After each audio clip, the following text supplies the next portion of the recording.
You're listening to Ernestly Speaking, the only weekly podcast that covers friends, foes, and anything that goes. And now, for your badass host, Ernest Owens. And we're back with another episode of Ernestly Speaking with your host, Ernest Owens, myself. Well, this May has been ripping and rolling. This time next week will be the primary, the Democratic primary in Pennsylvania. And I'm ready for it. I really am. I am truly ready for this primary race to hurry the hell up, because the way folks are showing their ass right now, I mean, if you were in Pennsylvania or you even just follow me on social media, it has been a lot of noise. It has been a lot of noise. And I'll get to that later in the podcast. But Mother's Day was yesterday, and it was nice. You know, I was able to surprise my mom. You know, she lives in Texas, so I send over things. But every year, it's always more extravagant than the next. I'm big on the edible arrangements, but I don't just do the cute little fruit thing and then with the little card. No. I gotta, edible arrangements. Shout out to them, because they have upgraded their delivery. Like, you can do all types of things. Like, you can get really, really creative. And I really don't play with like the other retail places for Mother's Day, because in the past I recognized that they don't actually deliver on the date. Like, I'm one of those people where if you do something for a special day, I need it to be there. And other places in the past, like certain gifts and things, it's not coming on Mother's Day. They'll say order it by this time or whatever. And I'm like, no. And they want to give you all these crazy, over the top shipping fees. That's like, yeah, that sounds like a grift. So the only reliable, like, delivery service that I have found useful is edible arrangements. I co-sign them 100%. And they always have the best deals, discount codes, all the little cool things you can do. But I like them because they're customary to the locations that you're delivering from. So, for example, there are things in Texas that I can get from my mom that I can't get in Philadelphia if I was trying to send somebody something from edible arrangements in Philly. There's all types of things. And I feel like with Texas, I don't know. They say everything's bigger in Texas, But I will say, when it comes to variety, just comparing my edible arrangements notes, Texas have things like all types of cool, creative stuff. And I don't know if it's because of like, there's more locations. It's just the South is just doing what they're doing. I don't know what it is, but they had a whole, their Mother's Day, like, bundles and things were just more extravagant, which was good for me. But for those who are doing it in Philly, I just want you all to, if you are doing it, make a comparison. Like, just look at different locations, just randomly. Just put a zip code in, or a Texas zip code or whatever, and just look at what's available. But no, I got flowers. I got chocolate covered strawberries. I did this like set of like cheesecakes, big old balloon bouquets, extravagant cards. You can even like upgrade them with photos and customary messages. I mean, you could do the most. They even have like non-alcoholic sparkling that you can also add. Like, it's not just the fruit basket situation. Like, they really are like the ultimate delivery gift set delivery service. I'm a huge fan. I just wanted to plug that. I just wanted to add that. But Mother's Day was very, very nice, even if done virtually and delivery wise. So yeah. Also, this past week, I had two of my faves had birthdays. Two of my favorite people. Candace, who just had a birthday.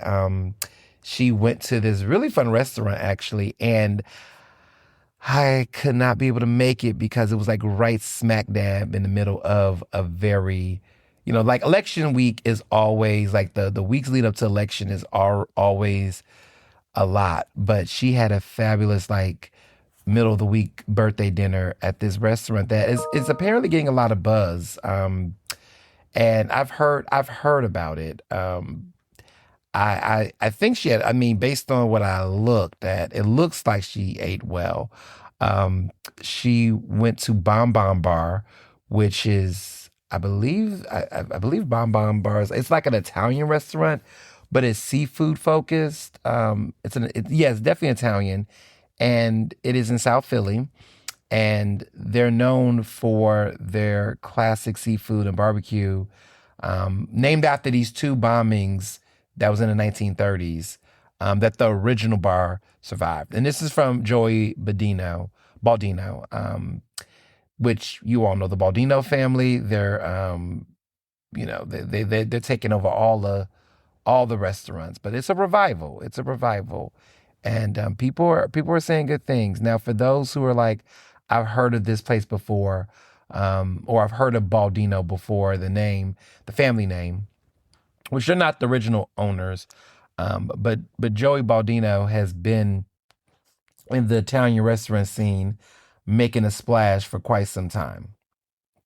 For those who have followed his restaurant journey, um, I want to say, like, first of all, let's start with um, Polizzi Social Club, and then Zapoli in Collingswood. Like, this is his restaurant. Okay, so you got two iconic, classic Philly restaurants. Well, one is Philly adjacent. Collingswood is in Jersey, but Zapoli is Philadelphians claim it too. But there's also Polizzi Social Club, which is also classic, and I'm a member. I haven't been in a while. It's here's the thing. There's so many restaurants in Philadelphia that I definitely need to spend a block on some, but it's just when it comes to these social clubs, like I like Messina, which I used to be so obsessed over. I haven't been in like, oh my goodness, since the pandemic. But like a lot of these places, like I say I'm a simple guy. I really am truly simple.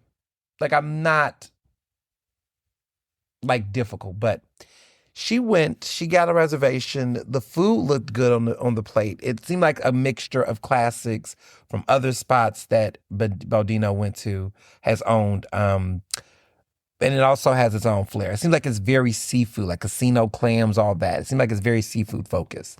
So it looks good. And then Terrell, a good friend of mine who lives in LA.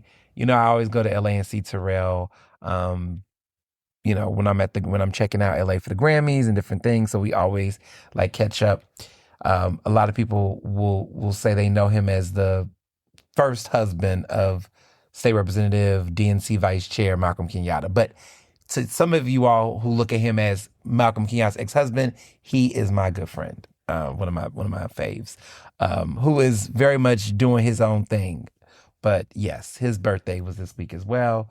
So a couple good birthdays in May. I always skip May. And my whole friendship birthday is always like the big 3 months. Most of, like, I would say 80% of my friends' birthday falls in December, January, and February. And then there's always 4th of Jamarcus, which is its own national holiday for Jamarcus. But outside of that, like, I don't really have too many sprinkles. I mean, there's always March, my brother and my other brother, so my younger brother, and also Abel, who is like a brother to me, of course, my college roommate. His their birthdays in March, so I don't forget theirs. And then, ironically, my youngest brother, my baby brother, we call him the baby of the group. His birthday's on 420. So it's like everyone who don't fit in those margins, they're always connected to a holiday, except clearly Terrell and Candace. Like they're just May. But now they're also kind of like close to like Cinco de Mayo. So I guess that does count. So everybody else is like connected to birthdays, unless they're in the big 3 months, or spring break, March Madness, or 420, which is my baby brother's birthday. So it's like, there's a lot going on here. But it's just interesting. I just noticed that pattern. Like most of everyone else's birthday is connected to a holiday. I got a couple of Libras around, but everybody know that's just like October is it's my month. It's my month, and I don't know anybody else. I mean, I have a kind of like a birthday semi twin, my homegirl Charnay. I will give her that. But everybody else, December, January, February. December, you got Lauren, you got Nina, you got Jessica, you got a couple other folks in there. Britney Spears, Taylor Swift. You know, I don't necessarily know if I count Jay-Z in there. Then you got January, because that was December. You got January, which is, I mean, where do I start? You got Andre, you got, of course, Dr. Parks, Josh, George, my mom, Oprah. Yeah, January just just takes over everything. And then of course February, Mr. Johnson, Manny, Sharon, Michael B. Jordan, I guess we Meg Thee Stallion because he likes Meg Thee Stallion, Rihanna. You just got all those February birthdays in the mix. So you got a nice set of birthdays. It's just all the Aquariuses and then early Pisces. And so yeah, most of my really close friends are like all birthdays fall within those 3 months. Yeah. Yeah, like that's the main set. Like I'm thinking like everybody, I'm like most of the folks I know is in those 3 months. And of course there's always people that scatter throughout. But those are the three, those 3 months. Like the Lip Brothers is, shoot, half of the Lip Brothers are Capricorns. Like, it's a lot. They're a lot. With love. So yeah, it's before I guess this is the calm before the storm because it's about this episode. We have some tea. Speaking of which, Saturday night I was out. The National Pan-Atlantic Council of Southeastern Pennsylvania had their annual gala, 19th gala. It was at the Springfield Country Club. And it was great. It was a bunch of folks, of course, from all the Divine Nine fraternities and sororities. I always tell people, name the 8 Ivies. Everyone's always like, name the Divine Nine. Name all the Divine Nine groups, which is, because some people are like, I didn't know it was that many. I'm like, well, they're called the Divine Nine for a reason.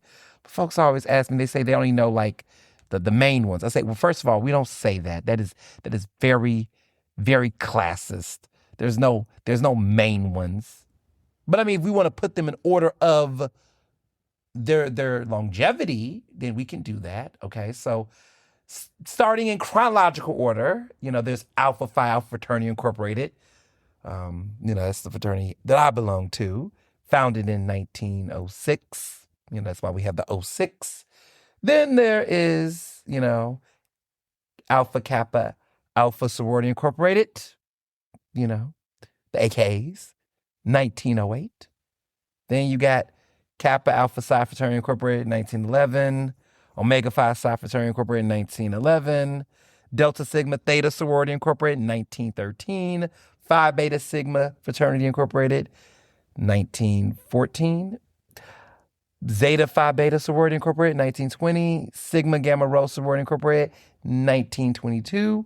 And then Iota Phi Theta Fraternity Incorporated, 1963. Yes, there's a huge gap. Yes, one of the Divine Nine, the Iotas, is less than 100 years old. Everyone else, okay, Alphas, AKAs, Kappas, Omegas, Deltas, Sigmas, Zetas, SG Rho, all of them are over 100 years old. Iota, they're a little over 60 years old. They're the youngest of the group, the Iotas are. They're the oldest of the group. But yeah, we were all together. Everybody was represented at this gala. It was fun. We was out there in Springfield, PA, which is not too far from Philly. Great time, great open bar for 5 hours. What could go wrong? No, I'm joking. But it was fun. I love the pop out, show up and pop out. I had my fit on. People said it was Michael Jackson inspired, which I could see. I was like, at first I was like, huh? And I was like, yeah.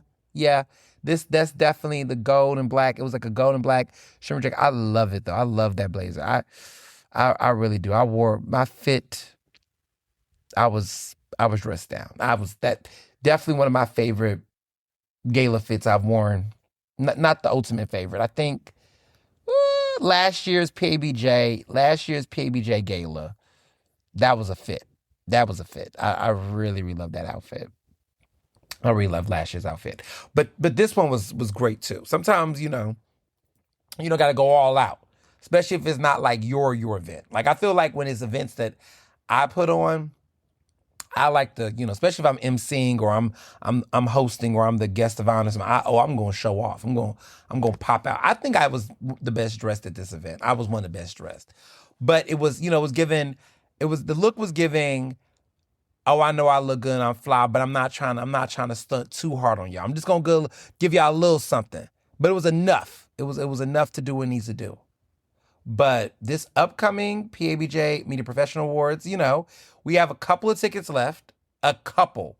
So if you are on the fence and you're trying to figure out whether or not you want to go, first of all, let me know if you can go for some folks in my DMs. Y'all, Candace, text me. Let me know if you're free on a Friday afternoon because I might have a little, But tickets are still available. We have a few left. We have a few left. Shout out to our sponsors, some of them of which donated some tickets so I could be able to invite some great people. We love our sponsors. But we do have some tickets left on sale.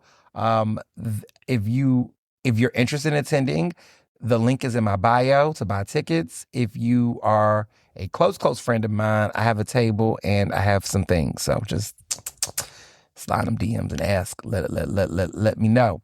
But this event is going to be on Friday, May 15th, this upcoming Friday, from 12 to 2:30. There will be an open bar sponsored by Tito's Handmade Vodka. We love it. Shout out to our sponsors, CBS 3 Philadelphia, Cashman Associates, of course, Tito's Handmade Vodka, Comcast, Community College of Philadelphia. The list goes on. But I want to shout you all out for supporting the 5th annual PABJ Media Professional Awards. And this is one of the standout events of my presidency. This is an event that I created at the very beginning of my presidency as PABJ president, and it has been going strong for 5 consecutive years. This year's honorees are like super awesome. I cannot wait to celebrate these incredible people.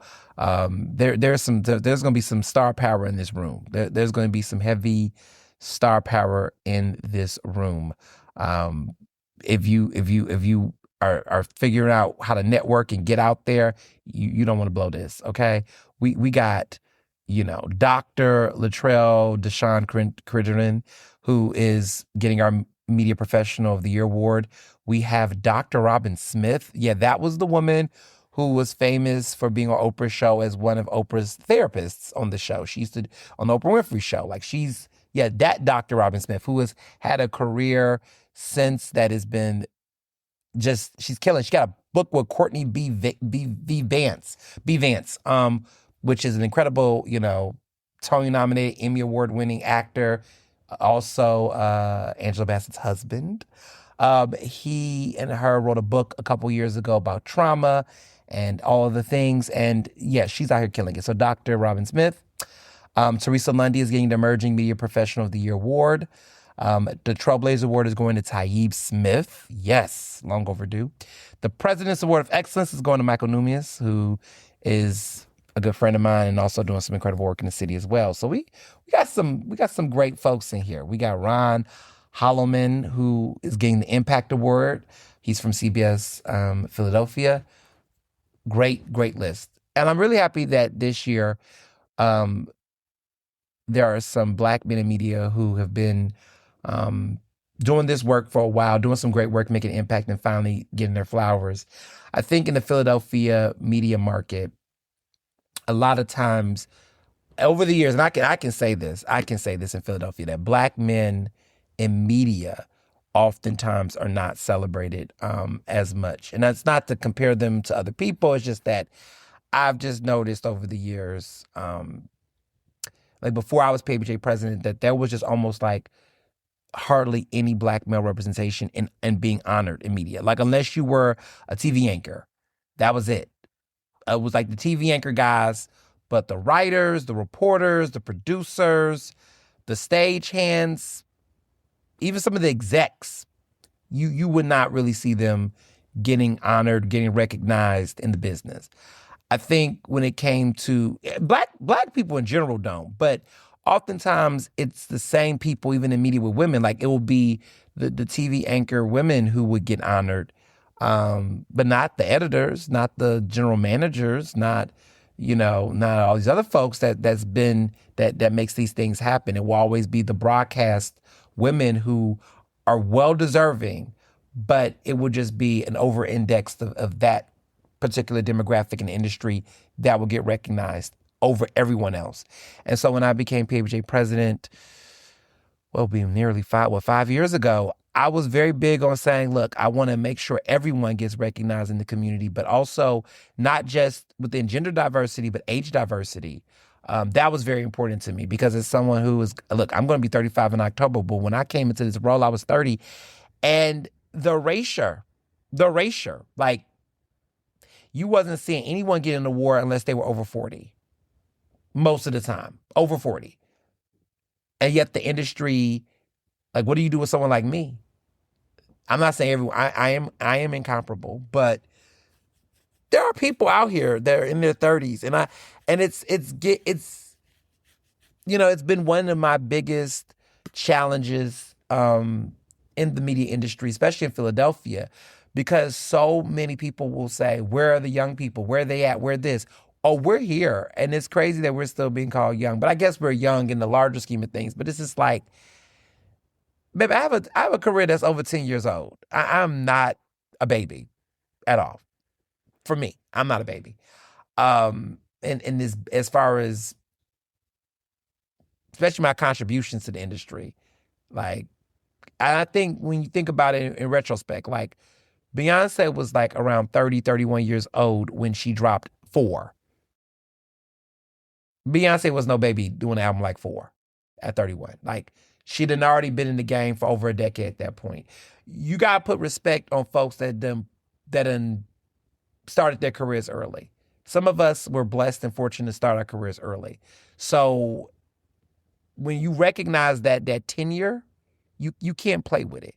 People play with it too much. People play with the tenure.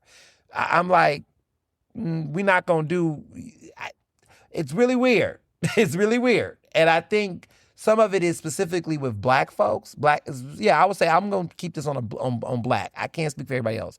But with black folks specifically in media, there is this mindset that a lot of us start later, or this is our second career, or we finally got in the door later. Some of us, that is the case. And listen, however it is, right? But there are people like myself who, knew media and journalism was going to be our careers, and we was doing it in college and internshiping and working professionally and part-time at a very young age. Like, we was starting we was doing that, Britney Spears, hit me baby one more time. I'm in the gate with a number 1 hit. Like, that, some of us started like that, I always say child star when I look back at my teens. I had a radio show at 18. I was writing for national publications at like 21 years old. It's about to be nearly 15 years later. Like, this is not no baby work. And so because of that, I've been very clear on not waiting for my peers in industry to have to wait until they're like 40 something before they get an award for their work or be recognized for their work. You can get awards in your 30s and your 20s. I was like, I don't know why we do that, especially in black media. Like, I'm like, white reporters, child, they different. White journalists are different. They're different. The benchmark of how people give them opportunities is, racism is in every industry. If you're in medicine, if you're in law, whatever, like that's a whole nother conversation. Like, I can't begin to tell you how in the early beginning of my career, how insulting it was that there were people who were like, oh, you need to work at this many places before you can get a job at the Philadelphia Inquirer or Philadelphia Magazine or some of these places. Mind you, I saw white reporters who just graduated fresh out of Temple or somewhere get a reporter job at the Inquirer, at Philly Mag like that. And there was this notion that if you're a black reporter, you had to work at 2 or 3 other places before they saw you and thought you were ready. And then not only that, because I'm spilling the tea today, I'm always spilling tea actually, but this is something I don't talk about enough. But then there's also this weird thing where even when you do get the jobs at these places as a black reporter or journalist, promotion is even like, they expect you to be happy to be there. Now, my story is different at Philadelphia Magazine. Inquirer, listen, every major media outlet in this city, when I was young, I applied to. Philadelphia Tribune, WHRY, Inquirer, like back in the day. I would never work at the Inquirer, and I mean that on everything. I would never. I dodged a bullet. I dodged a bullet. I'm going to tell y'all a story because I don't know. I feel like something in me like needs to be said because people tell these lies, and I need to fact check something. But what I'm getting to is that there was always like a goalpost move for black journalists to get in these spaces. Like it was almost like just to get a basic general assignments reporting job, you've already had to be at several other media outlets in the city if you're black in order to get it. But there were white reporters fresh out of college getting jobs, getting internships to get in the door. Even if you had an internship that didn't guarantee you. Just saying. I will tell you why the Inquirer had me fucked up. This was, oh my God, this was like 9-10 years ago. So when I first graduated from Penn, I applied to just get a basic reporter job at the Inquirer based on my work experience and internship experience. Like I was already writing for the Huffington Post, now known as HuffPost. I'd already been, did work with USA Today. I had a special, wrote guides and things with them. They did a college guide. I did some co-editing on that. I had already had some visibility already coming in the gate. Like was at I was a columnist at Daily Pennsylvanian, had a radio show for 4 years. Like I was very immersed in journalism where I felt like, hey, it would have not been a crazy thought for me to have experience or get an opportunity there. But nope, didn't get it. So fast forward, a couple years later, I win Emerging Journalist of the Year by National Association of Black Journalists, which was, high honor at the time. NABJ, remember that? This is 2017. Ooh, time passes. I got this award in 2017. At that point, I was over a year at Philadelphia Magazine, had did all this breaking news coverage on gay racism, had a column, and was doing had a political column. And by then I had already done several years at Metro, because I started at Metro in 2015. So I'd already had a political column that had ran weekly, had already done a year and a half at Philadelphia Magazine breaking news and doing my own thing there as their LGBTQ editor, had already did all this stuff. So at this point I was hot, the new hot thing. And people were like, certain media outlets were like reaching out to me nationally, wanting to, I guess, what's the word, poach, take me out of Philadelphia Magazine, take me out of Philly, wanted to put me in New York. It was a couple places. I wasn't doing that, to be honest, because one, I didn't feel like the money was fully there to make those transitions. Second, I didn't want to uproot my livelihood. I mean, I was in love with an incredible man that later became my husband, Mr. Johnson. And I wasn't going to say I was putting my career on hold for a relationship. But let me tell you this, though. I don't have any regrets, because when you know, and look where we are today. I'm just saying. Sometimes it makes sense, but I will never frame it like, oh, I made a decision because of a relationship. I did not want to uproot my life, my friendships, the connections. I made some really good relationships in Philadelphia. I didn't want to leave. Things were just so deep. And my mindset kind of was like, well, if I'm already doing this good here, why leave now? Like, I just didn't want to do that. I didn't believe that. I never believed the myth that you have to leave Philadelphia in order to be successful. That's just bullshit. Now, there are some people, not some industries, maybe I will call, but that wasn't my story. So anywho, the Inquirer was interested in me potentially being a columnist. I did some opinion writing. I did some like guest op-eds for them, but it was just like casual. But they really was, taking an interest. I was meeting with their editors. There was some conversations. I wasn't fully sold on it, but you know what they always say, take the meeting. So I took the meeting, but it wasn't like I was, like, oh, I'm going to leave. Because there was nothing wrong at Philly Mag. I just was like, hey, if somebody is trying to offer something, let's have a conversation. So I had the conversation, and they were like, mind you, I had already wrote a couple guest op-eds. Clearly, at this point, I was all over the city. Obviously, my work was going viral. There was no question about what I can bring to the table. Let me just frame it that way. Do you know these people were like, I'm thinking we're having this meeting, which we had a conversation. I'm like, okay, to me, the mindset would be, what does a poach look like? Because I know what it looks like because I did my research. I know what they do. Like the Inquirer notoriously has poached people from WHRY. They normally take a lot of people from WHRY. Some folks from Philly Mag. And I know this, and shout out to the white reporters that I knew back then. I'm not gonna put all their tea out there, but the real ones, the real accomplices, because they told me how this works, right? Because it's happened to them. What they do is they'll take you. If they know your work, which they do, they want a meeting with you. They're gonna ask you what you getting paid, or what would you like, or how much would it cost to take you, and they will tell you what their budget is, what they would do, and they'll talk to you about benefits and flexibilities and all the things. Like that's a poach meeting. It's like I knew coming in what it should be like. So I'm in the mindset like, okay, what figures on the table? What they should offer? What kind of opportunities are they presenting beyond it? Because for me, it's not just about money. Like I want to be somewhere where I can see growth and opportunity. So I want to see what it's given, because you can do a counteroffer. This is the business. This is when I actually wanted to still work for people, or I thought I needed to. So let me get back to it. So I'm in this meeting. I'm in there with some editors at the time. These people are no longer there. One person is still there, but I'm not going to get into names. But we're sitting down there. One person's actually dead, actually. One of the people.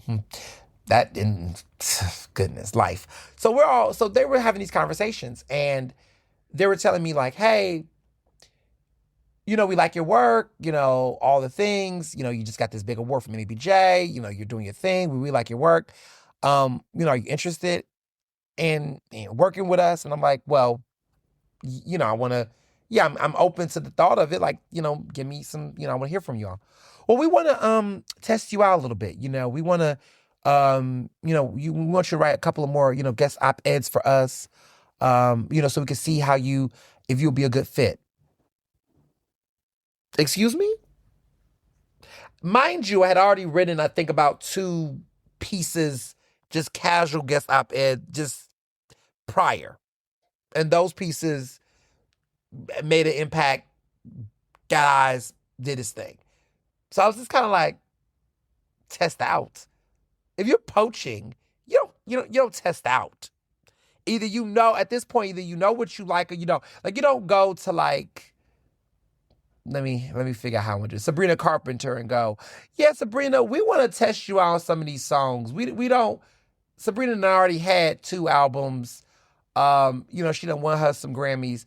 You don't tell Sabrina Carpenter you want to test her out. You don't tell Olivia Rodrigo, because I'm not gonna say Beyonce, because that's a different type of poach. Like Beyonce clearly is on the other end of it. But a rising star like a Sabrina Carpenter in the industry or Olivia Rodrigo, you don't say to them, I want to test you on some songs before I decide to put you on the album. Like either you gonna do it or you're not gonna do it at that point, because you already know what they're bringing to the table. So I felt like they were playing with me. I felt like they were playing with me, especially given that they had a columnist there I think they had just hired someone there who had no journalism experience prior, was somebody who was just writing some things. I think they're still there. I'm not gonna name names, but they were white guy who was around my age, probably a little older than around my age, but he was just writing. They were just running his stuff up and down all around. His work's not bad. It's just that I was like, you literally hired somebody who does not have no real conventional experience in this field, has not done the cultural impact that I had brought to the table at that point, and you just hired them. But you're telling me you want to still test me out? Fuck out of here. Didn't do it. Played in my face. And that told me a lot. And they've done it to a lot of black journalists over the years. Not just me, but that was like me 9 years ago. But they fumbled clearly the bag. But they fumbled a lot of bags. There's a lot of black journalists they did this to, where they would interview them, get a couple of their ideas or pitches and things, and then even worse, because this is what they don't tell you, will get certain people's ideas or story pitches or all that shit, and then feed that shit to their reporters. Nasty work. Ain't my story to tell, but they've done that to a couple of people. Won't name no names. That's not my story to tell. But when I see certain people writing guest op-eds and feeling so, spicy with the fact that they wrote something in Inquirer, I'm just like, y'all whack. That shit, well, they not, well, the people who write it's not whack. I'm saying the Inquirer's whack. I'm not saying them. But some of my friends, they'll write an op-ed for them, and I'll just be like, it's not the flex you think it is. Because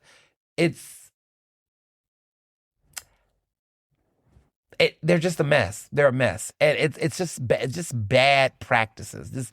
Just some really bad practices in the ways in which they try to solicit and recruit folks. And, every couple years they'll get one shiny black star that they'll try to put up until they burn that person out, or that person wakes up and realize it's a trap, and then they leave. I want to say shout out to the young black journalists who got off the plantation there. If you pay attention, a lot of black journalists, young black journalists in their 30s, and some in their 20s, but mostly 30s, because they're really hired. They don't really go that young. But they have a couple of folks, every blue moon they'll get somebody in their 20s. But like, I have seen the wheel. It's like a 3-year hamster wheel, about 3 years or less, where there's somebody that's there, and then within 3 years, they go somewhere else. They don't keep them. They don't know how to retain black talent. Now, the ones that's been past the point of retirement, they can't really go anywhere else, they're there for an eternity. They have nowhere else to go. So they'll be there until they get laid off or they take a buyout. I don't even got to name names, but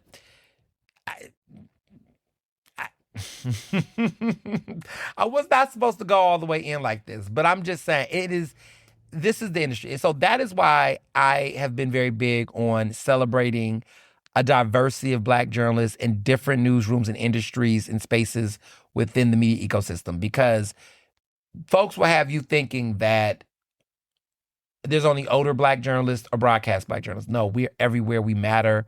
Our work matters. Come celebrate us on May 15th while tickets are still around. So I'll just leave it there before I tell too much. I feel like I tell myself, if I have a memoir child, they ain't gonna know what to do with me. I'm just keeping all my notes. But speaking of memoirs and speaking of books, I have some great news to share. I have finished my book. I'm done writing the book. Now I'm at the phase of incorporating my interview quotes throughout chapters, and I gotta do this big ass massive bibliography. Because of course we gotta cite our sources. But outside of that, the book is gonna be ready to go. I'm gonna send to my editors. And we off to go. But the book is done. The book is done. Like, America, we have a book. America, we have a problem. No, we have a book. The book is done. I just, the way it ends, I just was really big on that landing, and I took my time to really think about how I wanted to end the book, and I'm really happy. I'm really happy with this. I feel good about it. I feel a level of relief because, when you're in that journey, it's all, you just never know how it's gonna, it's just like you're going through the chapters, you're doing everything. You're just like trying to figure it out. Trying to figure out are these dots connecting? How are you gonna circle this in? How are you gonna find those themes and those grooves? it's not just, people don't understand. It's like, it's just not enough. Even when you're like down to like your last, like, I have a certain type of word count I have to account for.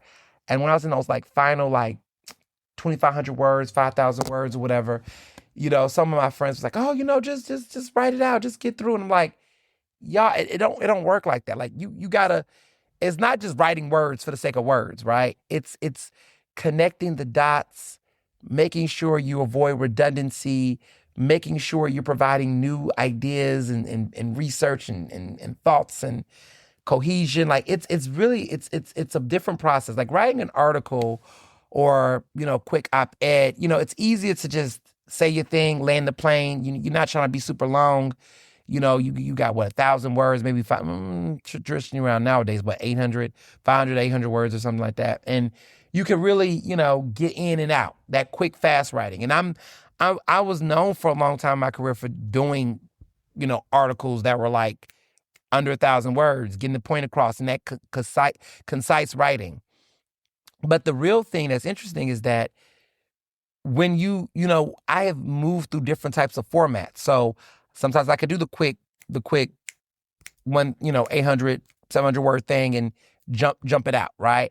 And that's a skill within itself, because to get a lot of good ideas, get to the point and do so in a concise way is an art within itself. Like all of these things are arts, but there's a certain type of mindset you have to have.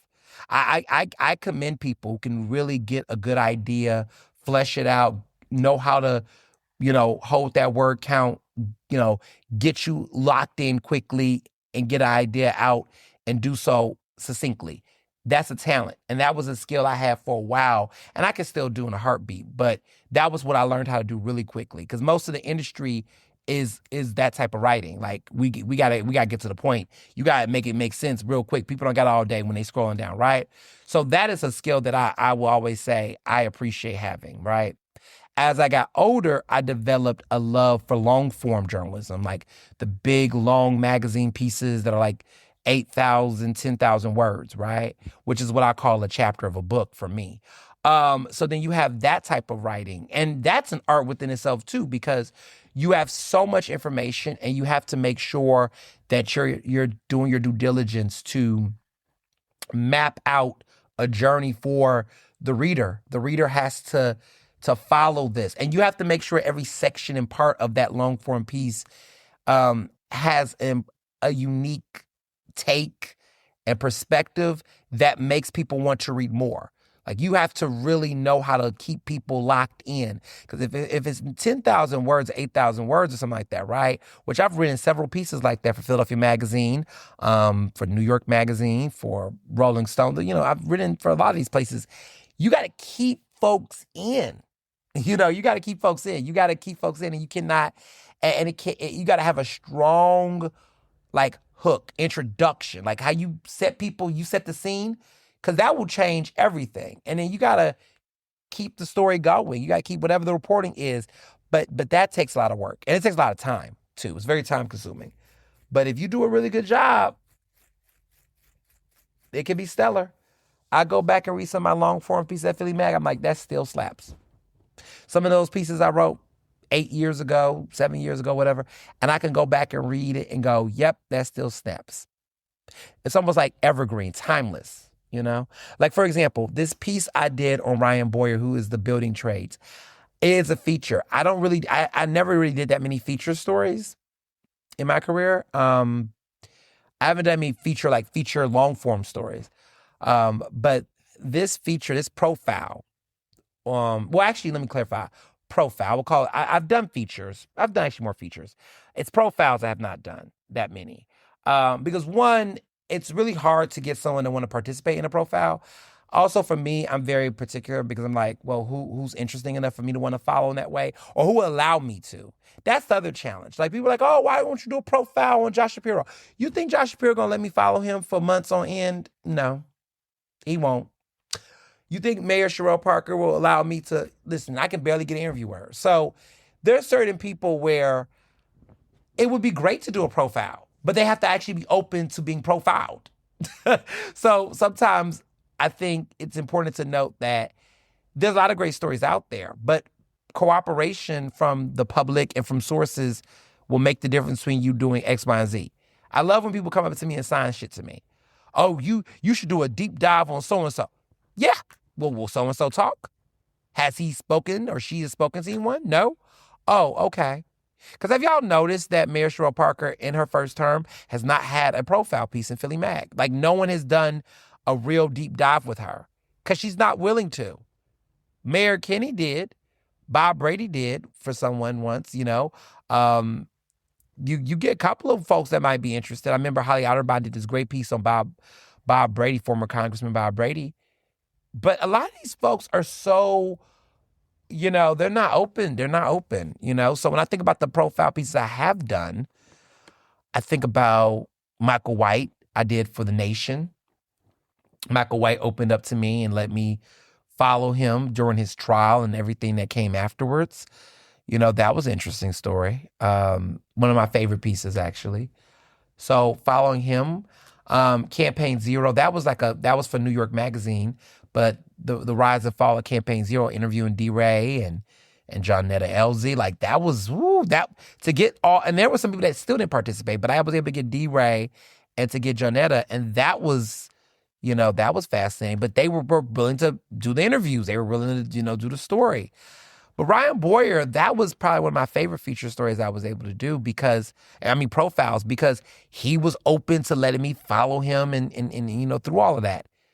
People are not doing that anymore. People are not like trying to let you in like that. So you got to take what you can get. So I always say shout out to all the reporters and journalists that can, because a lot of y'all are like, oh, you should do that. But before you ask me, go ask your fave. Go ask your candidate. Go ask that powerful person would they be willing to do it, and like really do it. Not some I'm going to sit up and tell you what I want you to know. No. I need to talk to your friends. I might need to talk to some of your spouses, your ex-wives, or your children. Like I gotta get to know who you are from so many different people. People that like you, people that don't like you. Yeah, that's a profile for me. It's not you just sitting around here telling me what I want to hear. It's me getting a chance to go and get a holistic picture of who you are. Michael White let me do that. Ryan Boyer let me do that. Scars and all. And some of the best stories and information that people learned about them came from those stories. People were not realizing how big of a deal Ryan Boyer would be. That piece, I think, first of all, it's the only like major profile piece he's ever done, and I think he probably will ever do. Unless I decide to do a sequel. But he was very, I mean, no one got a chance. Like, you know, you get that, you know, and I remember pitching that. That was a fight at Philly Mag. Oh yeah. They were like, who's Ryan Boyer? Well, why would people care? I was like, y'all don't know. And I wrote that piece like in 2022. And I was like, this guy's a big damn deal. He's about to be the next Johnny Doc without, mind you, the criminal stuff. I'm not that way. And they were like, oh, well, you know, I mean, will our readers, and I knew what that meant. Let me be very clear. I knew what that meant. In other words, why should white people care? They didn't say that, but it was implied of like, okay, I get he's got this position, but like, what does that mean? Kind of thing. And I was like, this man is so politically connected. Let me do this story. Pay me for real to do it, which they did. They paid it. It was the money was moneying. But I was like, I will show you. I will explain to you why this man is going to be a big deal and why you should let me do this story. Like I need to report. He's not going to talk to y'all. He's not going to. But I've been following him. This is power. And that's the kind of power that y'all don't know, because there's so much of Philadelphia. And I remember saying this. I was like, I was like, so much of you all go after titles and you chase titles. This man is the one calling the shots. And I think he would actually let me cover him. He did. And that story, go back and read it. Google that story. He pretty much laid out the foundation, the blueprint for what he was going to do to get Cheryl Parker elected. It was literally in that story. Like that story, like his whole plan to dominate and influence the next so odd years of Philadelphia politics, it was in that conversation. And ever since that interview and ever since that story, a lot of what he has said and predicted for the next years to come was already in that story. I know what Philadelphia is going to be in the next 10 years, or at least what they're trying to do because of what the knowledge of following him. It was a smart move. They believed in it. Um, they believed in it. They knew what I was trying to do. They gave me the opportunity. I executed it. So, yeah. Yeah. So, this is big. This is big. And, writing this book, I digress. But writing this book, I've been able to I just love this book. There's so much there's so many things that I was able to do that I didn't even think about doing in the first book. And this, you got to go through it. You got to go through the journey. And I feel like a stronger author. I feel so free, as the Madonna songs say. But I just really feel good. I love what I did. I had a lot of fun. And I think the book tour and everything that's coming with, because it's going to be a book tour. But the tour, I can't wait for some of the chapters. I just know that this is a book that I know I hit my mark, because no one's going to walk away. None of these stands are going to walk away feeling like the book was for them. There are going to be chapters that some people are going to hate. There are going to be some chapters that people are going to love. This is a very polarizing book, and not a polarizing book in the sense that I wanted it to make people mad, but I just was dead ass honest. And everyone gets that. Everybody gets that work in this book. No one walks out this book scot-free. I want to be very clear. Like, there are going to be some people that's going to be like, this is a love letter to progressives. No, it's not. Read that book very carefully. He was cozying up to Trump, mega Trumpers. That's not what I did. He doesn't like anyone. Possibly. The book is very brutally honest, but with facts, with examples, with moments. And I hold a mirror to the extremism around stan culture. And that's what this is about. It's less, there is critiques about the politicians at play, right? But there is also a lot of critiques about the ways that these people's campaigns and the way in which they engage their supporters. And I think across the board, everyone did that wrong, whether you're conservative or progressive or moderate or whatever you want to call yourself. Everyone has extremists, and these extremists are ruining the political process. They are. They simply are. Even now, even when I look at what's going on right now in Philadelphia with this congressional race, like, it's just not.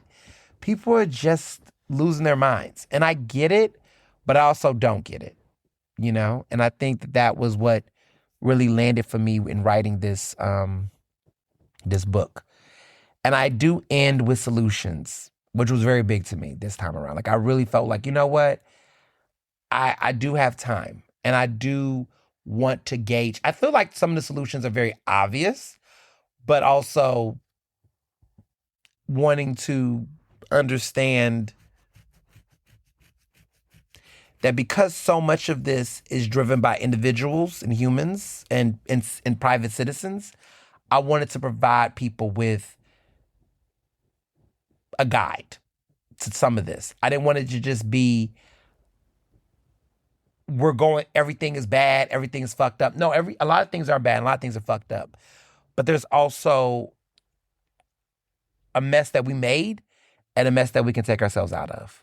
We can clean this up. We can. I do have that millennial optimism that that none of this is all foregone. None of this is all a wrap. So that's big to me. That's very big to me. So yeah. Yeah. So many thoughts that I have that I'm thinking about up and down all around. This cruise controversy, this coronavirus has me not wanting to go. First of all, I haven't been on a cruise, but I'm definitely not planning on going on one anytime soon. See, y'all gonna listen to me when I tell you. When I heard about the Caribbean Princess, over 100 people, listen, what? Another one? Like this norovirus? Listen, listen, you couldn't drag me to a cruise, okay? Like, I think about COVID. I think about, like, cruises are just not it. Like, every time I've had thoughts of, oh, maybe I'll consider this. No, I'm good on cruises. I think cruises are going to be a dying industry because after COVID, there was already some concerns about that. But now with this coronavirus, which clearly is giving cruise energy, hell no. Hell no. And so, yeah, CDC, the Center for Disease Control, is saying that like this is real. This is real. They're telling people there's no need to panic. Okay. And I'm not going to panic. I don't think panic helps anybody, but I do think we are at a point where they said it can't get to COVID. It cannot be like COVID where, the way transmissioning of it, like it's not going to have that kind of pandemic level. But it is something to monitor for sure. It is something to monitor. You know, just yeah. People thought I was crazy with all that traveling. But for those who don't know what coronavirus is, it is a highly contagious virus that causes gastroenteritis, leading to symptoms of vomiting, diarrhea, nausea, stomach pain. It's often considered the stomach flu. So you got that. You also got the hantavirus. It's a lot of things. It's both of these things. Everyone's getting shit. Okay, I can't even keep up. Okay, I can't keep up with all of it. Hantavirus, coronavirus, all the viruses. So I know those are not the same things. Coronavirus is common, but the hantavirus, that one is 100 people did not get hantavirus. They got coronavirus, which is different. But with all these damn cruises, child, I can't keep up. So hantavirus is deadly. According to the World Health Organization, there's been 8 confirmed or suspected cases linked to this cruise ship that was at the Canary Islands. So this is not connected to Caribbean Princess. That is separate. But there are people that's being monitored. Now, this will not get... people do not think that this will be something like COVID or anything like that. Now, coronavirus, that's more contagious. Clearly, with 100 people getting it on a ship. Now, this situation with this cruise ship, they said about 150 passengers were on it.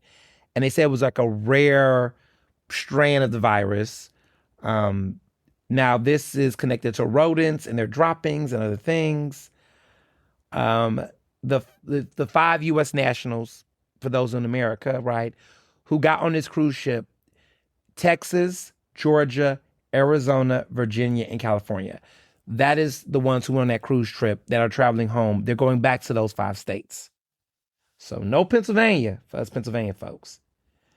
Virginia, that's a little close. It's a little close. So we gotta, my DMV people, we're gonna have to look, check it out. They're saying that none of the patients have shown symptoms or have tested positive, but it takes time, okay? It takes time. It takes time. So they're saying that the outbreak is extremely low, according to the CDC, in regards to that.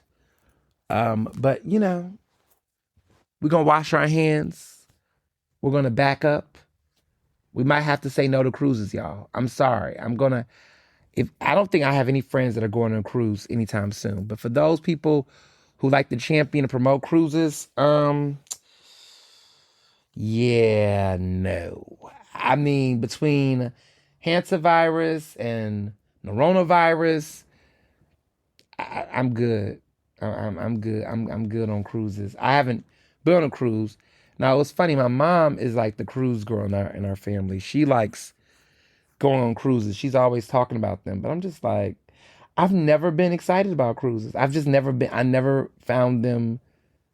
Look, I could do a cute little yacht, a little cute little boat, little yacht situation. I've done a couple of those. Real cute, real fast, very simple. We just go right around. I think about Liberty Point. I've been on one of those like what Spirit, like the Spirit. Oh my goodness, I'm traumatized right now because when I talk about Spirit, it's about Spirit Airlines, but we'll talk about that later. But I'm thinking about Spirit, Spirit of Philadelphia. That's cute, cute little boat trip, little dinner or something. But that's about it. Or what was the other one? It's not even here anymore. But it was called Chart House or whatever it was. I remember that. That used to be that spot. That was all Mushaloo. The Mushaloo. They was all next to each other. And the Mushaloo doesn't move. You just get the view. I'm not gonna go there. I was about to throw shit. No, I'm gonna say it. I don't understand the Mushaloo at this point. I don't. I think when I was younger, it was exciting, but I don't understand the point of the Mushaloo.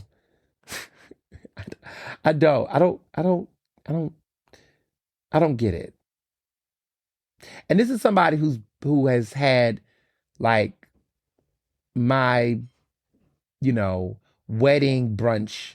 Not my let me say wedding shower my wedding shower brunch. Like I had a wedding shower weekend and we had a brunch on the Mushaloo. That was like that was 5 years ago. I I, I think as I've gotten older, I just don't. And I've went to weddings on the Mushaloo, to be clear. Like I don't get it. Like I don't know.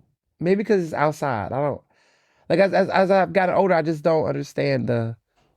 I mean, I guess people want that Titanic experience. I wouldn't even say Titanic because Titanic was more luxurious. I don't get it. I guess people like the outsideness of it all. Because I don't think the boat moves. I don't think I've ever been. No, I don't think the Mushu moves. I just think it's just there. Okay. um. Yeah. This is random thoughts that go across my mind, but yeah, I'm staying off of cruises, and I highly recommend that you all don't as well. Um, Cinco de Mayo. Shout out to Ruby.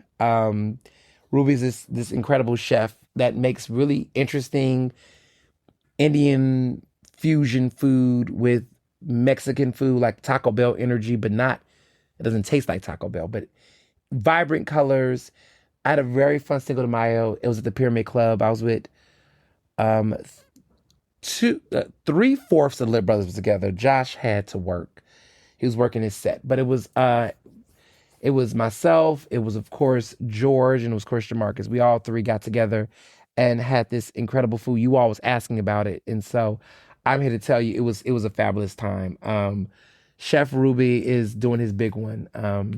He does all these pop ups and different fun things, and the food was really great. He's not a chef at Pyramid Club. He just did like a special pop up there for Cinco de Mayo, and a lot of y'all saw the pictures of the colorful food and wanted to know what it was.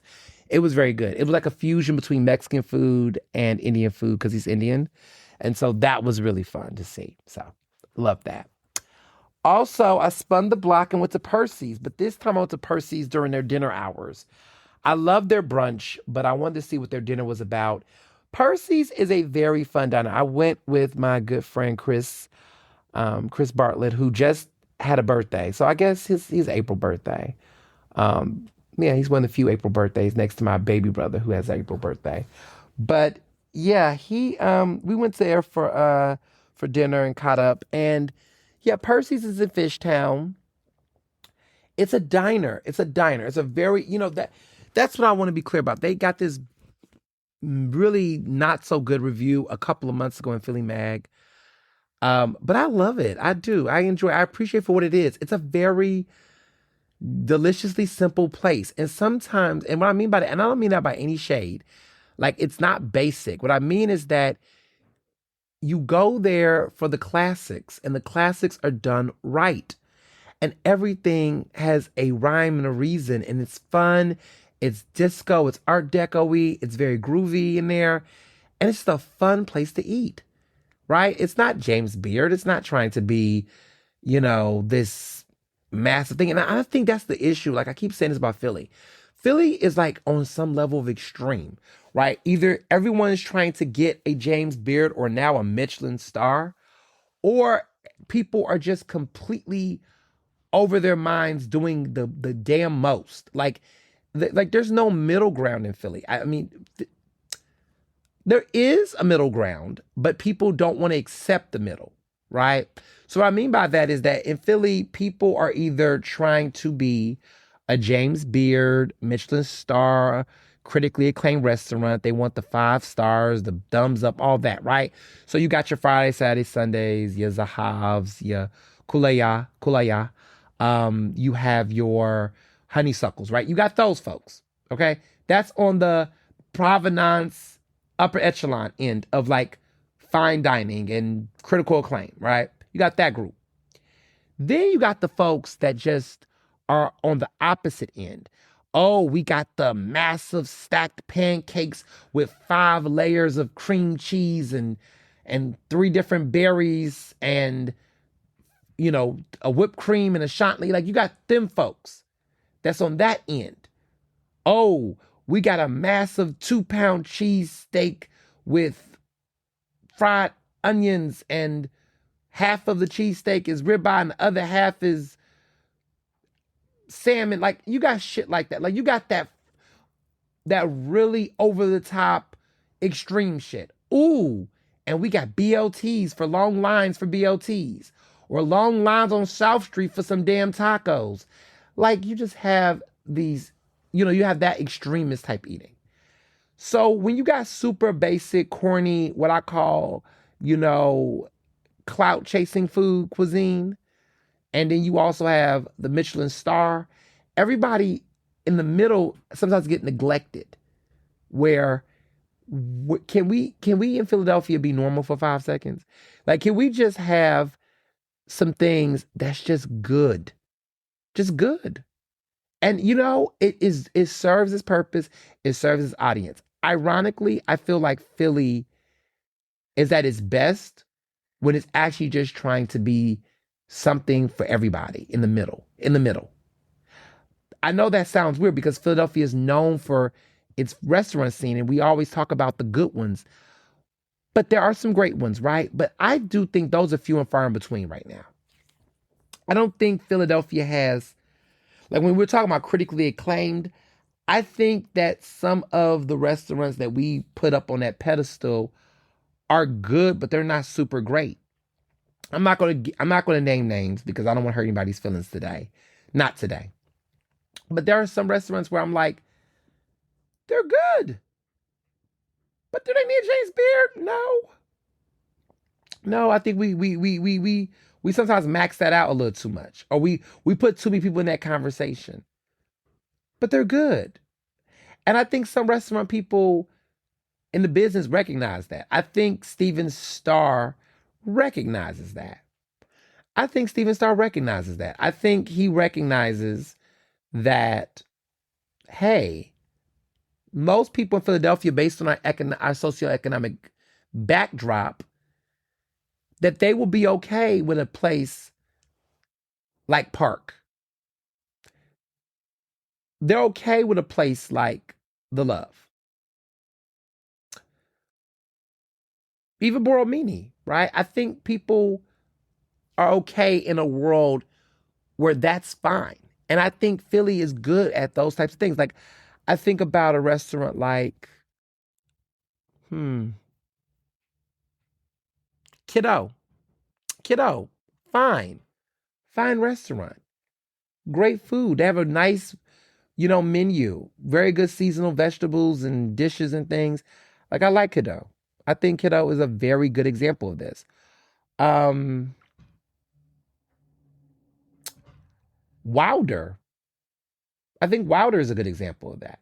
I think Wilder is just a cool place to just eat. It's fun. It's fine. It's Rex the Royal, another restaurant like that. Like, I just feel like these are just good, solid staples. White Dog Cafe, right? And I think when Philly do that, that is where we're at our best, at our absolute best. Is when for the most, I think a lot of restaurants have potential to fall. I don't think a lot of them are going to go the Michelin route and shouldn't try to. But I also think we need to stop trying to go on the brunchaholics tip either.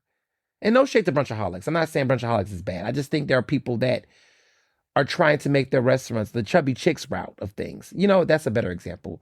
The chubby chicks route, where everything is massive this, massive that, 5,000 different ingredients on one single. Like, I also think, I think we should stray off of that. I call it immature dining.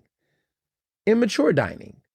Like, why are you going to a restaurant and eating like your 5-year-old imagination? Like, I call it immature dining. I'm gonna use that term, immature dining, because why are you going to a restaurant and letting them put a crab cake on top of your burger with 2 stacks of bacon? Like, what? Like what? Like, that's, yeah. You know what I mean? Like, I just think, like, that's just immature dining. Like, that's just, what is that? Like, that's crazy, right? But that's the, that type of, I mean, some people call it big back eating, but I'm not even gonna fast shame, because it's not even about whether you eat a certain way or not. I never went that route with the way I talk about food. I think it's about the culinary palate. Like, I'm not caught up in the calorie count. I'm caught up in the logical senses that make. What senses that make? Like, I see certain things. Like, I saw something the other day, and it was like onion rings, the bacon, shrimp, and this is all loaded on a burger. And people sitting there looking like, yeah, I don't know. That's just that, like, Philly is on that rave. Like, it's either going to be immature dining or the most elite. And everybody in the middle gets left out. But I'm tired of that. We gotta go back to the middle to some of this. Like, I like Percy's. I think Percy's is a solid, good time. Go to Percy's. Go to Percy's for brunch. Go to Percy's for lunch. Go to Percy's for dinner, and just have a cute time. Like, everything does not have to be, you know,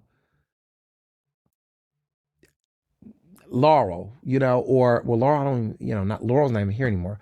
Bless their heart. That was a good restaurant. Everything, oh yeah, there you go. But no, everything doesn't have to be, provenance. Everything does not have to be, ambra, like ambra. Like, that's a very nice occasional restaurant, but everything doesn't have to be ambra. Everything does not have to be, Malu. You could have different experiences, and even when they try to make these things like basic, like Pine Street Grill, just, I've talked about Pine Street already. I'm just going to move on. But yeah, just the restaurant scene is restauranting. Which brings me to another part. See, a lot of you had this question about um, city council member Cindy Bass is trying to ban the sale of foie gras. I think I talked about this. This is a national trend of of cities banning foie gras. This is, for those who don't know, it is a type of mousse that has like liver. Um, it's it's French. I It's a luxury food product. It's made from the enlarged liver of a duck or goose that has been force fed until its liver swells to too many times its normal size, and that will give it a very rich, buttery texture and sweet nutty flavor.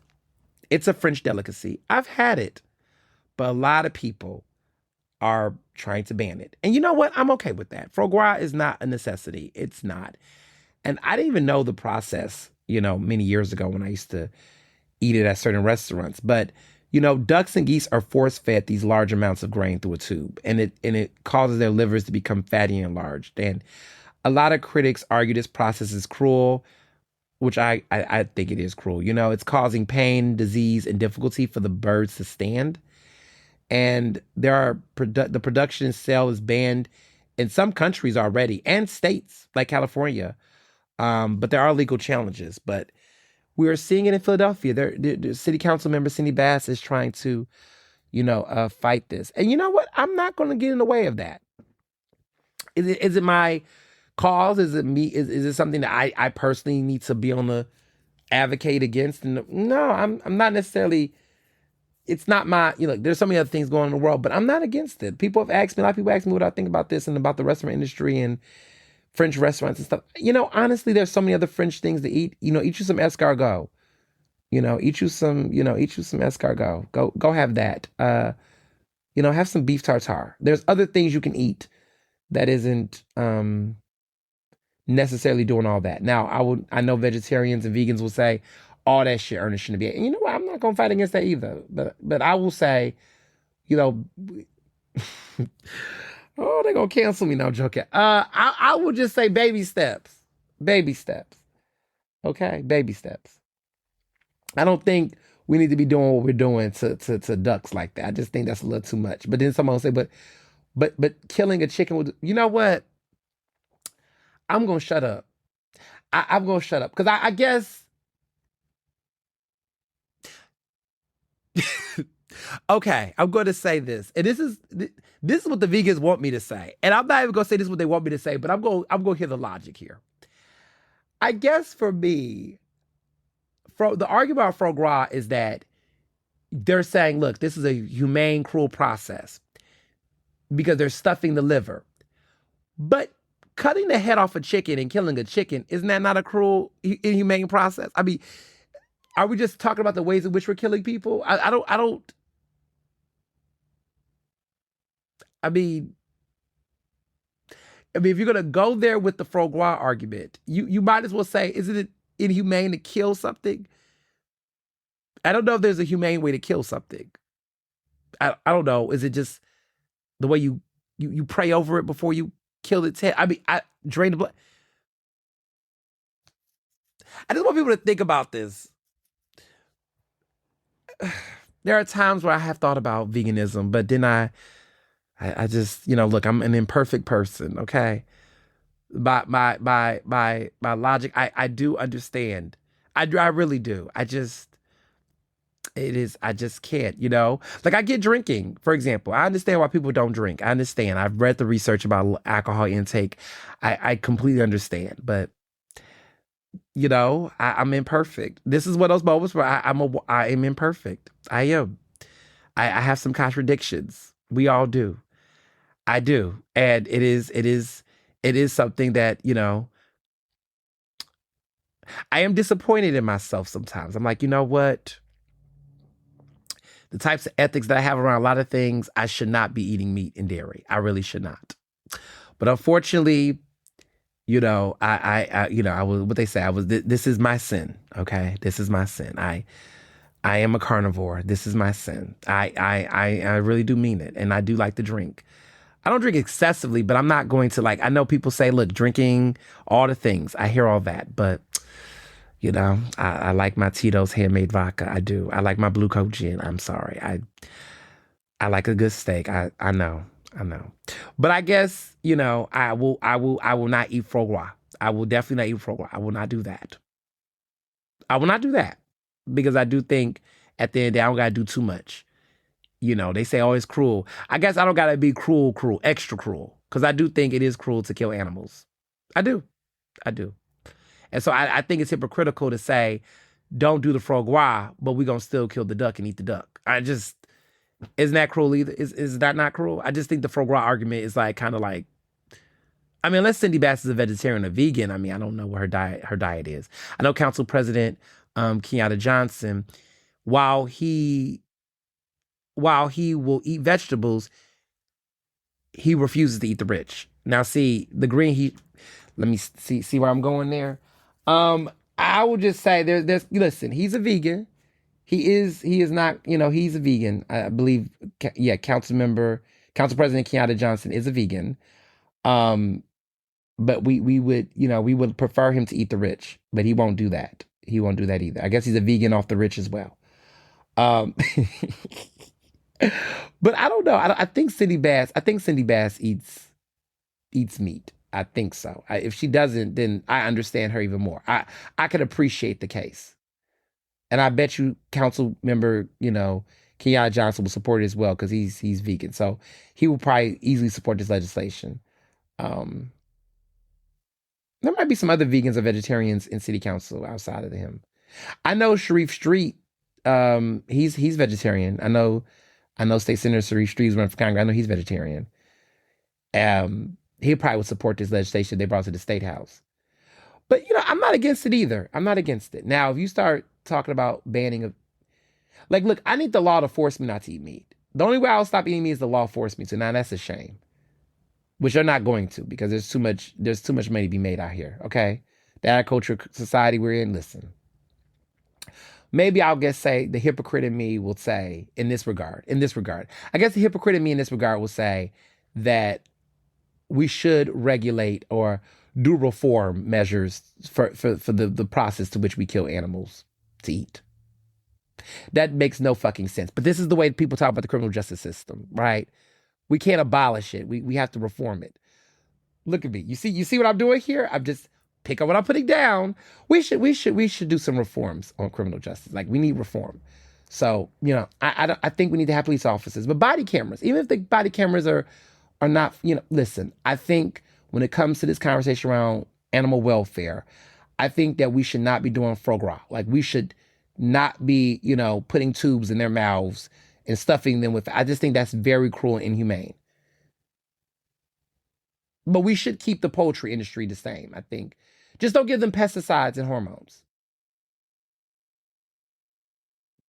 But we should pray before we slaughter them. Because that's the kind of reform measures I'm talking. I just want y'all to pick up when I put it down. That's all. That's all. That is all. Take some time to think about it. I think about it all the time. I make a joke. I say I don't got enough money. That's the joke I always say. Yeah. Yeah. So I digress. Well, I am teaching summer classes the second half of the summer, not the first. So this week, CCP begins summer session 1, and I had to take a temporary sabbatical because I have some big news coming, and I did not want to disrupt my teaching with this news. So I'm going to teach summer courses in the second half of the summer because I have to reconfigure these next couple of weeks because some big stuff is coming. So I do have some big news coming. I cannot share any further. How do I put this? You all will find out in June. It will come out in June. But May, there's going to be some transitional things. Before you all start with your gossip and your rumors, no, I'm not leaving Philly. Why do y'all want to kick me out of Philly? Everybody always be like, you're leaving Philly. You're leaving us. I know you're leaving. No, I'm not leaving Philly. Actually, this is going to be very Philly-centric in a cool way. What is it about? That might be too much. That I can't share all that.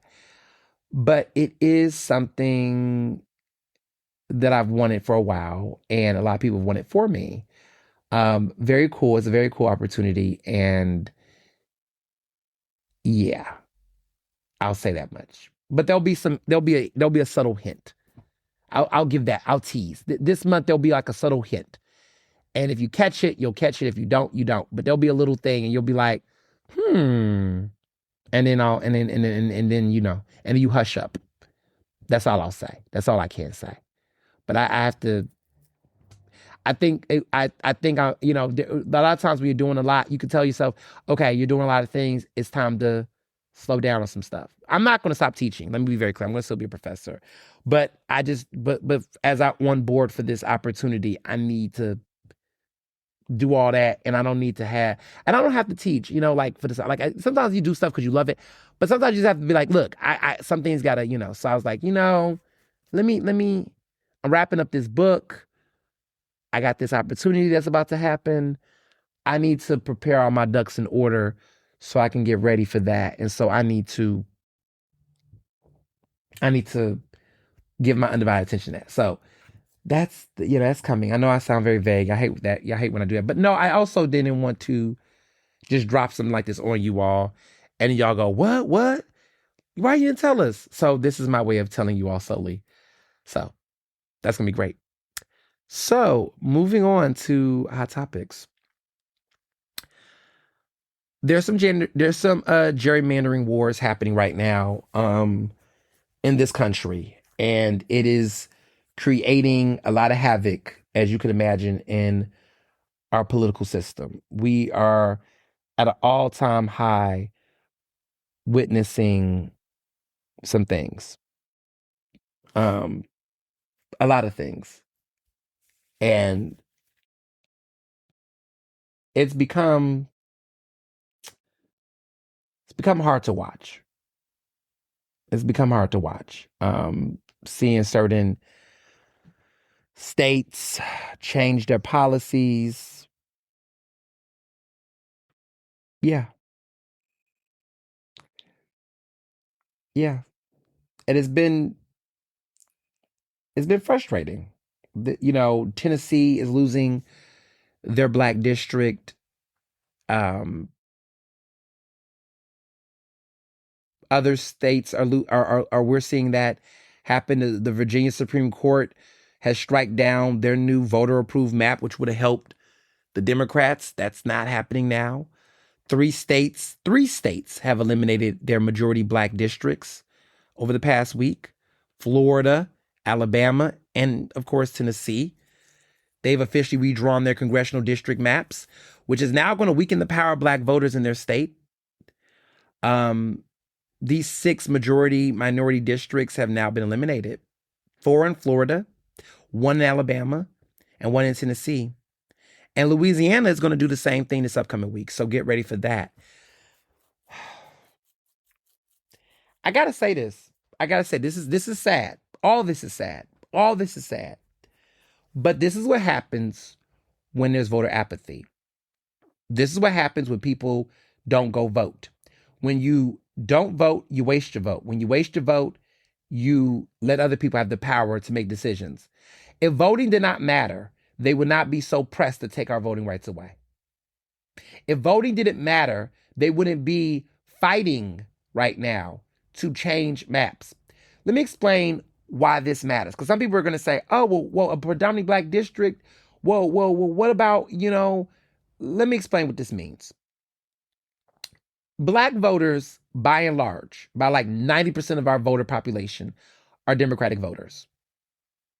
We could argue all day about the Democratic Party, why they this, why they that, but the Democratic Party has done more for us in the modern era than the Republican Party, okay? We're in a 2-party system. I know everybody want to talk about third parties and shit. Listen, when you can get a good one in your city, good luck. But when you don't, let's just be clear. I think that's what has annoyed me about the political system, is that so many people got all these imaginative ideas at a time where we just really can't be as imaginative when it comes to basic politics. Like right now in major, cities and states, red states, right? We cannot play around with third-party conversations. Because you can't even if you can't get the things you want from a major 2-party system, what makes you think that there's going to be enough people power to ensure a legitimate progressive third-party wave across the country? Like, people are just so, like, this is what people mean when they say coastal elites. This is what people mean when they say that folks are so, that the decisions that people are making in these major American cities are impacting other people. Folks I know in Louisiana and Texas don't have the luxury to entertain a third-party candidate right now in their respective areas. Because for them, the contrast between a moderate and a conservative do not hit the same as what is going on in an area like Philadelphia. So when I see some of these folks in Philadelphia talk about conservatism and moderates and Democrats, and they shit on certain folks about how the system is not working in this, I'm like, do you know where you live? Because where you live is where you get to say that. And I feel like there is a level of coastal elitism where these talking points are being said nationally, but we're not recognizing how unique they are to us locally and how we need to be mindful about how we have these conversations nationally, because it's just not, it's not a reflection of the current crisis we're in. Right now, we have two major political parties. We do.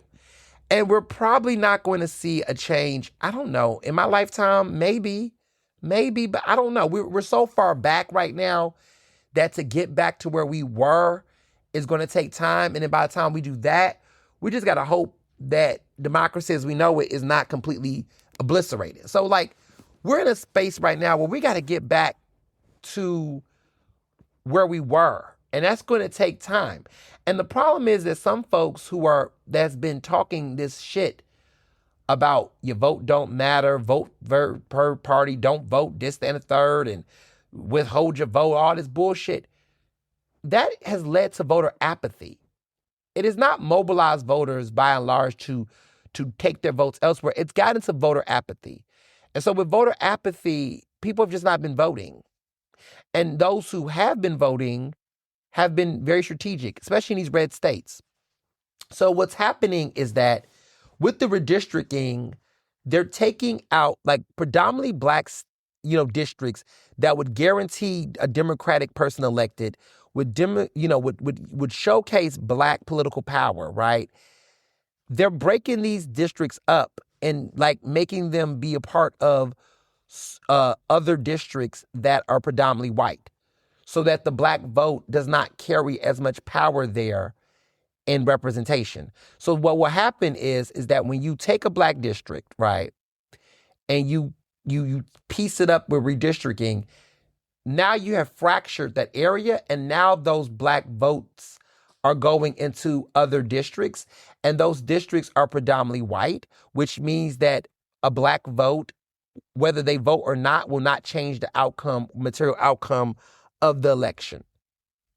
So now there is a reality to which congressional candidates in some of these states will not have as many Democrats elected because black voters who have the power to influence a district will now be fractioned off. So they've diluted the black vote in those areas by not letting there be a district, or let there be an area where, because of the population size, they would have influence. So now map redistricting will ship away some of those votes. And so by nature, they don't have any power. It's bad. So they've done that already in 3 states. They're going to do it in Louisiana this week. We're going to hear more and more stories of this. This is going to be the trend. And as a result of that, that's going to be less, black Congress people, for starters. But it's also going to be less opportunity for Democrats. And if you notice that the Republicans right now in the House, these are razor thin majorities they have. So this is going to make a difference because they are trying very hard to keep the House. The Senate they might hold on to barely for now in the midterms. But they recognize that they're going to get washed out in the midterms, and they're doing everything they can to reduce that loss, that gap.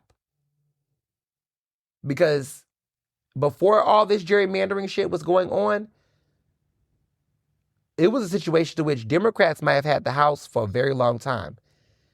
And even without running on a Republican ticket or a presidential ticket, research have shown that Trump has his biggest influence on the Republican Party when he is on the ticket. When he's not on the ticket, which he's not going to be anymore. Now, he done joked already that he might be, he's not leaving the White House until another 8 or 9 years. Listen, I don't play with this man. I don't take his jokes lightly. He's out of there. He's got to be out of there because we're going to acknowledge and we're going to respect what left we have with the Constitution. But that should not be anything to be joked about. But he's been joking about it. which then also opens up the conversation about, Marco Rubio and J.D. Vance. These are the two people that I've been hearing name tossed around for president on the Republican side of things. Democrats are all over the place.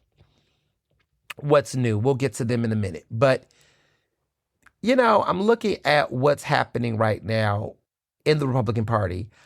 J.D. Vance is making more solo tours. He was in Iowa recently. He's meeting some very big power players and power brokers that he's hoping will help get him to the finish line as far as, locking in the GOP nomination.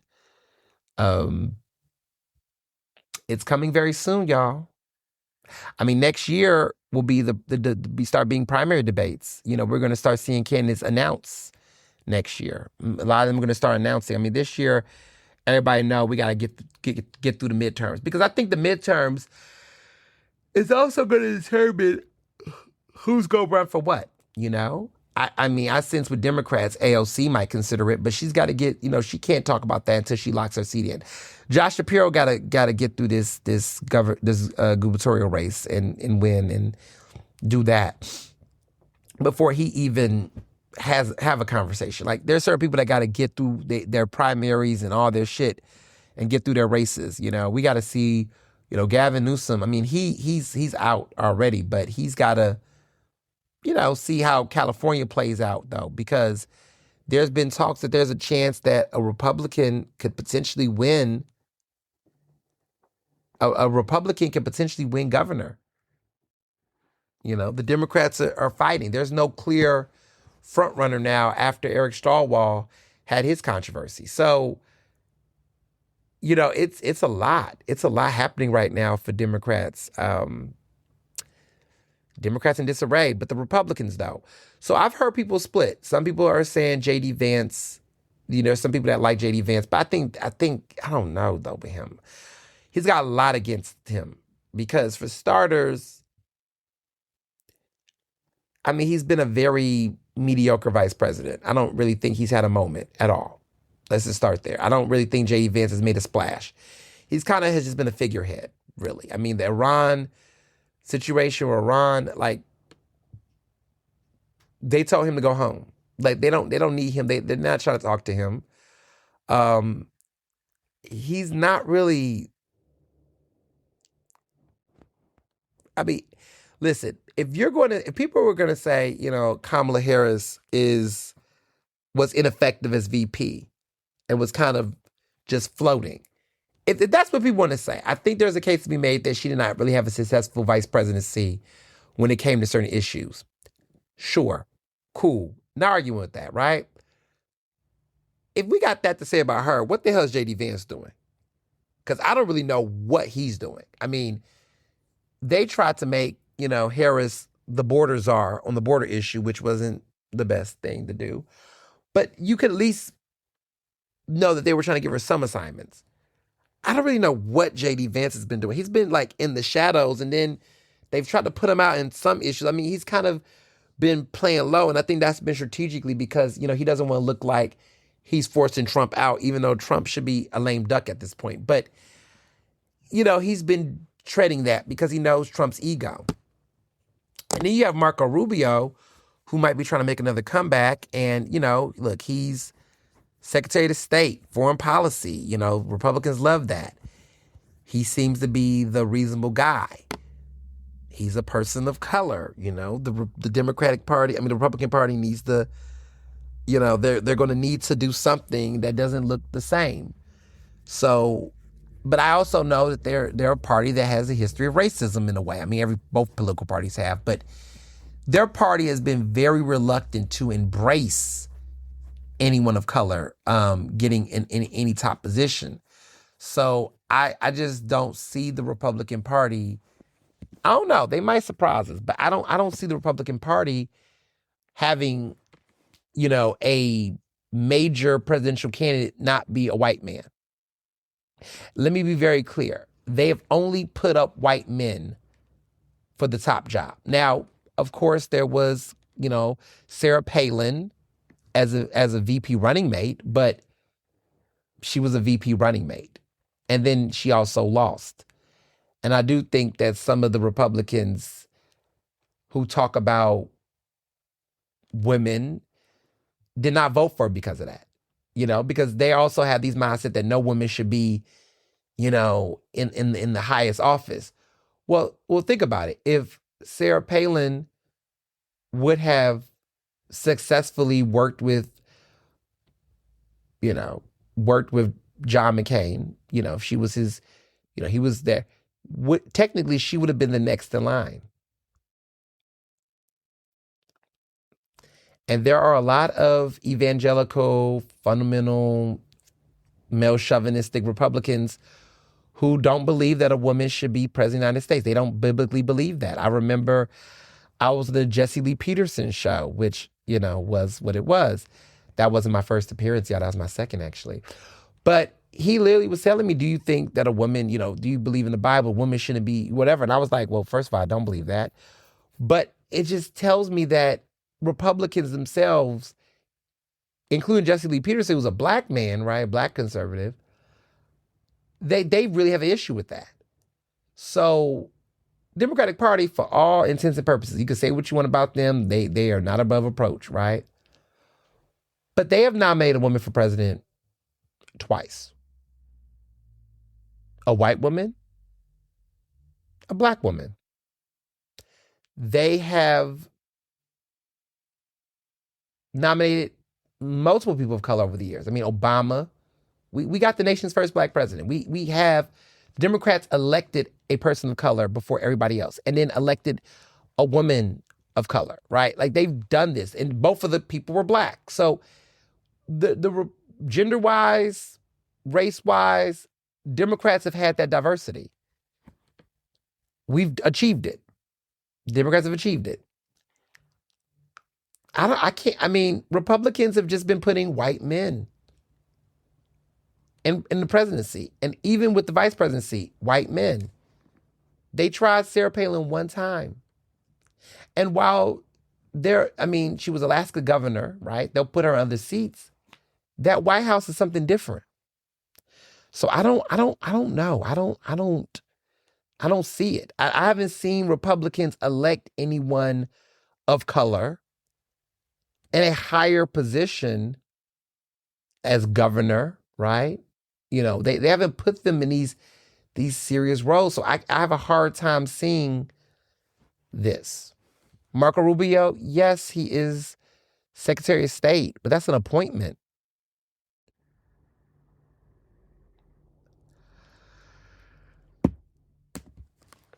Yeah, I'm not convinced. But then that brings the question of, was it just going to be J.D. Vance? I don't know. Because I don't see that either. So, we'll see. Moving along, this brings me to the Democrats. Both of these things are connected to Pennsylvania. I'm going to start in ranking order of annoyance. Fetterman. There's been speculation that there are some Republicans that's trying to woo Fetterman to be a part of the GOP and switch parties. Fetterman has wrote an op-ed, a guest op-ed in the Washington Post, making it very clear that, it wouldn't work. He's not interested, just because he believes that his views as like talking and working with people across the aisle is important and is what voters really want. And yet at the same time, he is a Democrat, true and blue, and he shouldn't be judged based on some of his politics, because he believes that that's what he's elected to do. That he just cannot come in being a cheerleader for one party over the other. But at the end of the day, he makes decisions that are the right decisions while also being a Democrat. That's his argument. Okay. I just want to say, I hope he keeps that same energy when he runs for re-election for Senate. If he do. I don't think he should. I don't really think he should run for re-election, in my opinion. I just think he got a lot going on in general. And that primary is going to be very interesting. That Democratic primary, he's definitely going to have some challengers.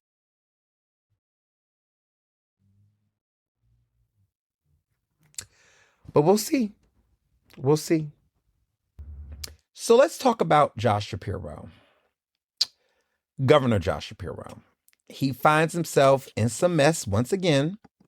And this situation is something that we've talked about a little bit about a year and a half ago, back in 2024. And I kept telling people, remember this situation, because I knew more was there. And what I'm talking about is what was reported in Axios.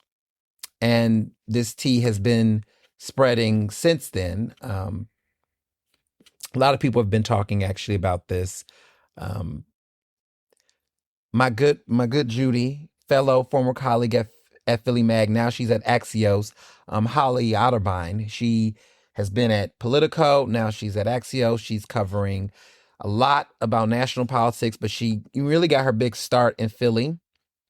And we used to work alongside each other at Philly Mag, and she was doing great reporting there. And one of the people that I read before I got deep into Philly political reporting, she's awesome. She's a maverick. She's went off to Politico. Now she's at Axios, and she covers national politics, but she keeps her ears in the streets, especially with Pennsylvania politics. So when people are always asking me, who do I read when I want to look at national politics or who can talk about Pennsylvania, Holly Otterbein is one of those people. And so she and Alex Thompson, did this big scoop that came out last week, but has had repercussions since then. The headline is Shapiro boosted Republican to retaliate against former Dem ally, says in recording. Now, here's the scoop and here's the tea. Basically, Bob Brooks was this Shapiro-backed candidate for the U.S. House and made a surprising comment on Wednesday to a small group of Democratic college students. Axios got a recording of his remarks, and it was confirmed also by someone who was in that meeting. Now, the tea is that Shapiro pretty much supported or was encouraging, and I want to tell you who Bob Brooks is also, because this is important. He was a candidate for the U.S. House, but he's also the president of the Pennsylvania Firefighters Union. He told students at Lehigh University last week that Shapiro asked his union to back Republican Stacey Garrity over Aaron McClendon in the 2024 state treasurer's race. Now, I know some of y'all are like, what? Okay, Stacey Garrity. Yes, Republican Stacey Garrity, who ended up winning that 2024 election, okay? She is the current state treasurer. Why does her name sound familiar? Oh, because she's now running against him for governor. Yes, that Stacey Garrity is running against Shapiro right now for governor.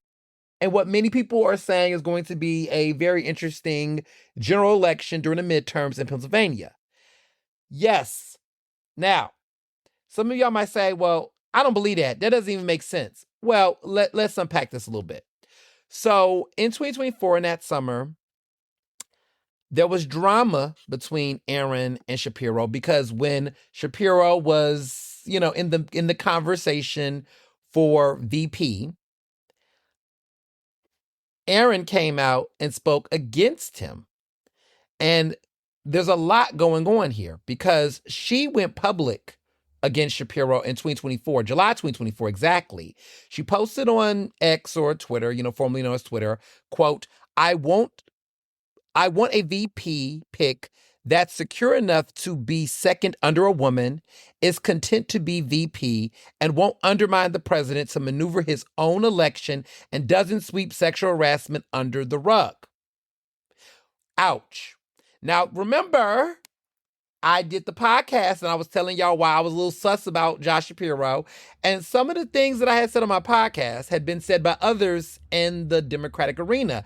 Remember, not all Democrats in Pennsylvania was in favor of Josh Shapiro being the VP pick. And I kept telling you all that knives were out. Well, it's all making more sense because I knew some things and I couldn't speak on it because I didn't have the receipts to put out there. It wasn't my place. People told me to off the record things. I couldn't say it. So when something's off the record, I can't put it out there. But I had known that there were certain people behind the scenes that had thoughts. And Aaron McClendon and her team and others also had them as well. Now, the reference about sweeping sexual harassment under the rug. This is a reference to Josh Shapiro's former top aide, Mike Verwerb. I struggle with his last name, but I think it's Verb. Now, he was accused of sexual harassment in 2023. He stayed in his position for months after the complaint was filed, and Shapiro's administration reached a settlement with his accuser for $295,000. I repeat, $295,000. Now, Shapiro has maintained that he didn't know about the complaint by Verb's accuser until months after it was made. And also, the governor declined to endorse his fellow Democratic colleague, Aaron McLennan, in 2024. Now, the messiness here is that Stacey Garrity won re-election to her state treasurer position in 2024, and in a twist is now challenging him for governor. So this same person that he turned around and is, that apparently, allegedly, he endorsed privately. Now, let's go back to Brooks. This is making more sense. Shapiro was telling people to back Republican Stacey Garrity over McLennan. Why? Because he felt slighted by her publicly trashing him. And not only did Shapiro, not endorse Aaron, he was encouraging, allegedly, fellow unions in his circle to back the Republican. So I guess this is what it means to work across the aisle for Shapiro, allegedly. This is what it sounds like, right? And these type of backstabbing habits has been alleged by him over the years, okay? Senator John Fetterman, who a lot of people don't like anymore, but back in 2024 had always said to others that Shapiro can't be trusted. And he's moved very funny on some things. Very funny on some things. I mean, even how he got his seat in the state house, his former mentor, back then, alleged him of not being trustworthy. There's so many. If you put Josh Shapiro trustworthy in Google search, there'll be tons of articles that will point to how other Democrats within his party have said it. So let me look. Let me Google Shapiro. We'll put Josh Shapiro untrustworthiness. I'll put in untrustworthiness. I'll just put untrustworthy. Josh Shapiro, untrustworthy. And a list of things come up. Quote, some have described him as an untrustworthy negotiator or noted by a former colleague that, quote, loyalty is not his strong suit. Some critics have claimed that he hasn't sufficiently supported law enforcement during protests and riots. Some have said there's concerns have been raised by his lack of transparency regarding the funding of his inaugural party and renovations to the governor's mansion. Some have also said that his handling of sexual abuse allegations within his administration, like we just talked about, with accusation that his office has tried to hide the information. It's been out there. Even his opponent, the one that he allegedly endorsed behind his party's back.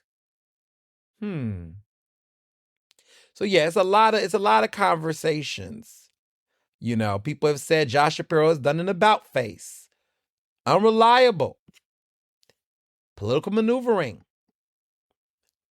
Ambitious, but in ways that might be vicious. He's ambitious, but could he be ambitious? That is the conversation on the table about Mr. Governor Josh Shapiro.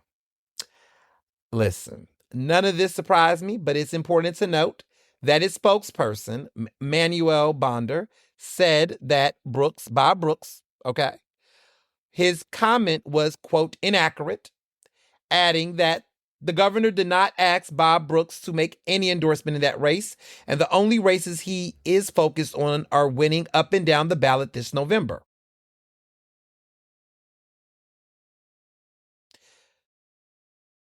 Okay. Um, hmm.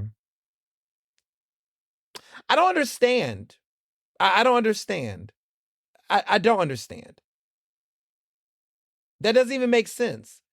Shapiro backed Bob Brooks. Why would Bob Brooks say that?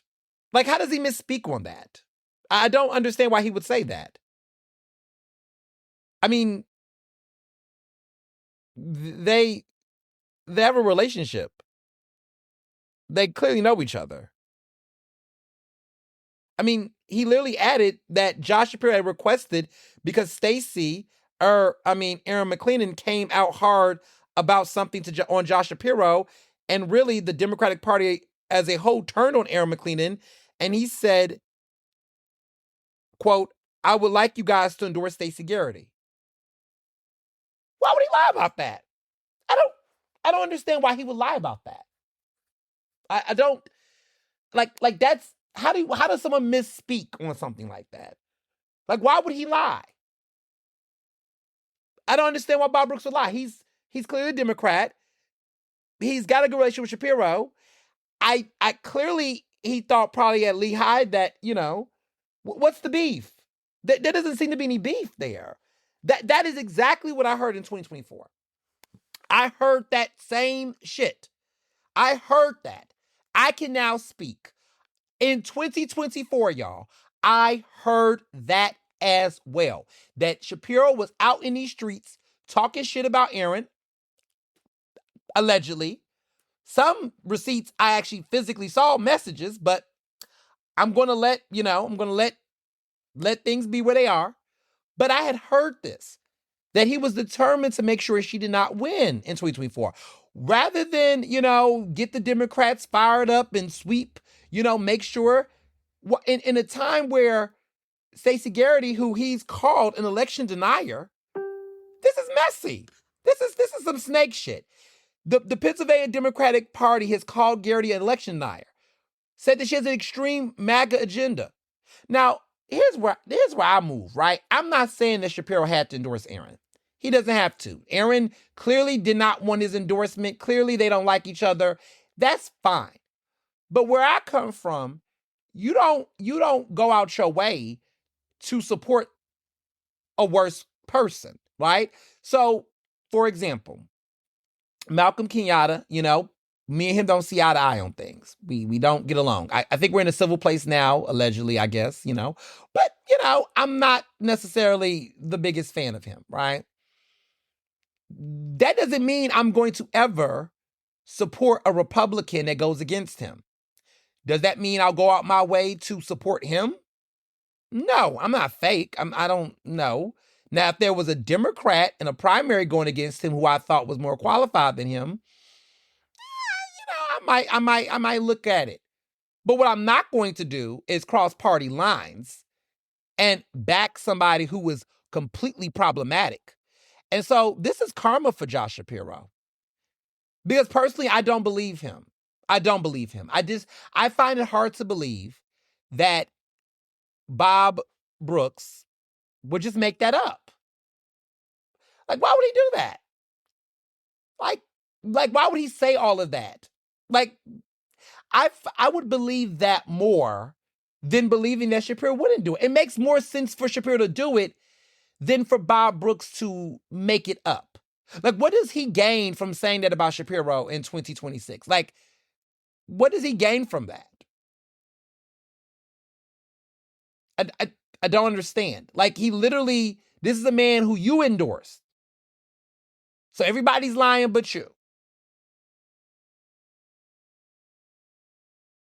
2 years later, I literally heard this shit in 2024. For it to now be in conversation in 2026, it matches, y'all. It matches. I heard the same things. And I even hinted at it back then.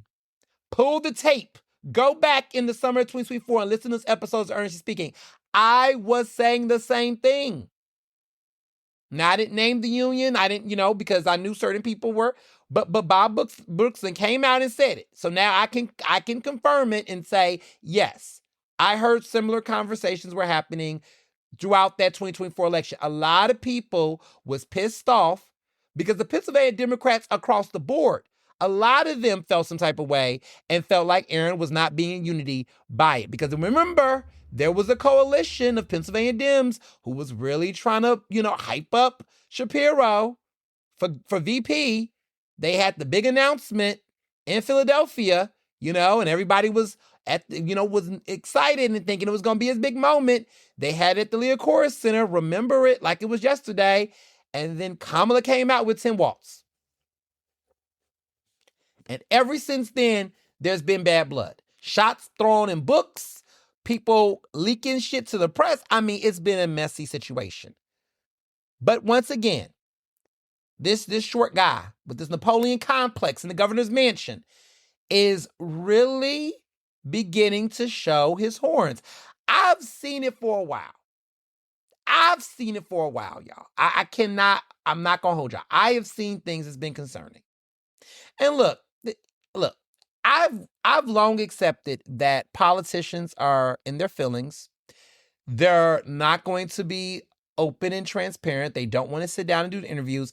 It's funny that the biggest hypocrisy I see with Josh Shapiro and Sherelle Parker, both of them, is that they can, Shapiro can sit around here and talk across the aisle with Republicans, right? With megas and Trump voters, right? Mm-hmm. But won't talk to, I don't know, somebody who is left-leaning like myself, about the issues. Nope. Won't talk to my black queer ass in Philadelphia. No. If I would have a better shot interviewing Shapiro as a black Republican than as a black progressive like myself. Like, no conversations, right? Won't talk to me. Won't if I was a black Republican, I would be closer to having an interview with Shapiro than if I am who I am currently, right? So that just shows you exactly where we are with this. Let's just be clear. That's where we are. If I was white and more centrist, Sherelle Parker would do an interview with me faster than talking to me as I am.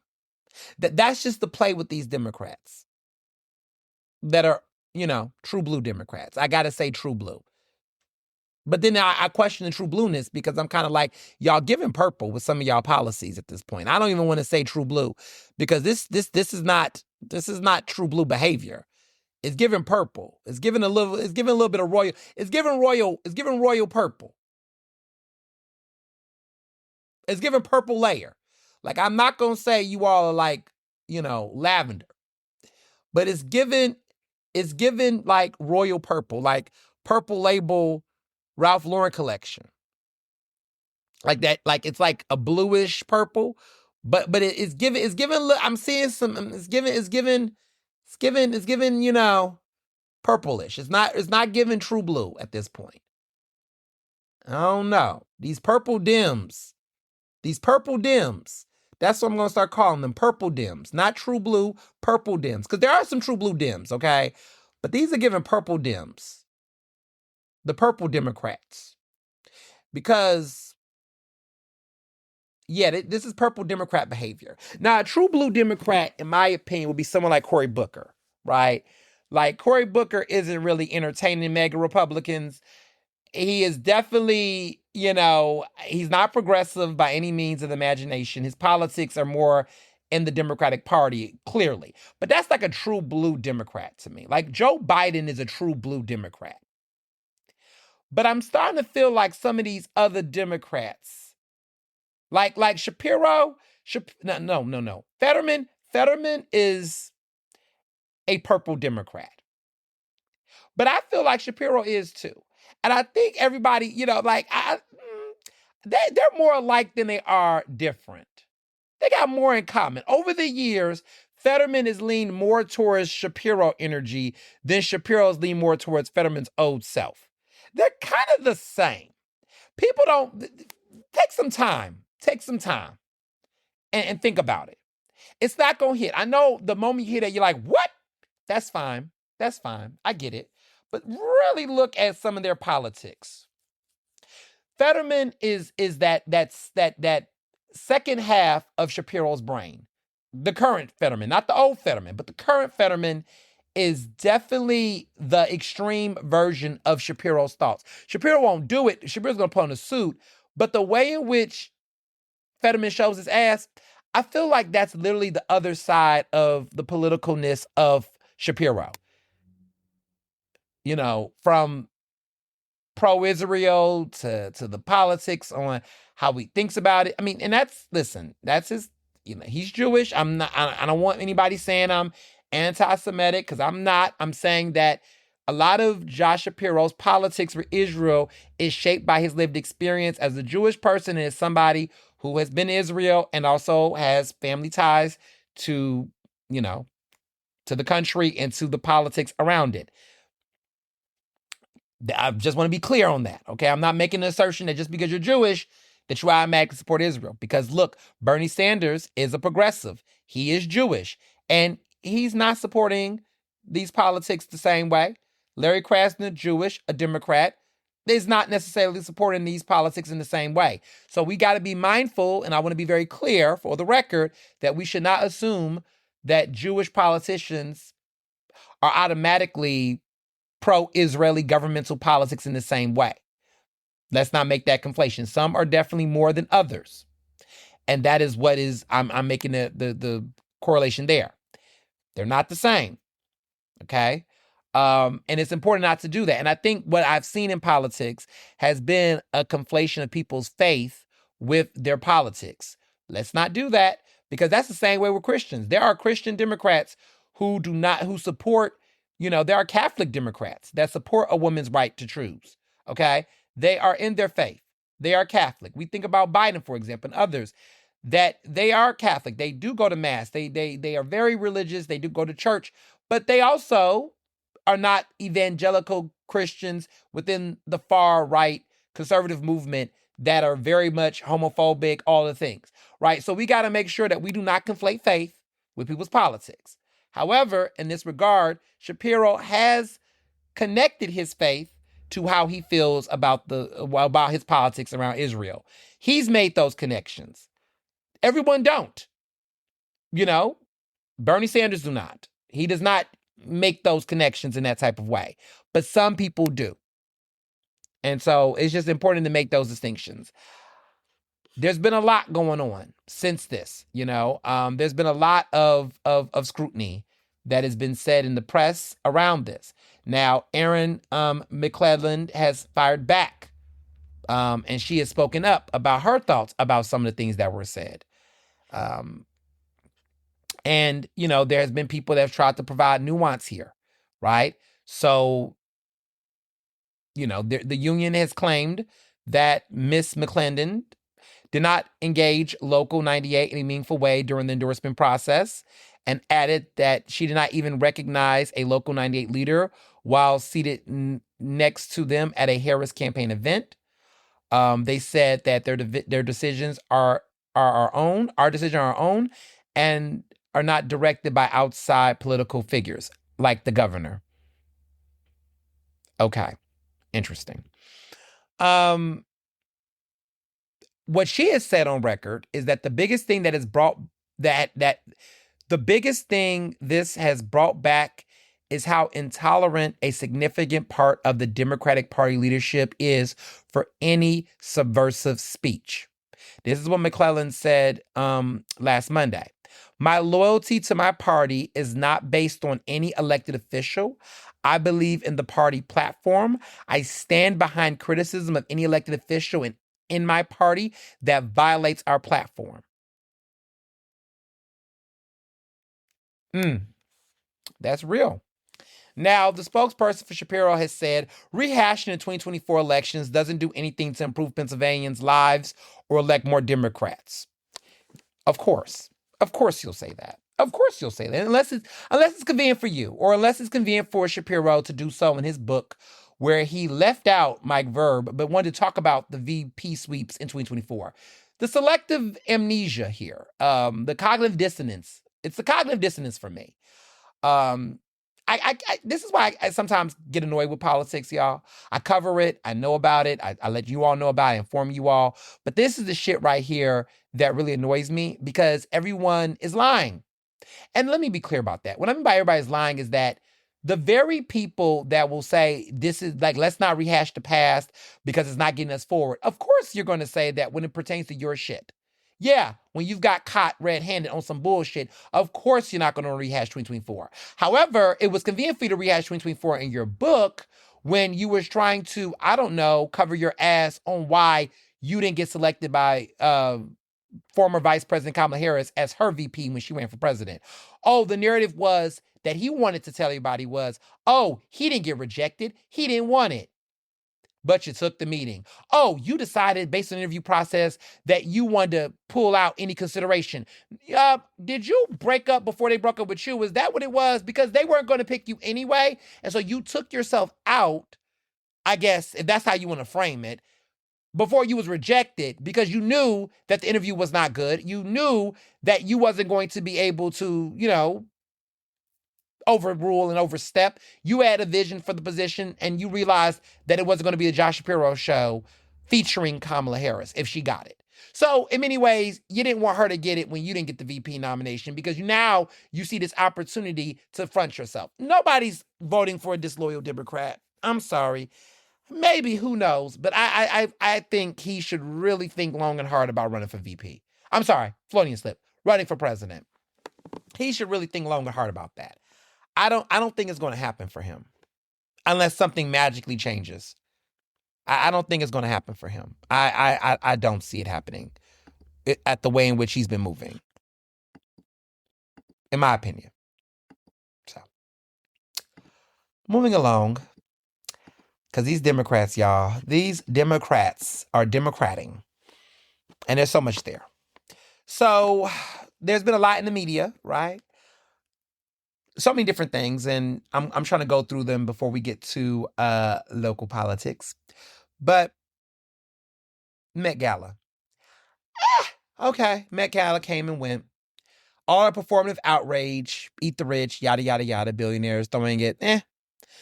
Rihanna looks good. She looked good. It was an interesting outfit. Beyonce, great dress. And there'll be another one. I mean, there was nothing really shocking or surprising. This is a very uneventful Met Gala. Yay, Beyonce gave an interview for a couple of minutes. She was with her daughter and her husband. They look good. I mean, look, Blue Ivy's gone Blue Ivy. She's adorable. There's nothing, I have nothing bad to say about her. She's like the one, like, but Tina, Mother Knows, and Blue, I feel like have now topped my rankings in the family of like people that is the most intriguing people. Blue Ivy is very intriguing to me. Just how like I think she's just a breath of fresh air. And I think when I look at the Knowles Family Carter ranking list, who's in my rank? I'm thinking Blue Ivy's number one. She's the only one. I think the children are just the best thing of that family right now. Tina might be number two right now. Tina has her moments though. But I would say Tina gives us more tea and gives us some life. I appreciate a woman who is going to give us full opinions, wrong, right, or in between. But she stands on business. Number three would be Solange, but I haven't heard enough from her lately. But I would say number three is Solange still because she really puts out some art that, she another one. Number four would be Beyonce. Number five is Jay-Z. Number six, Matthew Knowles. Easily. Now, this is not including Destiny's Child, Kelly and all of them. That doesn't include them. I'm talking about the immediate family. So, yeah, number one for me is Blue Ivy. And also, sidebar, the other siblings, the kids. Number two is Tina, for sure. Number three is Solange. Number four is Beyonce. Number five is Jay-Z. And number six is Matthew Knowles. Because Matthew Knowles has been showing his ass. Definitely showing ass. But that's my rankings right now. I got Blue at number one. That's what I would say. Rihanna is Rihanna. And I don't really care about this Tyler conversation. I really don't. Like, Tyler's got a lot going on. Bless her heart. I met her. I'm not ready to tell that Tyler story yet. I have a Tyler story. We're going to keep it cute, though. I do have a Tyler story, but I'm not going to share it yet. Some stuff I'm going to keep in the vault until the time is right. I don't want to be a part of the dog pile of Tyler right now. I feel like Tyler's very interesting. But I do have a Tyler story, a real in-person Tyler story, Grammy story, whatever. And only John, only John Pierre noticed because we went through this together when we was there. This was this year. This is very fresh. Tyler has been. I have encountered Tyler a couple of times, but I will. I'm gonna save that story. I think there's a couple of celebrity stories I have not told y'all yet because sometimes the time is not right, and also sometimes the verdict is still out on Tyler for me. I don't know. I don't know how I feel about her. I do enjoy some of her songs. I do feel like she's got a little. I admire her confidence, but sometimes I do think there's a little bit of like, you've done some cool things, girl, but you're not that girl like that to be acting the way you do sometimes. Sometimes I do think the new girls in pop got a little bit too much dip on that chip because I'm not making the comparisons to Black women specifically, but I think about all of the girls in pop music. I don't know. There's something about this current era. I admire the confidence, but the audacity sometimes is what gets me. Confidence is key. I think women in pop and music should always have confidence and feel great about themselves. But the audacity portion sometimes gets me. And she's not the only one. A couple of the girls over the years have definitely done that where I'm like, where do you get off on these expectations of certain people collaborating with you, co-signing you, vouching for, and this is not just with women, though. I'm thinking about the girls in pop because the men in music don't really do it for me like that. I don't know if y'all noticed that, but I really don't care about the men in music as much. There's a couple of men that stand out. I used to love me some Usher until Usher look what happened to Usher, like, child. Like, it's just, Bruno Mars, okay. Ed Sheeran, blah, boring. Justin Timberlake, y'all know how I feel about that. Justin Bieber, just like giving the bare minimum. Like, there's the guys in music, the guys in pop, there's not that many really bringing it out. Duran Bernard, stellar. We love to see it. He gives a fuck. He gives a fuck. He shows up to work. The Weeknd, he cares. He's trying to show up and do something. But it's not that many men in music right now trying to really bring something to the table with a level of grace, humility, respect. Either they're very talented but assholes, or they're very mediocre but whining.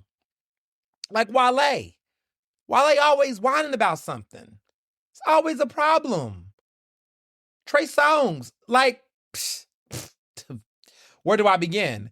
The guys in R&B just, Leon Thomas, I will say I do like Leon Thomas. Leon Thomas looks like he gives a fuck. But the men in music just don't do it for me. So if y'all are like, well, what about the men? Some pseudo-feminist wannabe that's like, I don't hear you talking about the men, because the men are shitty. I don't talk about them because I don't really censor my music taste around men. I really don't. Like, I don't really listen to them. I think if you want to understand why I don't unpack men on my podcast often in music, it's because a lot of them are just trash. They just really are. So women in music really pique my interest. They bring more to the table. They have better songwriting skills in this current era. Let me be very clear. In this current era, they're more creative. They are more innovative. And so I'm more interested in talking about women in music in general because I feel like they're more intriguing right now in the genre. So respectfully, it's not that I'm more interested in what the women are doing in music in general, good and bad. Because the men are just not bringing anything to the table. They're not. Give me some men artists that are just keeping you excited right now. Especially straight men. Give me some that are like really doing some great work outside of Leon Thomas. I'll wait.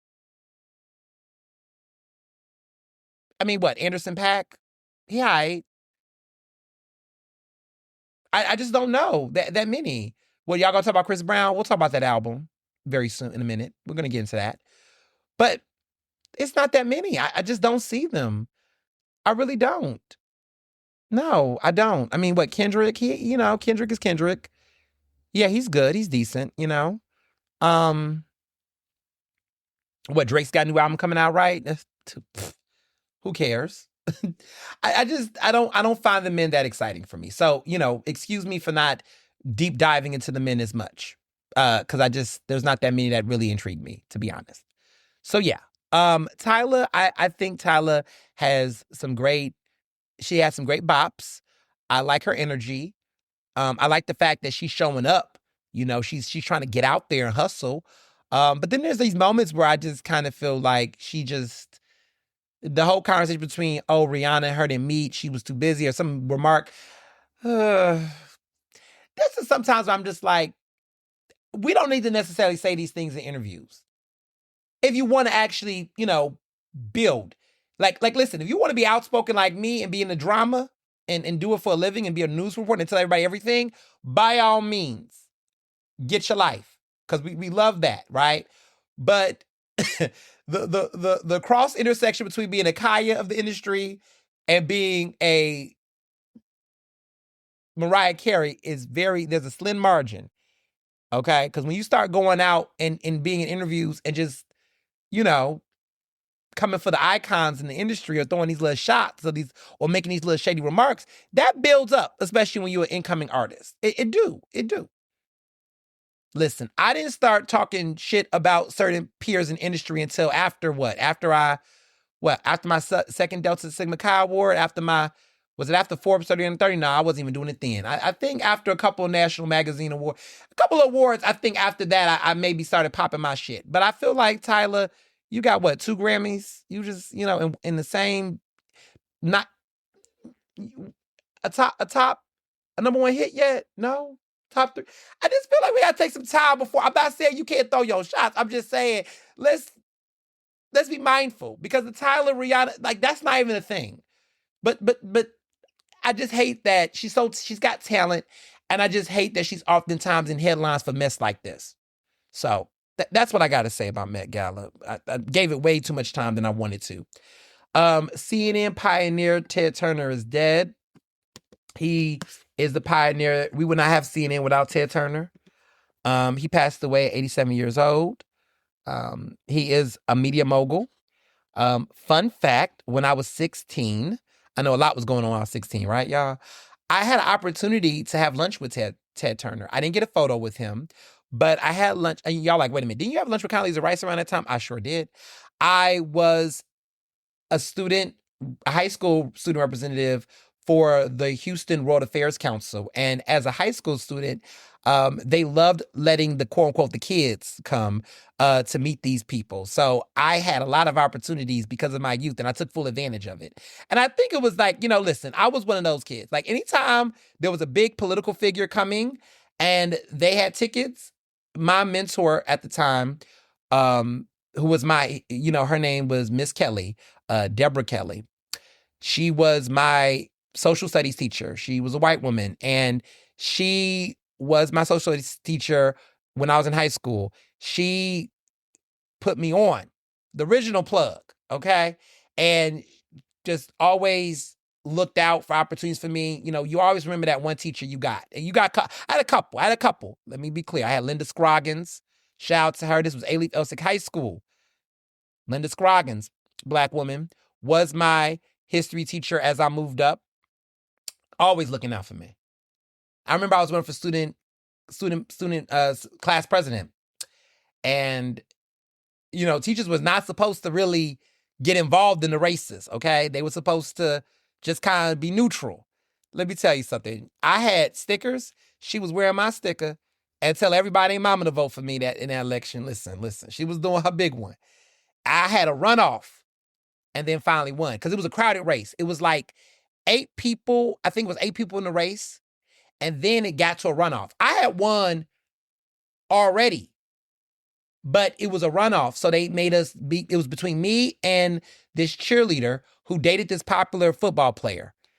I think her name was Mercedes. And me and her was in a runoff, and then I won by a landslide. Everybody got behind me. See, I knew the politics back in the day. But Linda Scroggins, shout out to her. She was my history teacher my junior year. And then I had Miss Kelly. And Miss Kelly was a member of the World Affairs Council in Houston, and she would get these tickets and these things. And so every time there was an event, they would look for, like I said, high school students. She always made sure I was able to go. I mean, this is how I got to get into with the Mexican president Vicente Fox. This is how I met Kofi Annan, who was a general, the Assembly General of the United Nations, Kofi Annan, when he was a leader. This is like 20 years ago, y'all. Like, this is a throwback. This is like 19 years ago, okay? When he was over there. Kofi Annan, he was a legend. Oh, this is taking me back. When he came, he was the former Secretary General of the United Nations. Yep. But he was Secretary General at the time. He came and he passed away in 2018, which is crazy. But man, the world was so different. The world was so different, y'all. Like, I'm thinking about things like, damn, yeah, you know, Condoleezza Rice, met her. Yeah, I met all these world leaders when they came to Houston, and debated them, had lunch with some of them. Yeah, this was my world while I was in the public school. So, they don't make it like that anymore, right? When you can, I don't, But yeah, I took advantage of those opportunities. And Ted Turner was somebody I got a chance to meet. We didn't get a picture. This is before cell phones were out, but like, this is before cell phones and things. Like, I can't, if I had a picture, I can't find it. But I believe he came to the World Affairs Council. And yeah, I didn't even know I was interested in journalism. I was so interested in politics. But I remember this.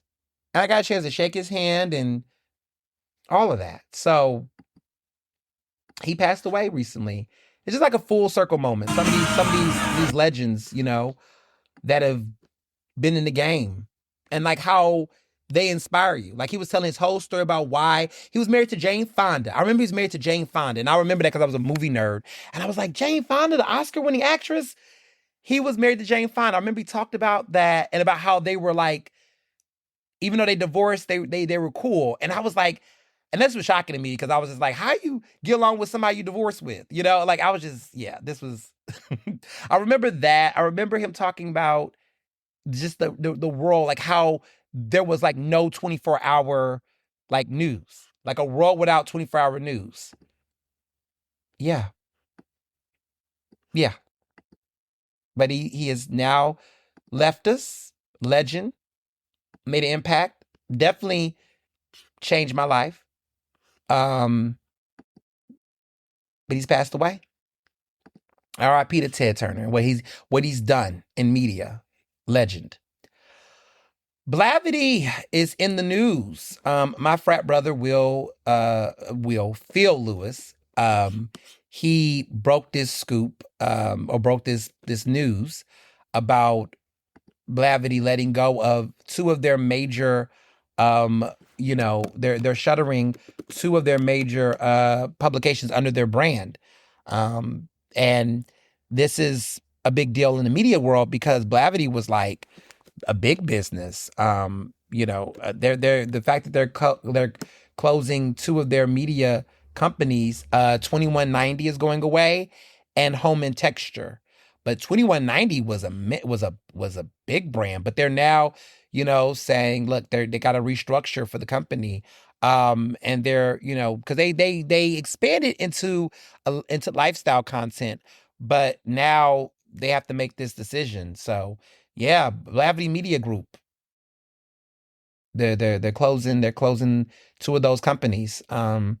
So yeah, a lot. And I think a lot of it has to do with AI. I think a lot of it has to do with just the way digital media is going, the metrics, the traffic, the cost, right? Because they're paying writers to produce. And if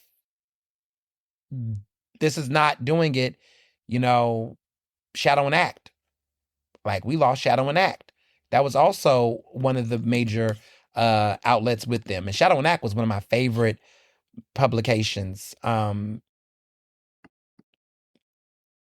Now they're fading, they're pretty much gone too. So it's a lot, we losing a lot of great brands, because Shadow and Act was basically this publication that covered Black cinema indie cinema, mainstream cinema, like they were like the top dogs.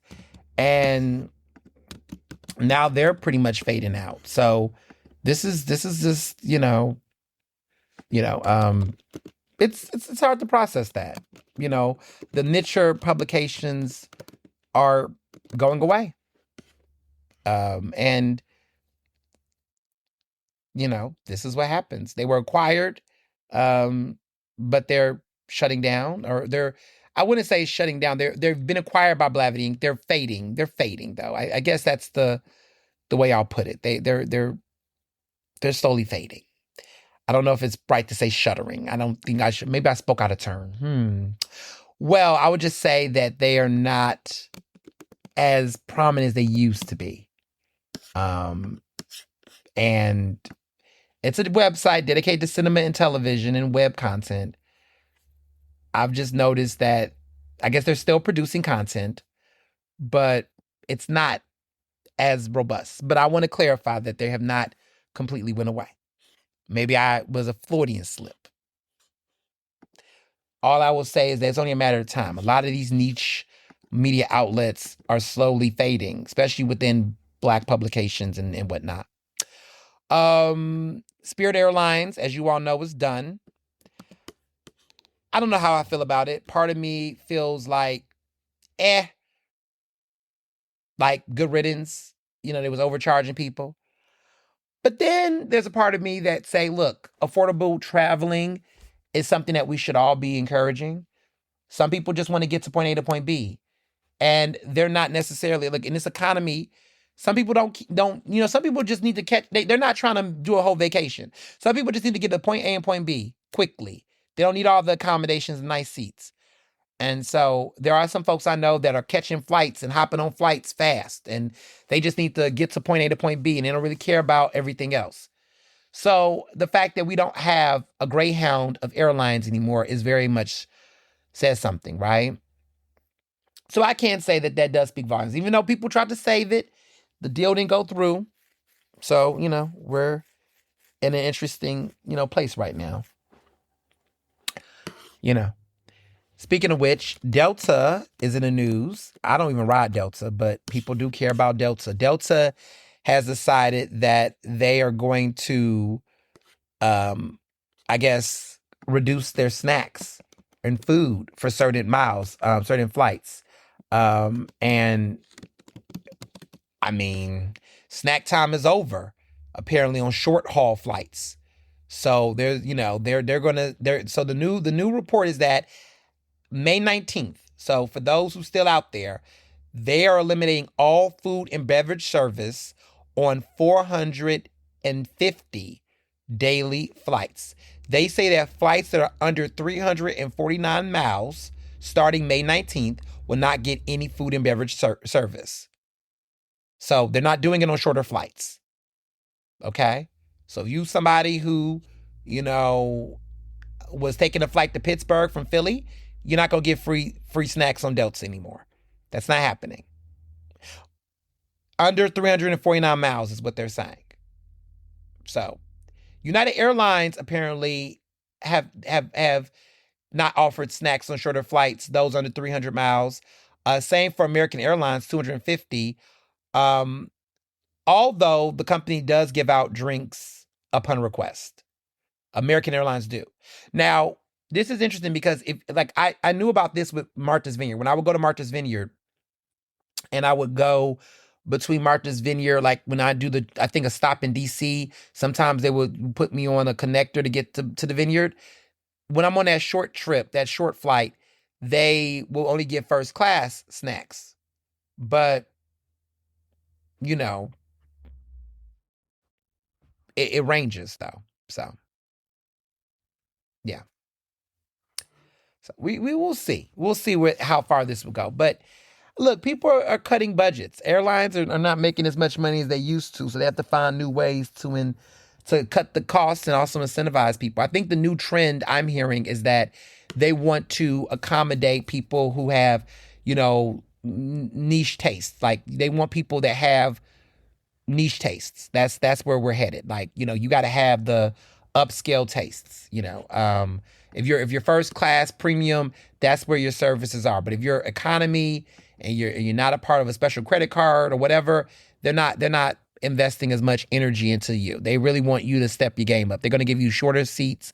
They're going to make the flight as not as luxurious as it used to be. It's getting interesting. And now that Spirit is gone, we definitely are seeing a interesting shift as a result of this. We're absolutely seeing a trend in folks not even wanting to invest, in the same way. Now that Spirit is gone, all the big major airlines are doing their big one. They're showing their ass a little bit. I ain't gonna hold you. They're showing their ass to a certain extent. So I've been paying attention to these trends, for better or for worse. It's very telling. So yeah, it's gonna be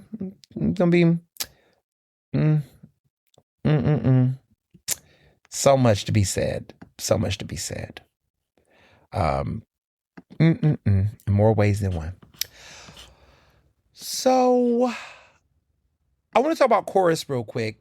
As a professor who uses Chorus, a lot of people say, hey, Chorus shut down. How do you feel about that? You're a professor, blah, blah, blah, blah.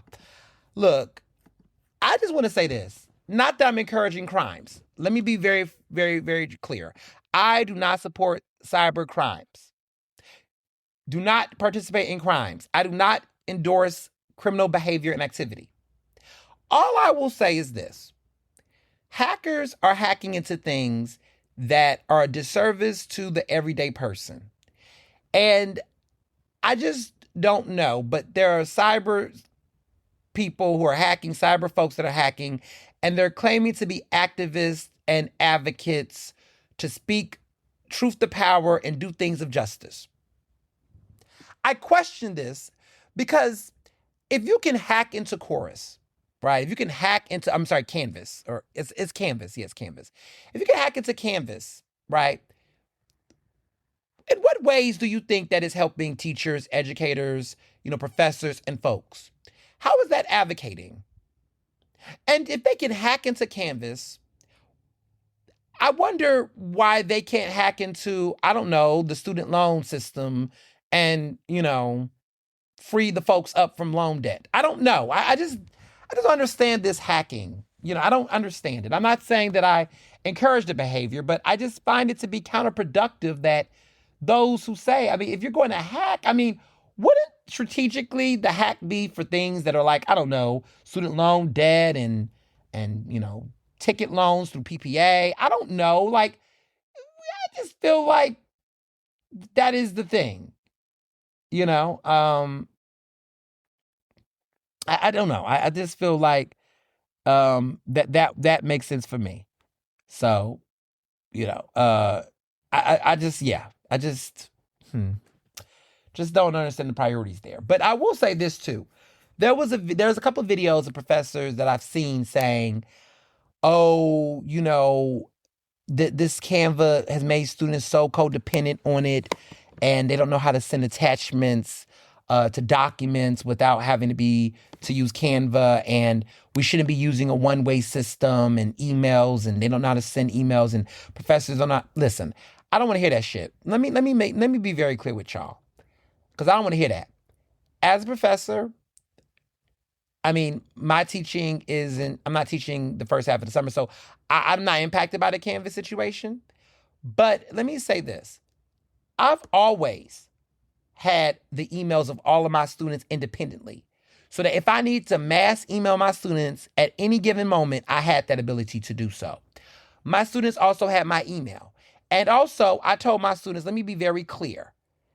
Just because Canvas shuts down or something might happen, the assignment is still due. You know why? Because you can send me an attachment via email. So if you all were not teaching your students how to send links or send attachments using their student email address without Canvas, that's really on you. That's really on you. I don't assume anything in 2026 when it comes to students and things. I tell my students how to properly address me. It is Professor Owens. It is not Ernest. It is not, if you want to say Mr. Owens, that's fine, but we can do Professor Owens.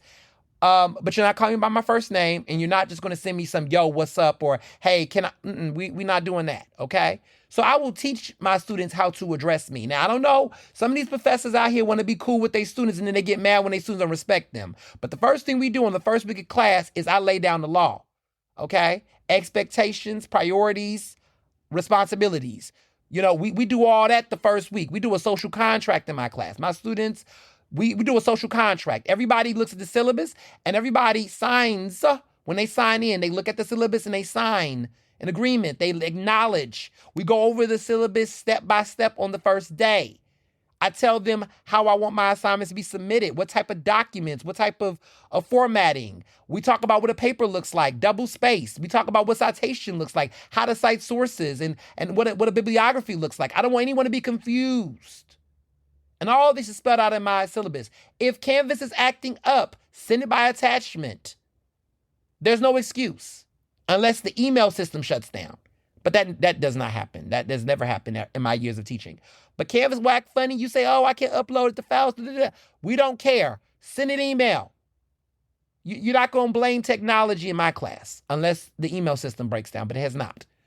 But I've had that. When I first was teaching, students will always play that, oh, Canvas wasn't working for me, so therefore you didn't send an assignment? What? Huh? So I stopped doing that. I started saying, look, I don't care what's going on with the platforms. Submit it. Submit it. Send me an attachment. Here's how you upload an attachment. Period. So, some professors out here, they like to blame the technology. No. Even with you, some professors like, I don't have any way to contact my students. I'm sorry. So you don't have none in the email address of all your students. You let Canvas have that too? Crazy. Some of y'all telling yourselves, if I need to contact my students, I have all their email addresses independently. I am not waiting for Canvas to do that work either. Some of y'all are too codependent on the technology.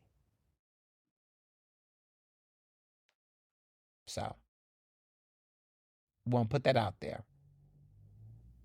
Want to put that out there. Just want y'all to know. Because there's so many of these conversations, and I'm just kind of like, okay.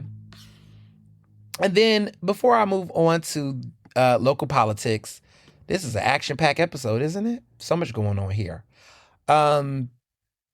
ABC is suing the Trump administration, specifically the FCC, the Federal Communications Commission. They're alleging that the FCC has violated their First Amendment rights for investigating The View. Specifically, they said this is because FCC had a probe into the show's political coverage, and ABC lawyers claim that is punitive and violates free speech. Hell yeah. Because the FCC, which is led by Brendan Carr, questioned whether The View was violating equal time rules regarding political candidates. Now, the ABC filed a lawsuit to stop that investigation, argued that it's an improper attempt by the government to penalize the network for its content. Now, there was a lot of that going on, okay? There was lots of legal action, threats around, from Sunny Hostin concerning COVID-related deaths. There was reports of these potential legal action from the co-host, from Sunny Hostin, concerning COVID-related deaths, and separate calls from her supporters, for a lawsuit against the show. So a lot of people have been speaking out against this. And I think that this is necessary because Sunny Hostin has explored suing Trump in the past. I mean, these attacks, yeah, it's not okay.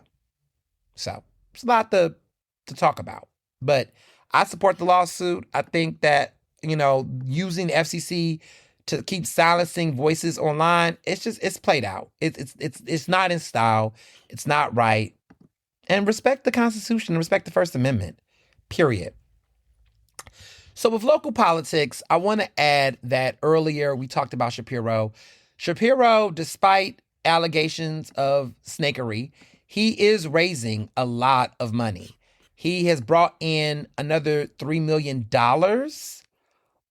which is heavy. $3 million he raised this session. A lot of people are talking about it. he's raising the money. Where the money is coming from, I haven't looked into all that. You can only imagine. But he's really trying to, I guess, prove that he has the type of chops to, one, lock in and secure a victory in Pennsylvania for governor in his reelection, but also prove the fact that he can raise money from different people and come out on top as a presidential candidate. Okay. Well, we'll see. Interesting enough, I do think his strategy is that he has some serious money. He is trying to flip Pennsylvania's 4 key congressional seats and put a check on Donald Trump, is what he's been telling folks. So he wants to flip these seats. He wants to do this. I mean, if the money he's raising, if he's going to put that money in these races for candidates who are struggling to raise money or not have as much money, it will be interesting to see how that plays out.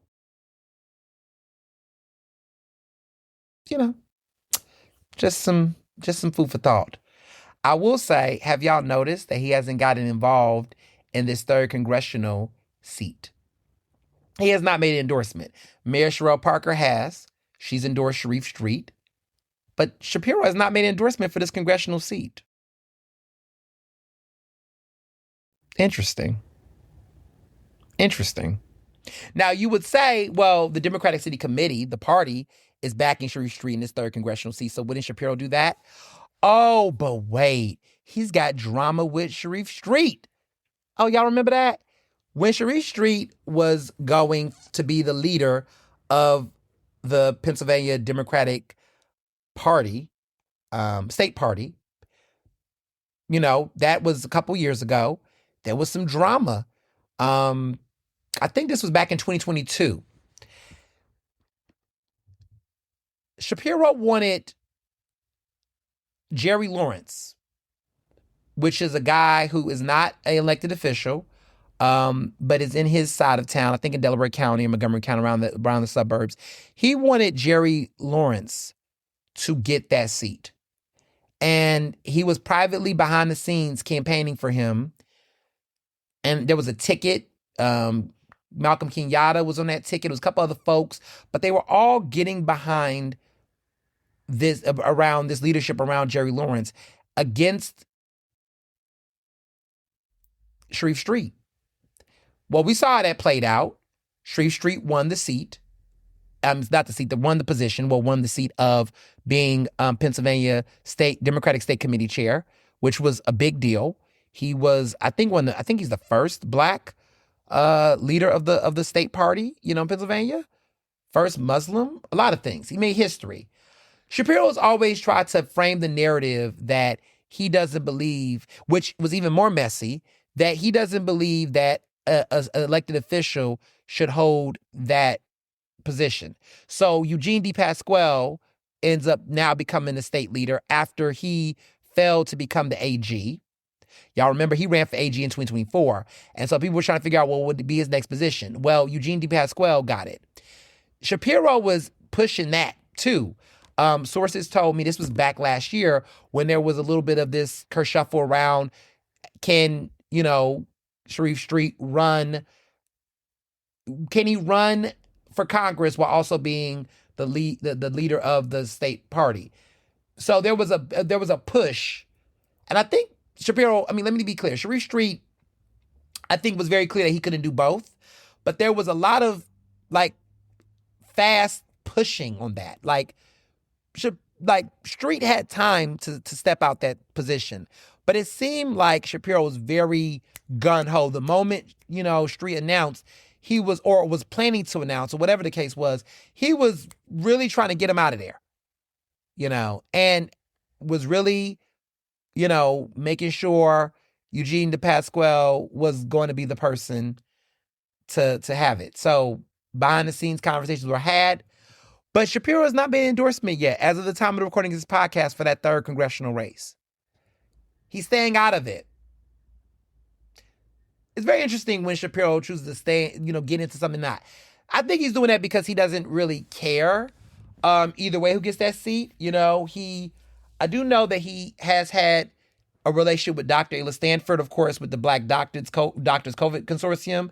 So I think he's choosing to stay out of the race because he might like Dr. Stanford, and he also probably likes, well, I don't think he likes Sharif Street, but I think he knows that if Sharif Street gets the seat, he will support him, But I think he's staying out with endorsements. I think he is staying out of it. It's interesting when Shapiro chooses to stay in something and stay out of it, but that's just me. Speaking of, do I want to go into the congressional races yet? No, I want to talk about taxes. The Park administration continues to go ham on these taxes. They are really trying to get the ride share tax across the field. It's looking really bleak, y'all. I must say, I don't know how this is going to play out. I really don't. I don't know.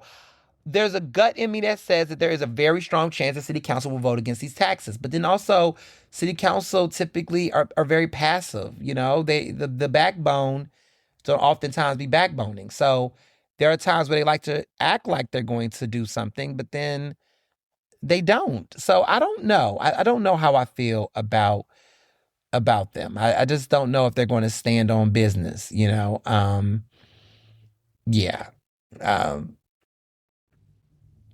Yeah. Don't really know where they're going to stand on this situation. But nonetheless, they are really big on trying to push the rideshare. Now, I've spoken a lot on social media. I've went viral recently for talking about the Philadelphia Parking Authority, and I want to talk about that and connect those dots because that has went viral. I knew it was because I did my research, y'all. I did my research, and I know some things. But let me back up with the Park administration real quick and then connect those dots. I've really been frustrated because lately the Park administration has been trying to, defend their rideshare tax. They've been framing this narrative of making big corporations pay their fair share for public education. The supporters are arguing that the administration is charging the company and not taxpayers, right? And they're saying companies like Lyft and Uber can't afford to pay up. I get annoyed with this type of rhetoric because one, not the Park administration try to act like they are on some socialist, eat the rich, tax the wealthy argument. Like that's nonsense. Okay, because let's be very clear. If the Park administration is invested in making corporations and rich institutions pay their fair share because they can quote unquote afford to, I'd love to give a modest proposal in that case, right? Where are the pilots? Where are the pilots? Pay in lieu of taxes. Where are the pilots for these eds and meds? Corporations, Penn, right? When is Penn going to actually pay pilots? These ongoing multi-year tax abatements, what are we going to do? Because I'm hearing that they're going to do another major tax abatement in the fall on these closed schools that have already closed. Not the ones that's about to close, because that won't come into effect until 2027 and 2028. But what are they going to do with these already closed schools? Because I hear that there is conversations happening right now of a 20-year tax abatement. Yes, the Park administration is considering, alongside with the support of City Council, they're exploring the possibility of a 20-year tax abatement for developers who are interested in those closed down school buildings. Okay? Now, this will be for the ones that are already closed, not the ones who are about to close. We don't know what that is going to be, but there is conversations that are happening at City Hall right now around this topic. So, interesting, right? What about generous tax cuts for major corporations in the city? There's a lot of these interesting, tax cuts that are happening for major corporations where they should be actually paying more. What about that proposed wealth tax? We keep hearing about a wealth tax.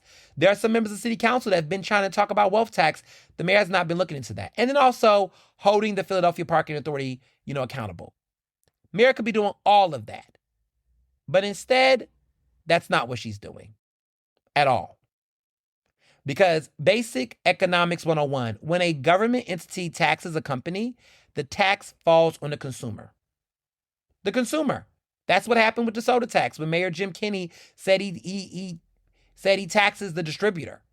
But we all know when you tax the distributor, the tax falls on the public.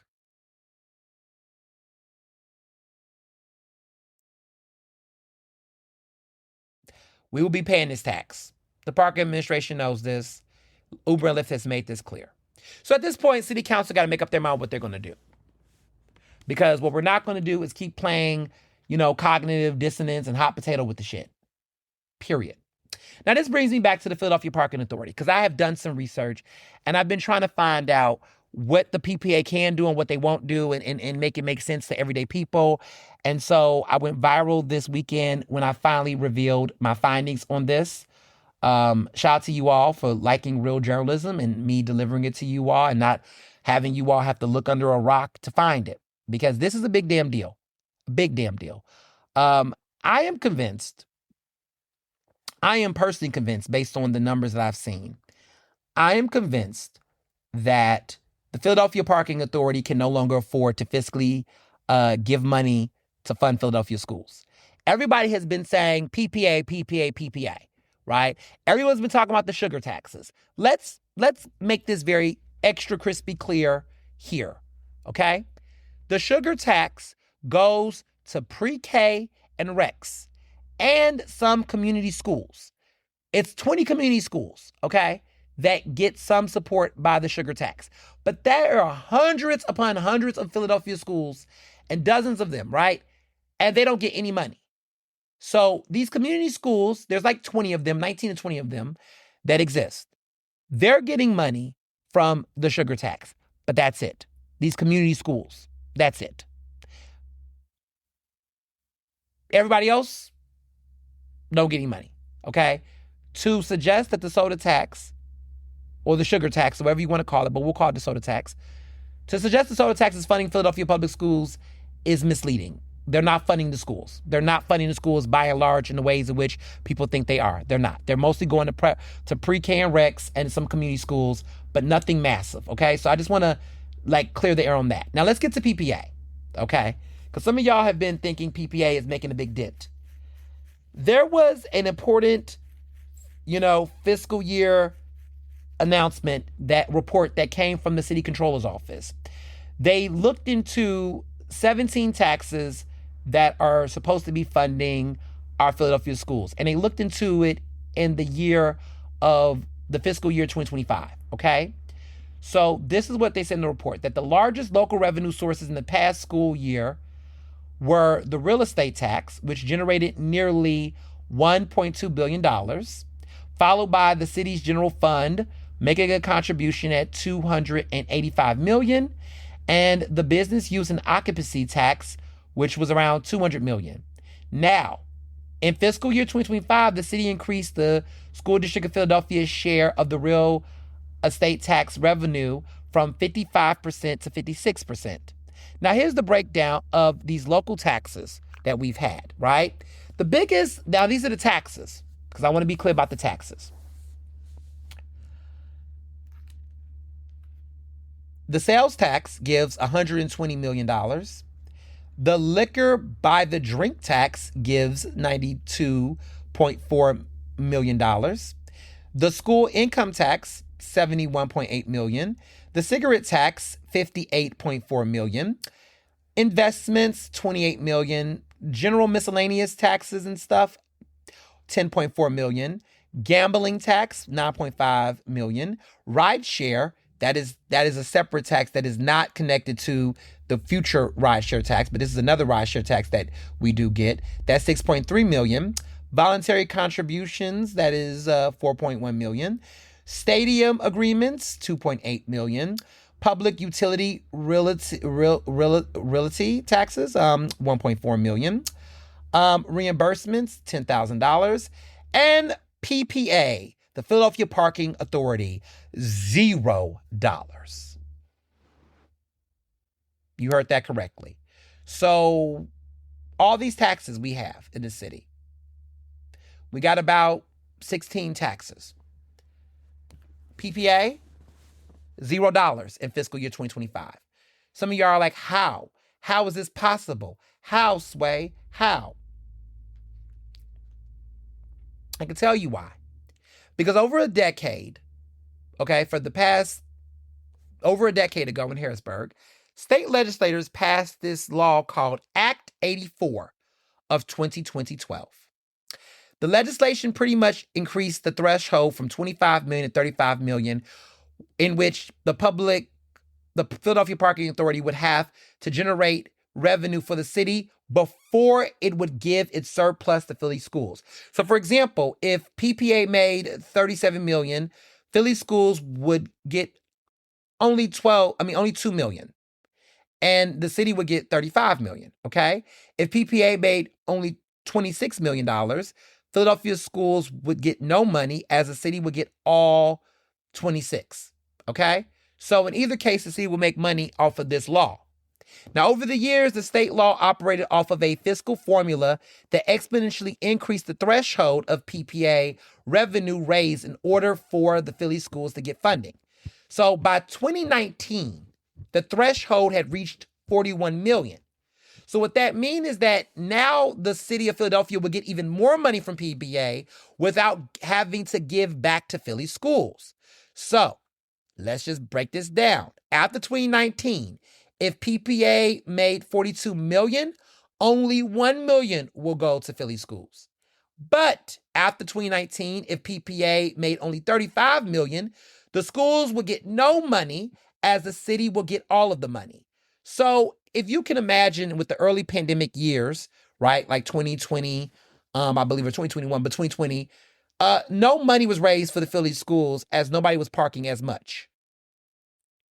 So with this ever-increasing threshold, it has been, I think it's politically inaccurate for any elected official to give the public the impression that our money towards the Philadelphia Parking Authority is helping our schools.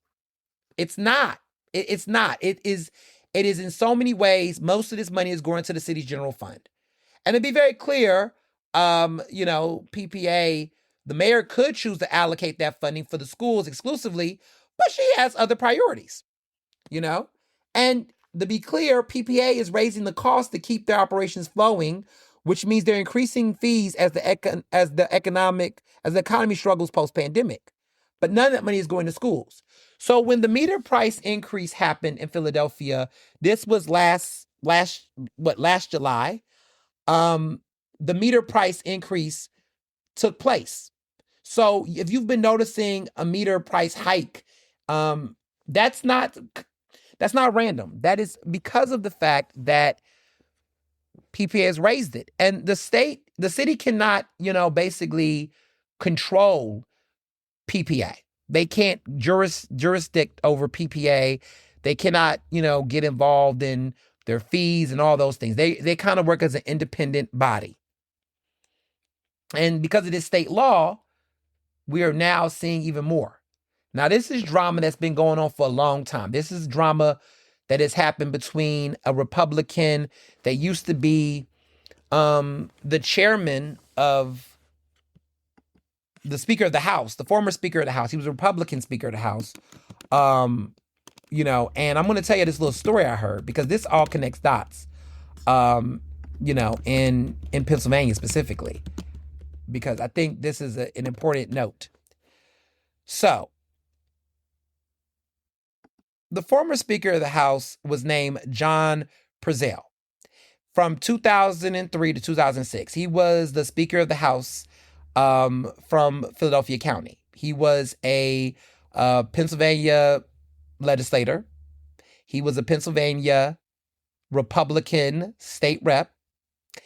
He was a driving force in Philadelphia politics, especially within the Republican circles, until he wasn't anymore.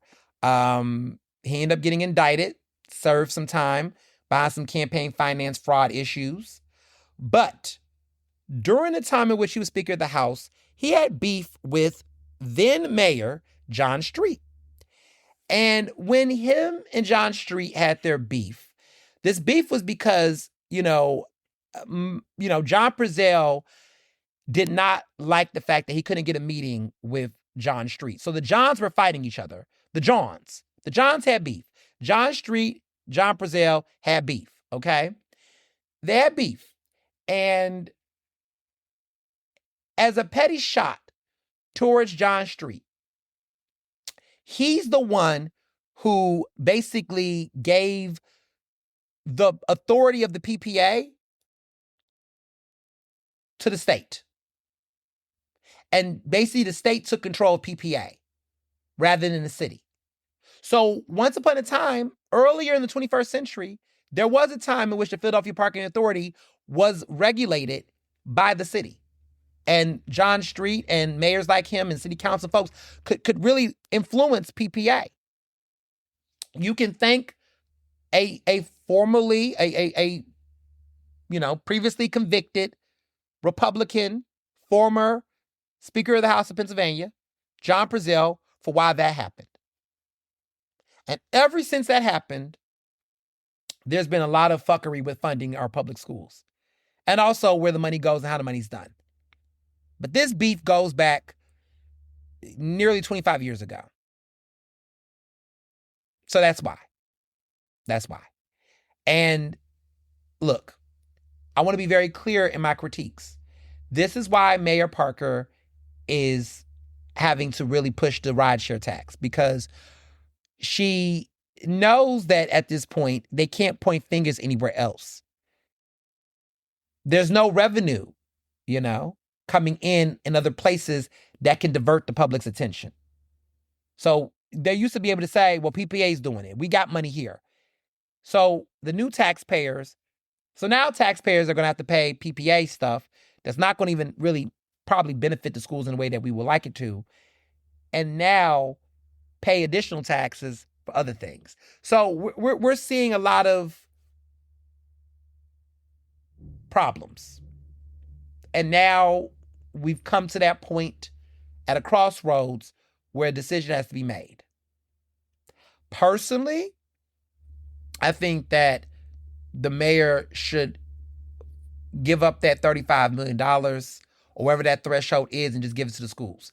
That should be the money. I think the PPA money, like whatever that $35 million, I think we should put that money, that shouldn't go to the general fund. I think that money should go to schools. Because we always saying that the city's doing economically well and we got all this other stuff. Well, let's do that. Let's do that. Let's put that $35 million to the schools solely. Because let's be very clear, PPA was giving only a couple of millions lately. I mean, 7 million here, 14 million. They weren't giving like anything near the amount of money the city gets. I think the city should just give the money. That should be our contribution. Let the PPA money that comes in go to the schools. I'm down with that. I think that that's my proposal. Rather than the taxes, let us just force the money to go to the city. Like, make the city give that money to the schools. That's my idea. Since people want to ask me for fucking solutions. Maybe, look, I'm not a legislator, but I'll give you some law. That's my proposal. My mom's proposal is we should make the PPA money go just to the schools. Every time the city, whenever the city gets that PPA money, they should just give it to the schools. Rather than tax us, give that money to the schools. There's already a threshold. We have a threshold of $41 million. We will be able to guarantee at least $35 to $41 million, at least. So give that money to the schools.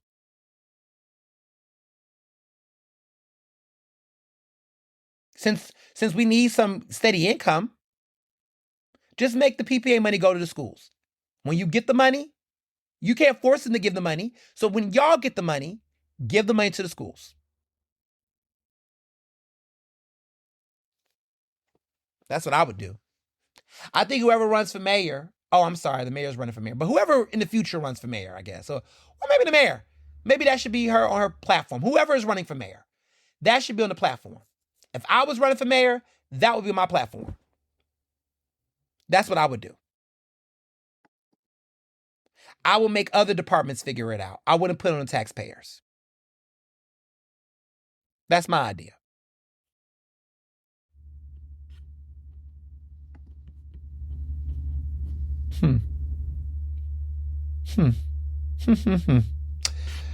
Just putting that out there. Just, putting it out there. Now, to these congressional candidates, there's been a lot of drama going on the past week pertaining to laws, bills, all the things. And I just want to just say that we're a week away. We're close to a week away from seeing all this stuff that's happening. We're close to a week away. And I don't there's a lot. There's a lot. And I want to get some things clear. I want to get some things clear. I do not work for candidates. I cover them. And so I want to be very clear. It's not my job to do the advocacy and the bidding of any political candidate. Full stop. So let's get into it. This past week, State Representative Chris Rabb voted no on a bill, on a suit of 6 bills to combat child sex trafficking. This legislation was intended to increase and enhance penalties for sex traffickers, give victims immunity from prosecution, and address these deep fakes. Chris Rabb I guess people will say he was casting the only no vote on the whole entire suite of 6. Now, he did vote in favor of some, but he did not vote for all. And he returned that same legislation. And he's done this during 3 previous sessions in the House when it initially died in the Senate. Once again, the legislation passed 25-1, with Rabb again voting no. Now, this caused a lot of shock to people because everybody was kind of like, well, I don't understand. What's behind this? Why would he do that? What's going on with this vote? I didn't know. I didn't know what his rationale was. He did not, there was reporters who reached out to him when the story was reported and he did not give a comment. So that raised, some questions around what was up with that. But, we don't assume. I don't assume for candidates, okay? I don't assume for any politician until they put out a statement. So he eventually put out a statement the day after and explained that his vote for some of these bills, specifically the one increasing penalties related to dealing in infant children, he pretty much said that Pennsylvania already treats child trafficking as a serious felony and argued that the bill could, quote unquote, blur the line between organized trafficking and desperate actions by vulnerable parents, potentially criminalizing poverty rather than targeting traffickers. In a separate no vote, which was regarding funding child advocacy centers via fines and fees from offenders, he said he supports the goal but opposed the funding mechanism because fines often go uncollected and could create what he called a pervasive financial incentive to rely on incarceration to fund services. He said he intended to propose an amendment so he could support it later.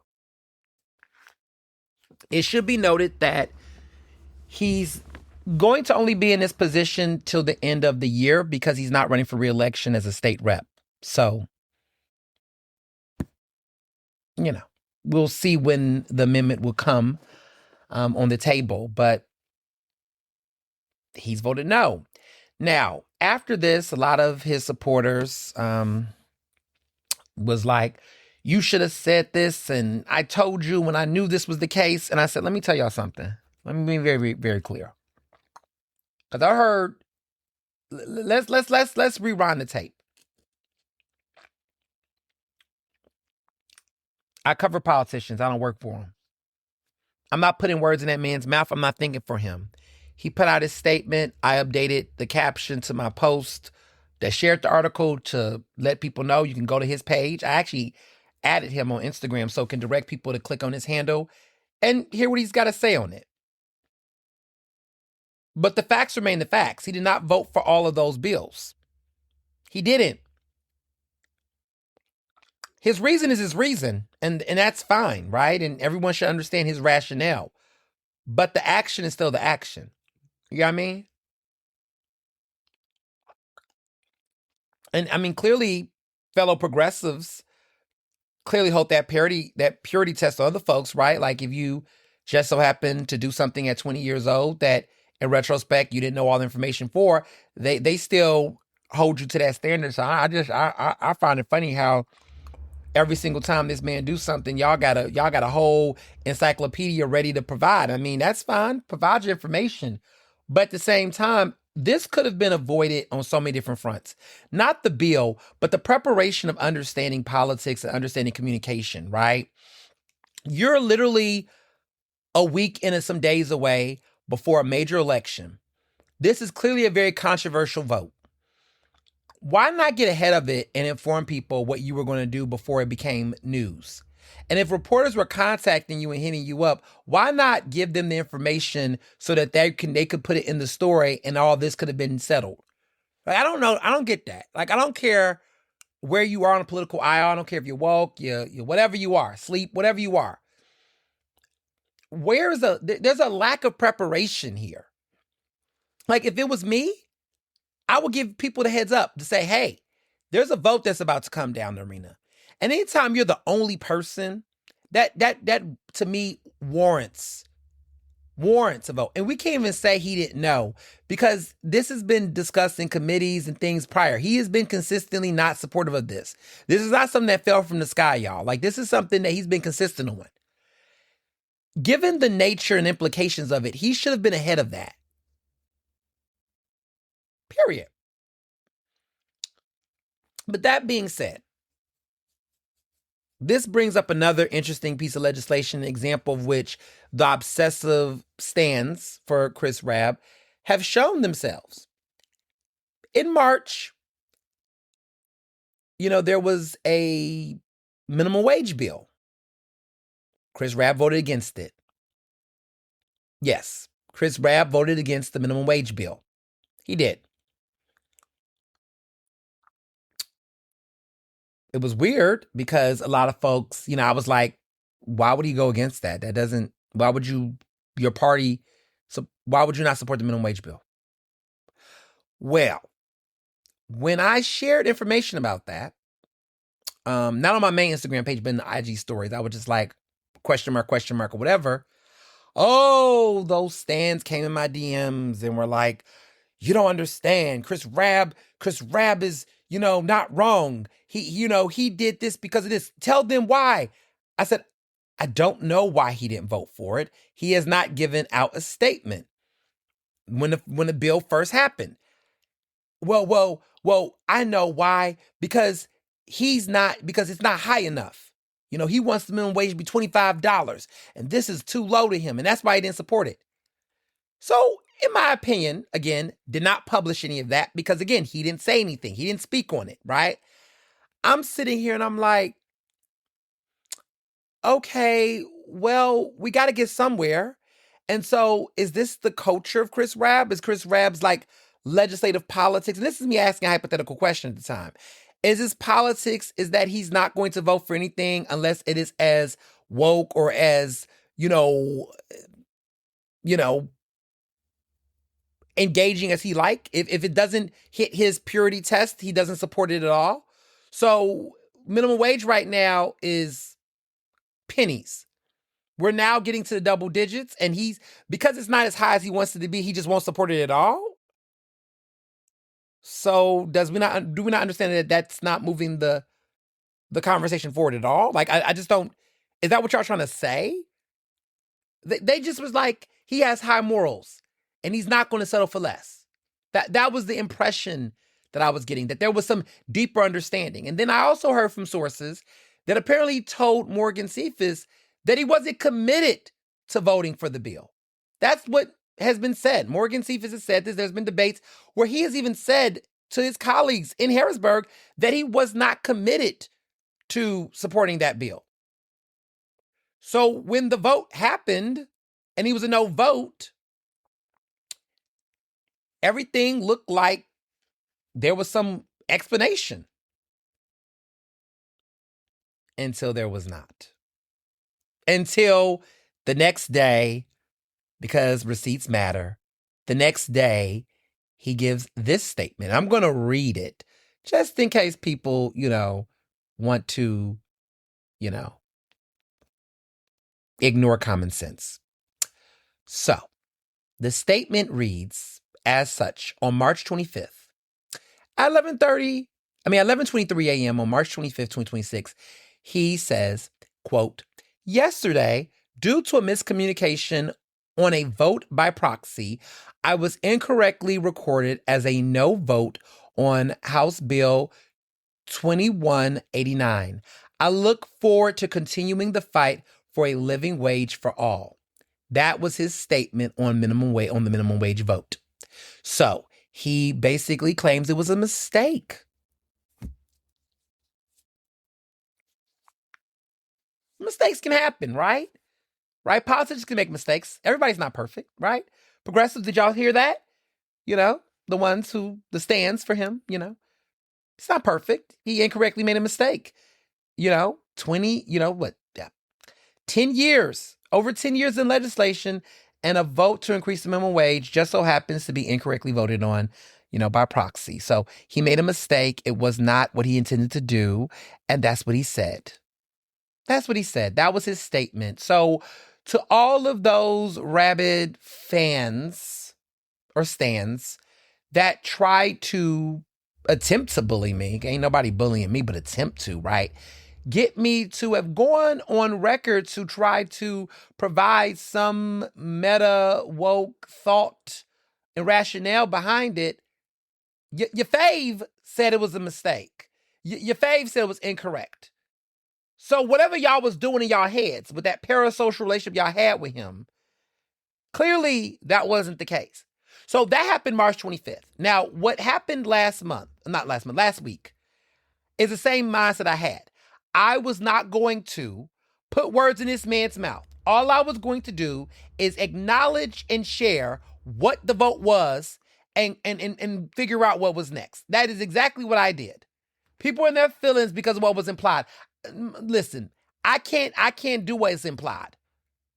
But the same way that others could imply what the vote meant is the same way he could have rationale what the vote could have meant.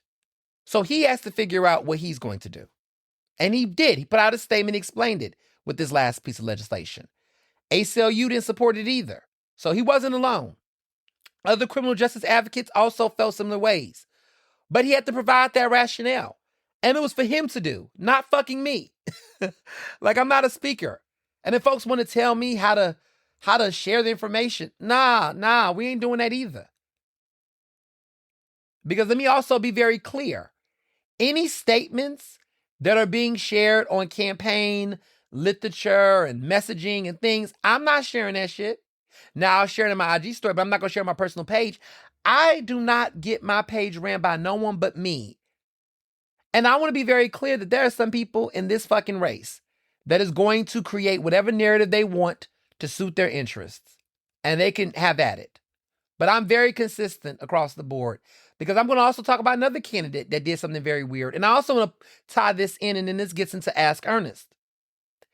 So there is some surrogates for Dr. Delus who has been really pushing this very feminist take. And I wouldn't even call it black feminist take because these are not black feminists who have been saying this. There is a white feminist in question that has been putting out this narrative that every single time Dr. Stanford gets criticism, she makes it a conversation that is reduced to some gender war of sorts where she says, well, what about the men? And these are the double standards for women. And it's like, yo, women are not, there are women criticizing Dr. Delus Stanford not in comparing her to a man, but because there's legitimate questions about her expertise. And it's not about her gender. There are some people that might be sexist, sure.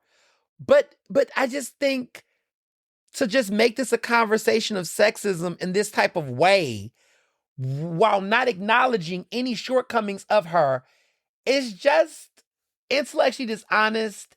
And I kept trying to figure out what it is. So Erin Sansamore is I don't know if she's an official surrogate or a pseudo surrogate. She is a perennial candidate that has lost multiple times for city council, For whatever reason, she has decided to come out and support Dr. Ellis Stanford out loud. And on social media, every time someone has something to say about Dr. Ellis Stanford, she comes with a narrative that's consistently dredged in white feminism. And what I mean by that is that it's very basic surface level advocacy and allyship that does not have an intersectional lens, does not have a real understanding of the complexities of Black womanhood, nor does it understand Black communities into the which and ways people engage politics. It's very basic analysis that misses the point, dismisses folks, mislabel people, and is not productive, not even for her candidate, right?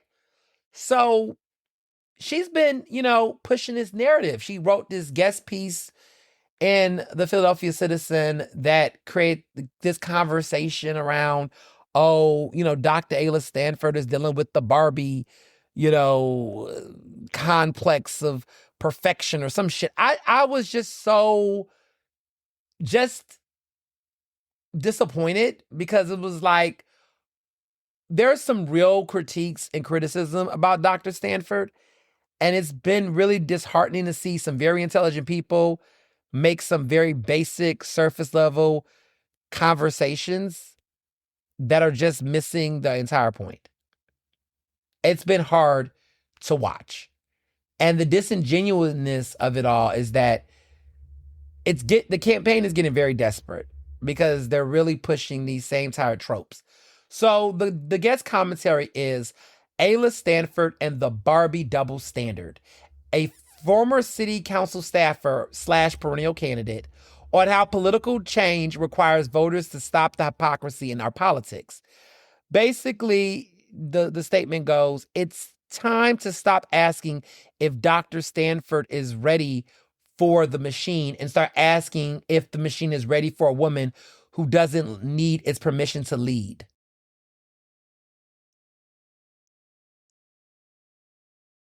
I'm confused. What? What? Okay. Okay. And I guess if I critique this, I'm mansplaining. So, let me be quiet because the white feminists are going to, it's time to pour the tea. So I was wondering, why was Aaron Sansamore so invested in Dr. Ayla Stanford? Like, what's going on with her, with Rab? What's the drama? And this is an Ernestly Speaking exclusive, because you're not going to hear this anywhere else in this type of way. So let me pour this tea from what I've heard from close sources connected to this. So, y'all ready? Okay.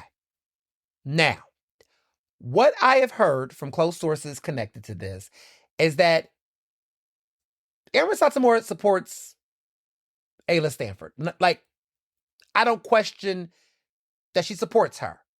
But in politics, there's always other reasons why people support people beyond what they say on paper. Sources are telling me that Aaron Sansamore is considering running for city council again. I don't know if she might be considering running in Cindy Bass's district. I don't know if she lives in Cindy Bass's district, but if she do, somebody can figure it out. But there's speculation that she might be living in Cindy Bass's district and might be having aspirations, allegedly, to run against Cindy Bass. Possibly. I don't know if she lives in Cindy Bass's district, but that is something that has been floated around. And part of the issue here is that there is also speculation that Chris Rabb is aspiring to run for that seat, or considering it, allegedly. All this is allegation, allegedly, that if he does not win, if he does not win this congressional seat, he will then run against Cindy Bass in her district seat in city council. Now, for those who might say, well, why would he do that? Oh, it's very simple. Because Seth Oberman Anderson, he is, at Reclaim. He is a progressive. He ran against Cindy Bass 4 years ago. Well, nearly 4 years ago, about 3 years ago, and was close by 400 votes. So what that means is that Cindy Bass is very vulnerable. That district seat could flip. Not flip Democrat. I mean, it's going to be a Democrat either way. But it can flip. It can potentially flip in favor of another candidate, a progressive candidate. That's what it's giving, okay?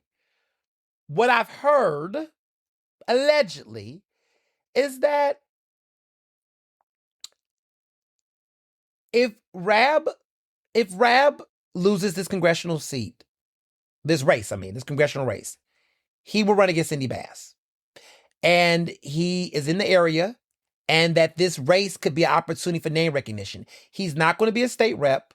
He's already given that up, but he pretty much is in play for anything. I mean, congressional race, he has a chance of winning this, right? He has a strong chance of winning.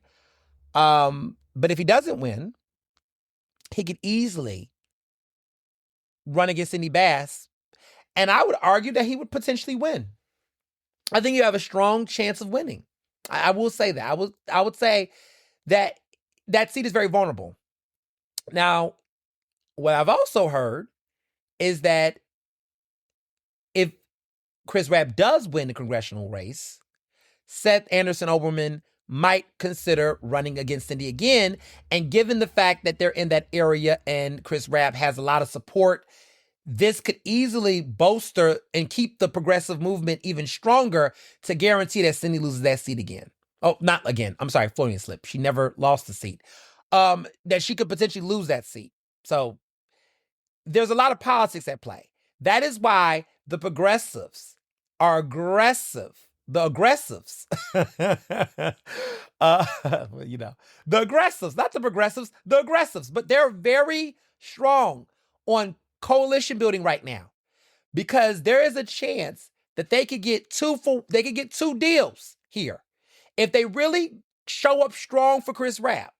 That Rabb momentum can lead to a Anderson Oberman comeback, to which he could then go against Cindy, beat Cindy, and now there will be a shakeup in the Northwest, because now you will have the Northwest coalition could be on his deathbed.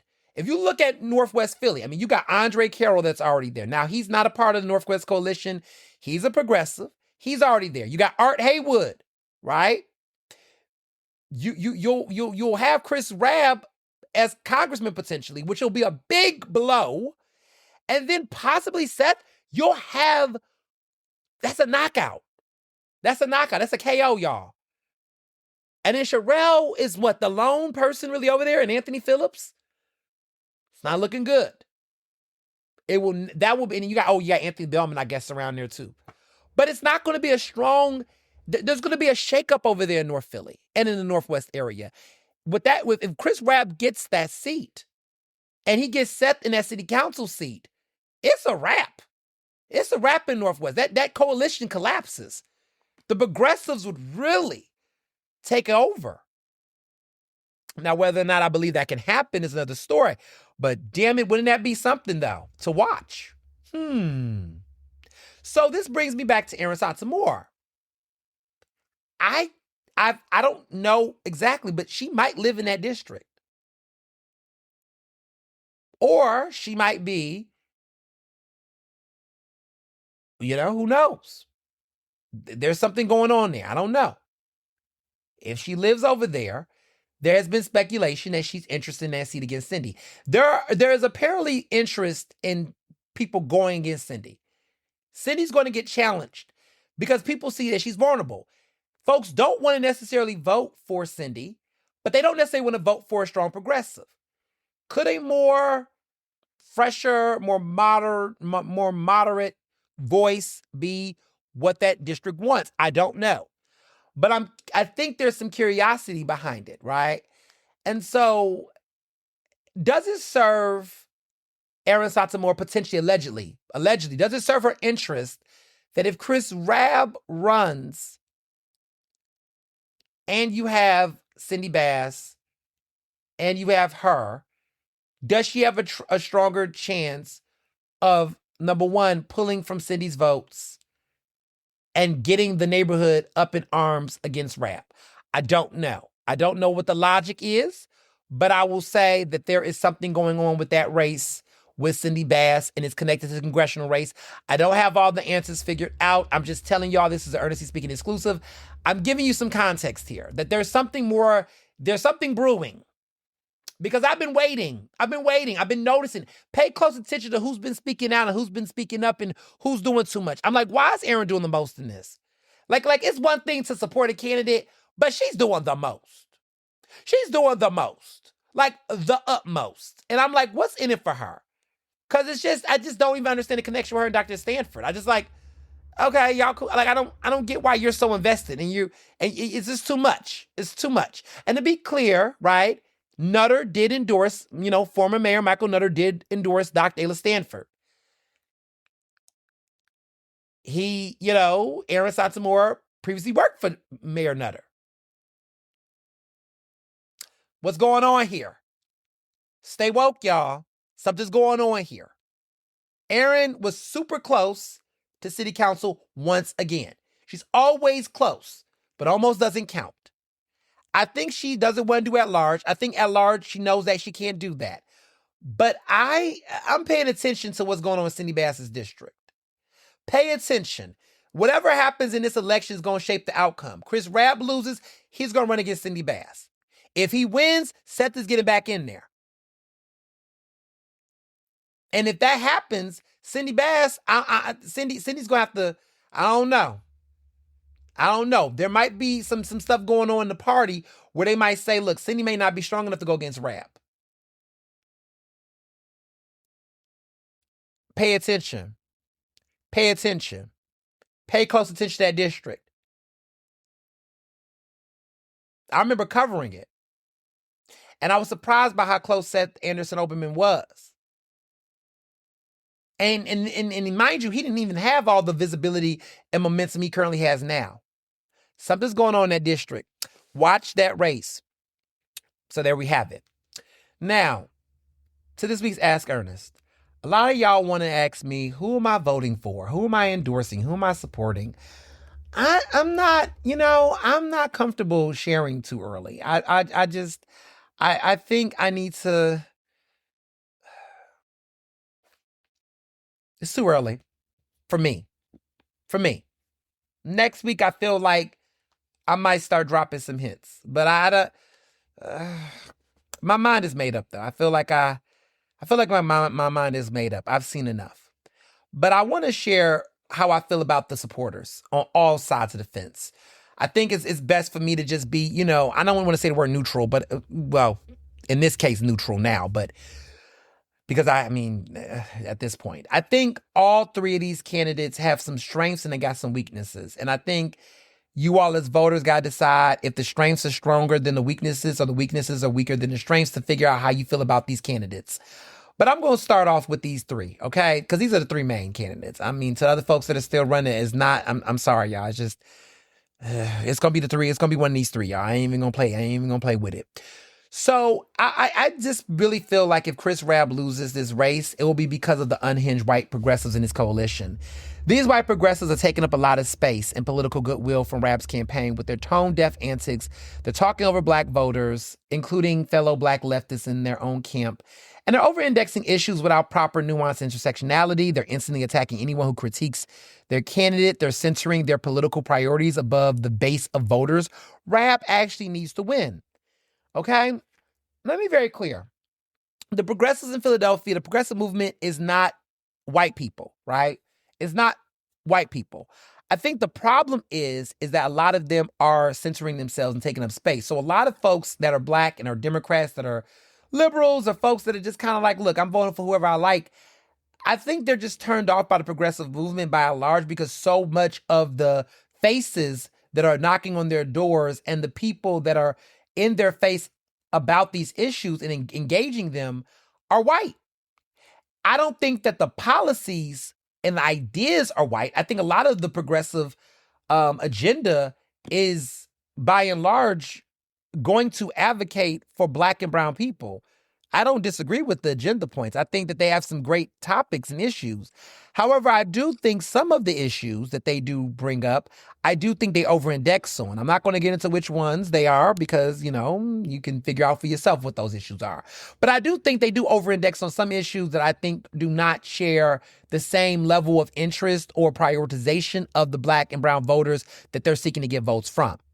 I think that Black voters do want to see changes in the criminal justice system. I think they do want union support and strength. I think they do want advocacy for a better living wage. I do think they want more accountability for corporations. I think they do want those things. I want those things. I don't think anyone disagrees with that. I think the messengers that are messaging these things, I think the way that they do approach Black folks, there's a level of disrespect. And people are people. At the end of the day, nobody wants someone to keep on screaming and yelling down their throats and insulting them while telling them that they matter, or that they got issues for them. Because that saviorism that we see within white progressives and that type of talking down will turn people off. And you know what it is? It's not that Black voters they will vote against their own interests. They just won't vote, right? Because when they feel like they're being insulted and disrespected, voter apathy is real.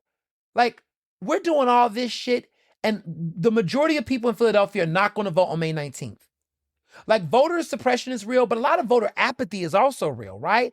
Like, we got a lot of voter apathy. A lot of people just don't want to vote. And the reason why they don't want to vote is because of the messengers. I think that progressives in this city struggle with getting people to show up. If there's a problem when you have a platform that speaks to the interests of people in the community, but yet they won't vote for you. Why? You got to look in the mirror and figure out why. You can't blame the machine. You can't blame other people. You got to look and say, who is out here spreading the message? Are they representing the people that needs to be, right? Shout out to the fact that they are starting to run more Black progressives in the city because these non-Black progressives have not been doing a good job engaging people. So they got to figure that out.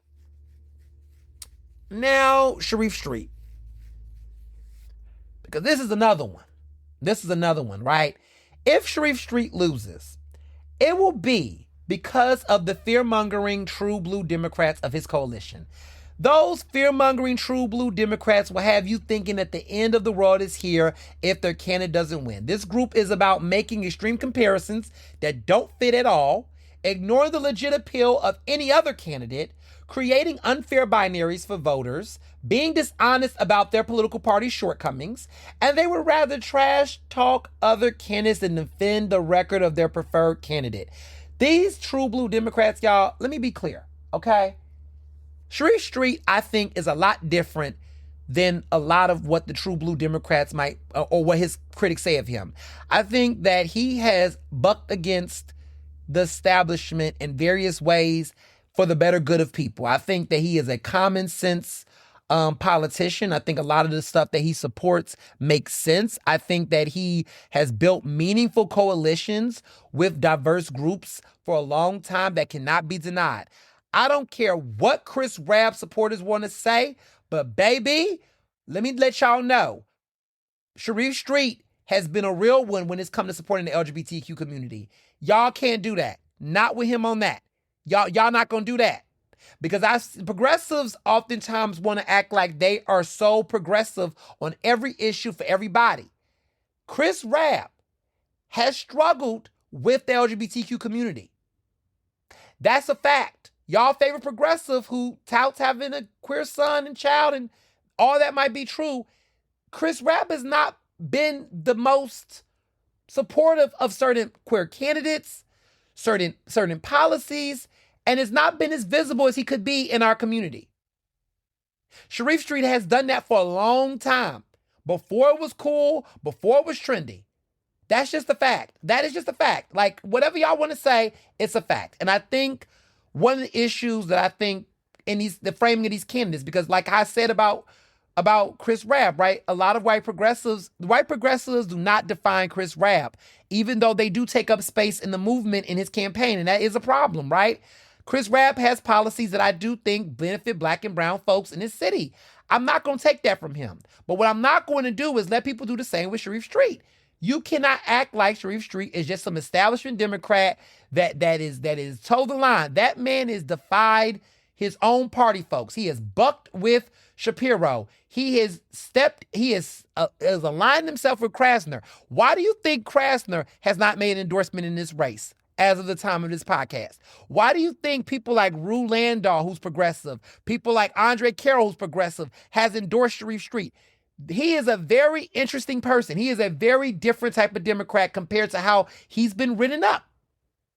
Is he perfect? Absolutely not. This is a man who's being endorsed by Sherelle Parker. This is a man that is aligned with some people, right? He is, supporting Rochelle Bilal as a sheriff. And y'all know Rochelle Bilal continues to have her issues, right? He steps locked toe with her. She's endorsing him. He gets those endorsements. But you know what? Krasner and Rochelle Bilal are also cool with each other too. And that's y'all favorite progressive.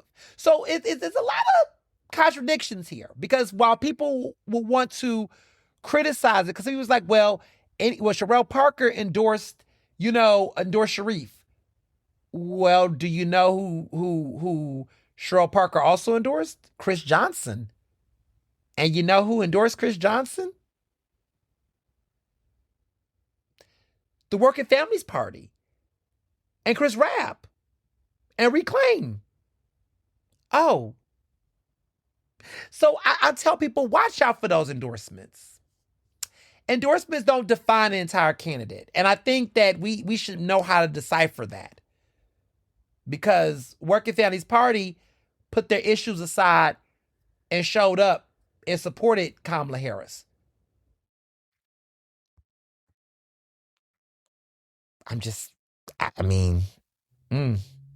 It's like, well, interesting.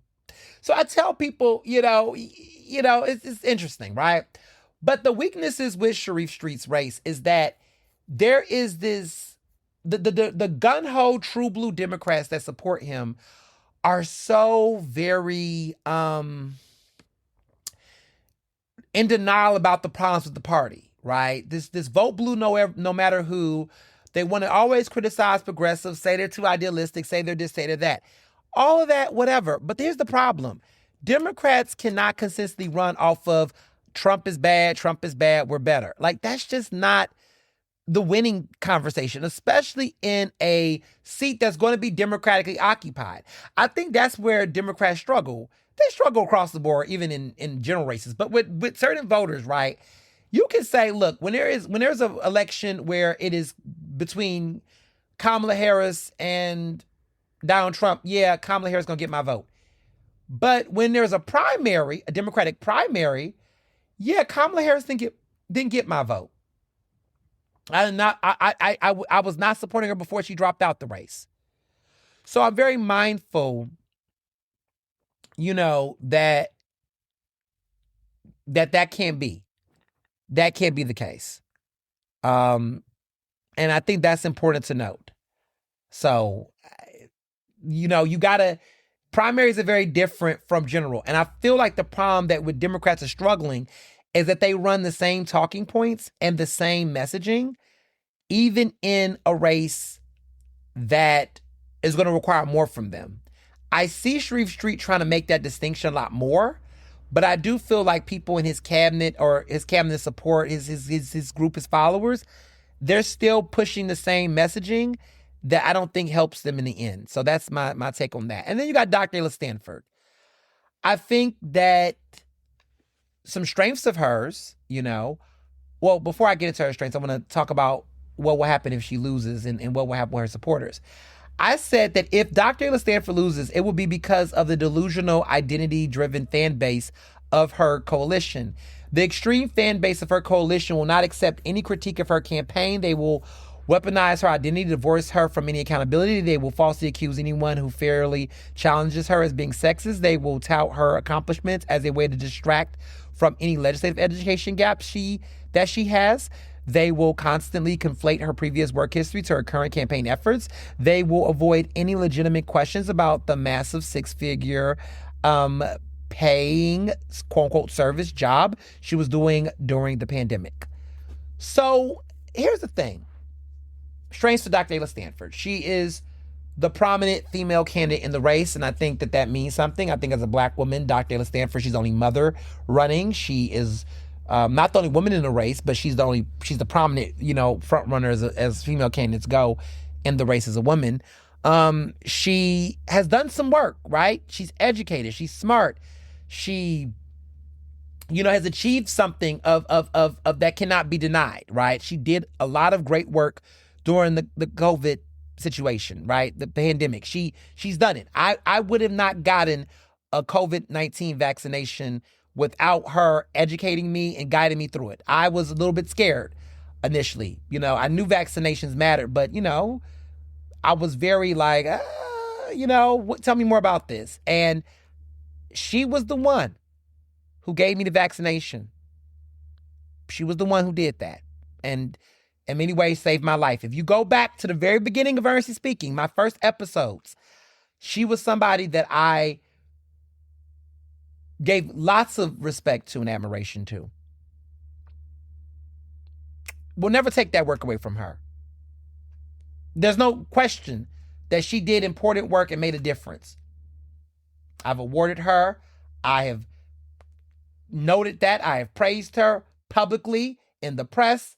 There's no question that when it comes to her work during the pandemic, undeniable impact. Period. That being said, she's running for Congress. She's running for U.S. Congress. She is running in a very competitive race. And a lot of her supporters are still in fandom and in awe of what she did during the pandemic.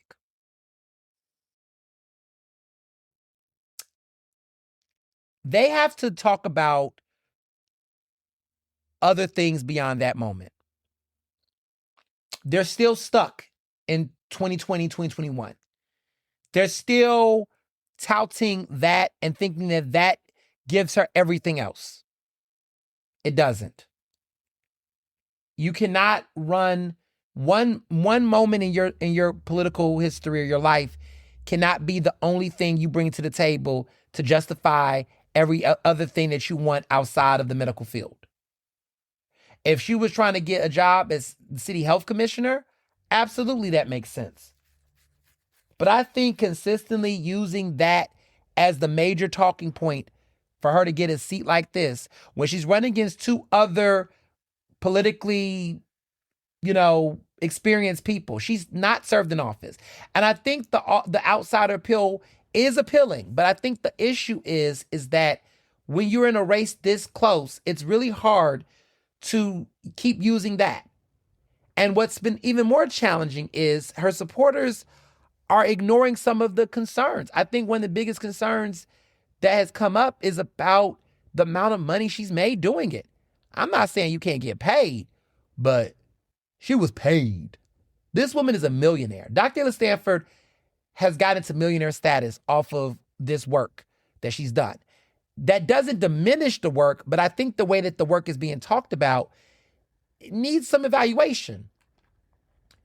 Yes, you did a work of service. Anybody in the medical field is doing a work of service. But to try to act like you was not properly compensated. I mean, doctors, physicians, you made money. You made money. You was getting upwards of $400,000 a year.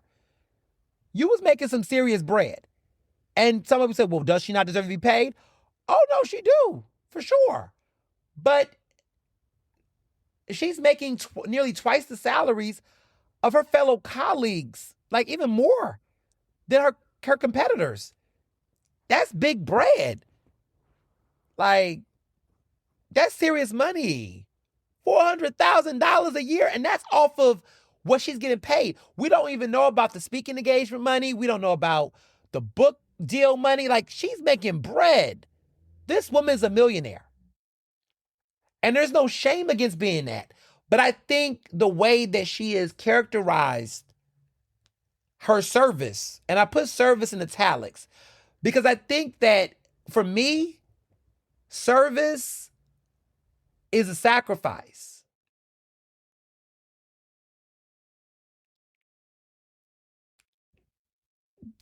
Teachers and Dr. Stanford are not the same service, right?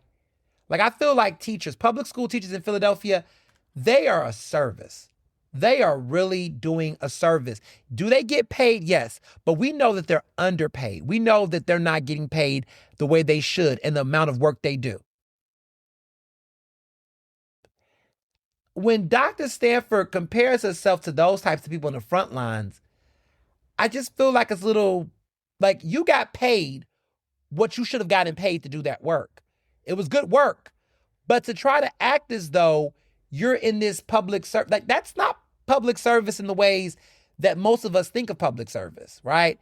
Most of the time, public servants are people who are doing laborious work, but are not getting, they're making some sacrifice. Like public government, right? People that work in the public sector in politics, most of those jobs that are like city jobs, they are taking massive pay cuts. When my husband was working at city council, oh yeah, that was a city job, baby. Because now that he is working in the private sector and as an independent, business owner, all the money is coming in now. But he made a decision to do that, right? And yes, he doesn't complain about it. He does not complain, right? But that's public service. Like, elected officials who choose to work in city government, like, they make a nice salary, but they ain't making no $400,000. I mean, Dr. Stanford is getting more than the mayor is getting. She's making more money than the mayor. I'm just saying.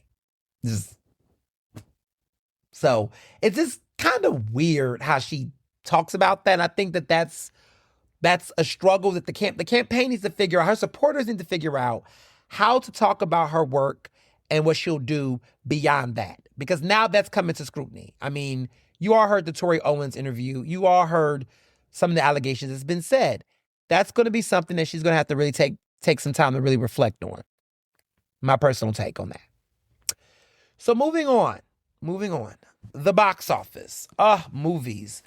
We have a lot, okay? There's a lot. First of all, the box office is doing really well.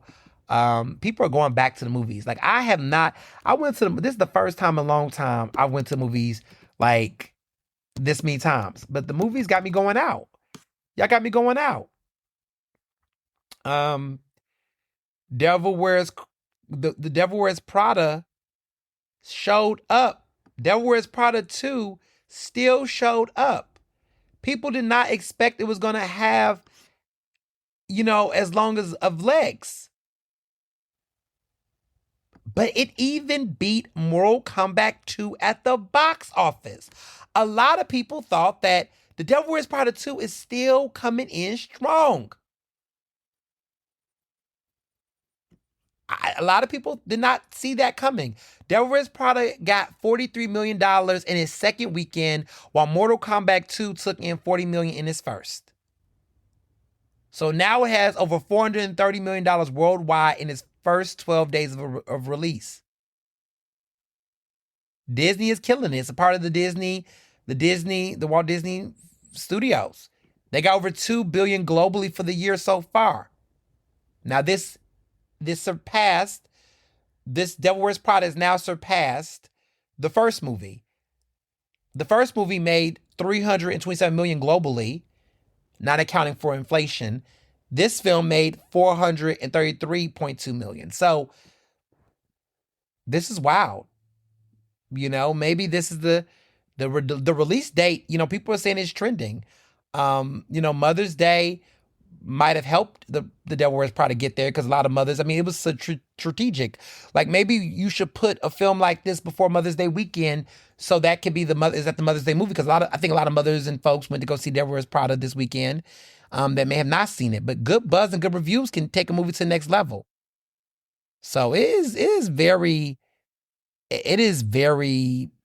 very telling. Very telling. Very telling. So I've been paying attention.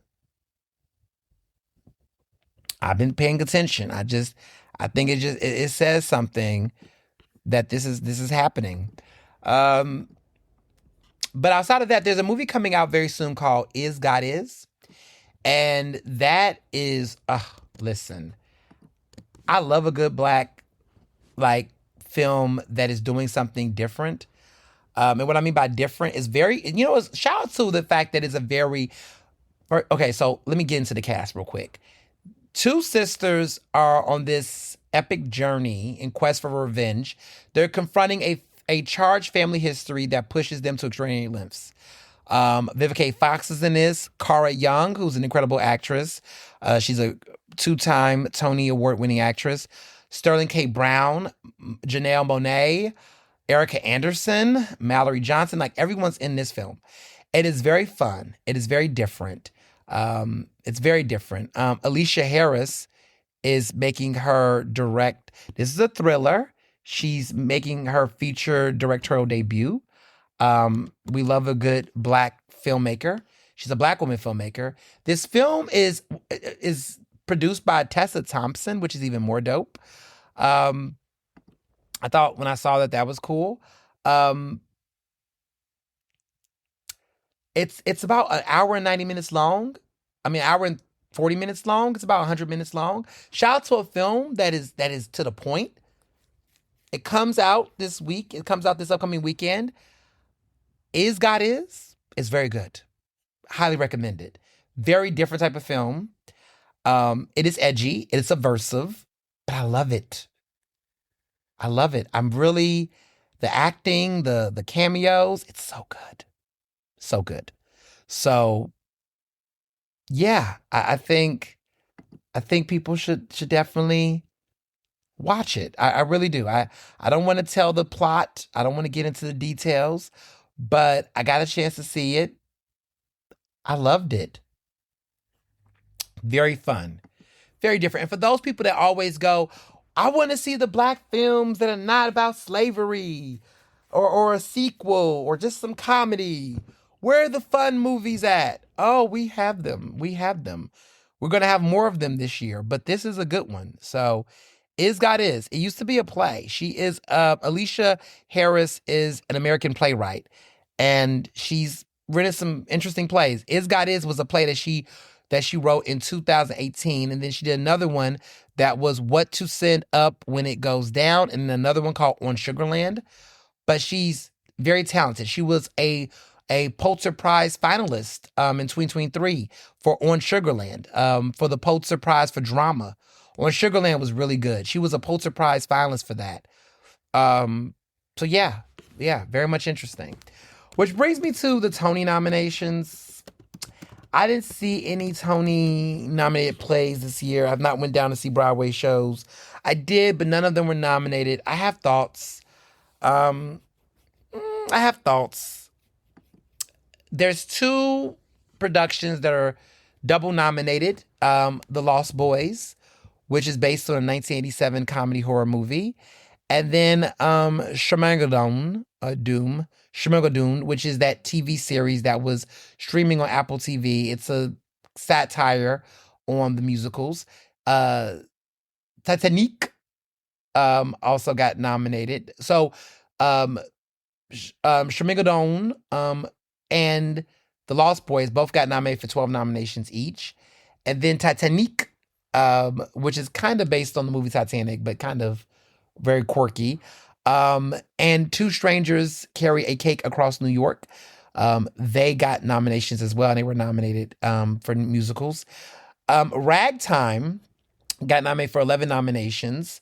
And then the revival of the Arthur Miller play, Death of a Salesman, which I've heard good things about, got 9 nominations. Yeah. So some interesting nominations. There was a lot of snubs. Proof. That's the one with Don Cheadle and Ayo. She was, no nominations for Proof. They completely got wiped out. The other musical that shocked me that didn't get that many nominations, and this really surprised me, was August Wilson's Joe Turner's Come and Go. Gone. I thought that was going to get some nominations. I mean, not that many. Ruben Santiago Hudson, who's a longtime respected Broadway actor, He was nominated for Best Performance by Actor in a Featured Role in a Play, but he was one of the few nominations they got. I was shook by this. Part of the reason why was because, I mean, there's been a lot of buzz. Cedric the Entertainer, Taraji P. Henson, but no love. No love outside of that. Was a surprise. That definitely surprised me. Shout out to Laurie Metcalf, nominated for Arthur Miller's Death of the Salesman. A lot of people are saying good things about her performance there. Gene Squibb is also Marjorie Prime, which also got some news. She made history as the oldest nominated Tony actor at 96 years old. And now Danny Bernstein, who was nominated for Marjorie Prime, is now the most nominated male actor with 9 nominations. He was also in Gypsy last season and was nominated. He played alongside, of course, the incomparable, legendary actress who, I just love to death, Audra McDonald. He didn't win, of course, but none of them won, which is even heartbreaking. But anyway, he was nominated for that performance, but also got nominated again for Marjorie Prime, which is this film about tech and sci-fi and all the things about AI, pretty much. Interesting show. Liberation, which won the Pulitzer Prize this year. This is about feminism in the 1970s, the feminist movement. That production is nominated for Best New Play, but it also just won the Pulitzer for drama, the Pulitzer Prize for drama. So very interesting on that front. John Lithgow and Giant, I've heard good things. Nathan Lane, both nominated. But my favorite nomination, my 2 favorite nominations, or a couple of nominations I really like this year. Joshua Henry for Ragtime. Oh my God. I personally want him to win Best Actor in a Musical. Joshua Henry can sing. He can sing. And I need to get my ass down and go see Ragtime because, woo, I've heard good things. And first of all, Ragtime's iconic. But the one person I'm really super excited about, if I could pick one nomination, that really melted my heart and I just really was like very excited for, this actress who I just feel like she has not got enough love, but she finally has. Nichelle Lewis got nominated for Best Performance by an Actress in a Featured Role in a Musical for Ragtime. Nichelle Lewis, let me tell you why I feel some way about her. She was Dorothy in The Wiz on Broadway, and she killed it. She ate. And the fact that she was getting snubbed left and right for The Wiz, because The Wiz got completely knocked out of any nominations at the Tonys. And that was really weird to me again. I think that, I don't know what it is, but again, these Black musicals, these Black productions don't get much love. Black on Broadway is a thing, y'all. Like, they really be playing with us. Like, when Black producers produce Black productions that sell, get tickets sold, get the audience, get the traction. They just, the Tonys, I don't know. The Great White Way is staying very white with some of this stuff. But let me be very clear, because I want to make sure I give credit where credit due. The Tonys are giving out more acting awards to Black actors and performers than the Oscars and Emmys. I got to name that. The Tonys have been, for decades, giving Black actors and actresses lead Tony Awards. So I'm not gonna act like they don't do what they do. However, there is still a lot of racial weirdness when it comes to them with some of these nominations and things. Like, to completely, like, not give any love to Proof is just really weird to me. To completely, like, they did that shit, like, last year. Like, there were, like, no nominations for that production. I mean, The Wiz was a couple years ago prior to that. Joe Turner Come and Go, that Austin Wilson production, like August Wilson show, like, how did that got like one nomination? Weird to me. So there's just been some interesting things. And I don't know if they don't like Candy, because Candy Burris has been trying. Lord knows she has. She's been trying. And for them not to give, love, it's like, come on. Othello. No nominations for Othello? Like, no love for Othello? Thought that was weird. So it's just an interesting season. It's an interesting season. I don't know who's gonna win what. I haven't seen any of the shows, so I can't really place my bids. I guess I like Cats the Jezebel. I've been hearing about the Jellicoe musical. I've heard good things about that show. Shout out to Andre DeShields for getting nominated again. He's already won a Tony for the iconic performance he had in Hadestown. He's nominated again for, Cats, the Jezebel board. He's 80 years old. He looks good for his age. He's an iconic actor. Gay actor too. And he's a hoot. I like him a lot. He's a very iconic actor. And yeah, he's fun. He's fun. And so, he was 73 years old when he won his first Tony. And he's had a long Broadway career. And so to see him continue to do these shows and kill it is awesome. I mean, he won a Primetime Emmy Award for Outstanding Individual Achievement for his performance in Ain't Misbehaving. He's a Tony Award winner.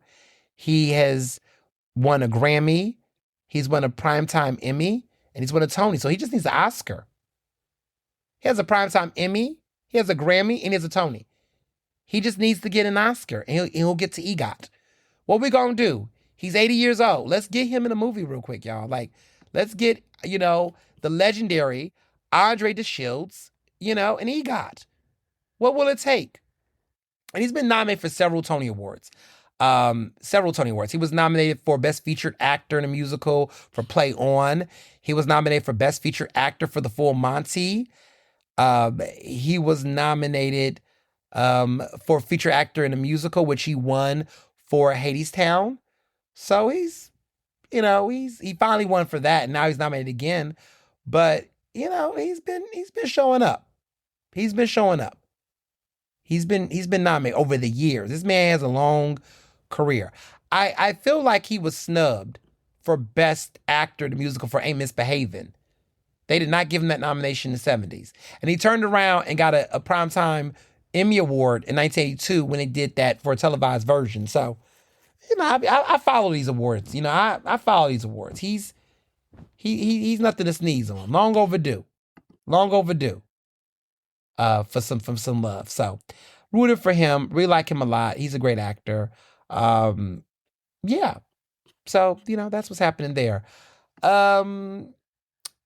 Music. Music. There's a lot going on in the music world. First of all, Shaka Khan is back with a new song called Shakazilla. It was cute. She hasn't put out any new music in 7 years. So, the fact that she's still out here doing her big one. I seen her perform live at the Ensemble Arts. She's 73 years old and she's still doing her big one. I enjoyed me some Shaka Khan. Why not? Charlie XCX. She dropped her rock song. It's dividing the fans. It's subversive, rock music. Somebody said the new Charlie XCX song is disappointing. People have different thoughts about it. It's called rock music. People don't know if she's really pivoting to pop. There's a lot of questions about whether or not, she is or not. So it's almost like, is she making the song is called rock music, to be clear. I thought it was okay. People really don't like it.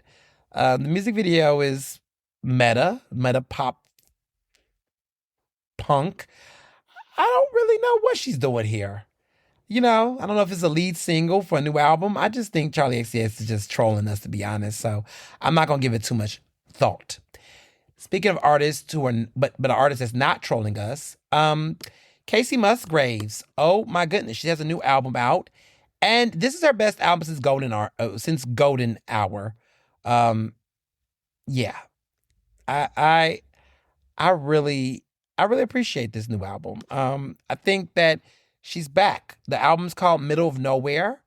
Now, she had a previous album, Deeper Well, Star-Crossed, but I really like this album. I really like Middle of Nowhere. I feel like this is the closest we've gotten from her since Golden Hour, which was 8 years ago. And she won Album of the Year for that album. And then, of course, Deeper Well came out, and then Star Crossed, and, she had some other albums. They're not bad, but I really feel like she came stronger with this album. This is her 7th studio album, and yeah, I really liked it. I really did. I really liked this new album a lot. It's worth a listen for those who might be looking for new music. They talk about Miranda Lambert. Didn't really listen to that. Didn't really listen to that. Didn't really give it much of a listen. The verdict is still out.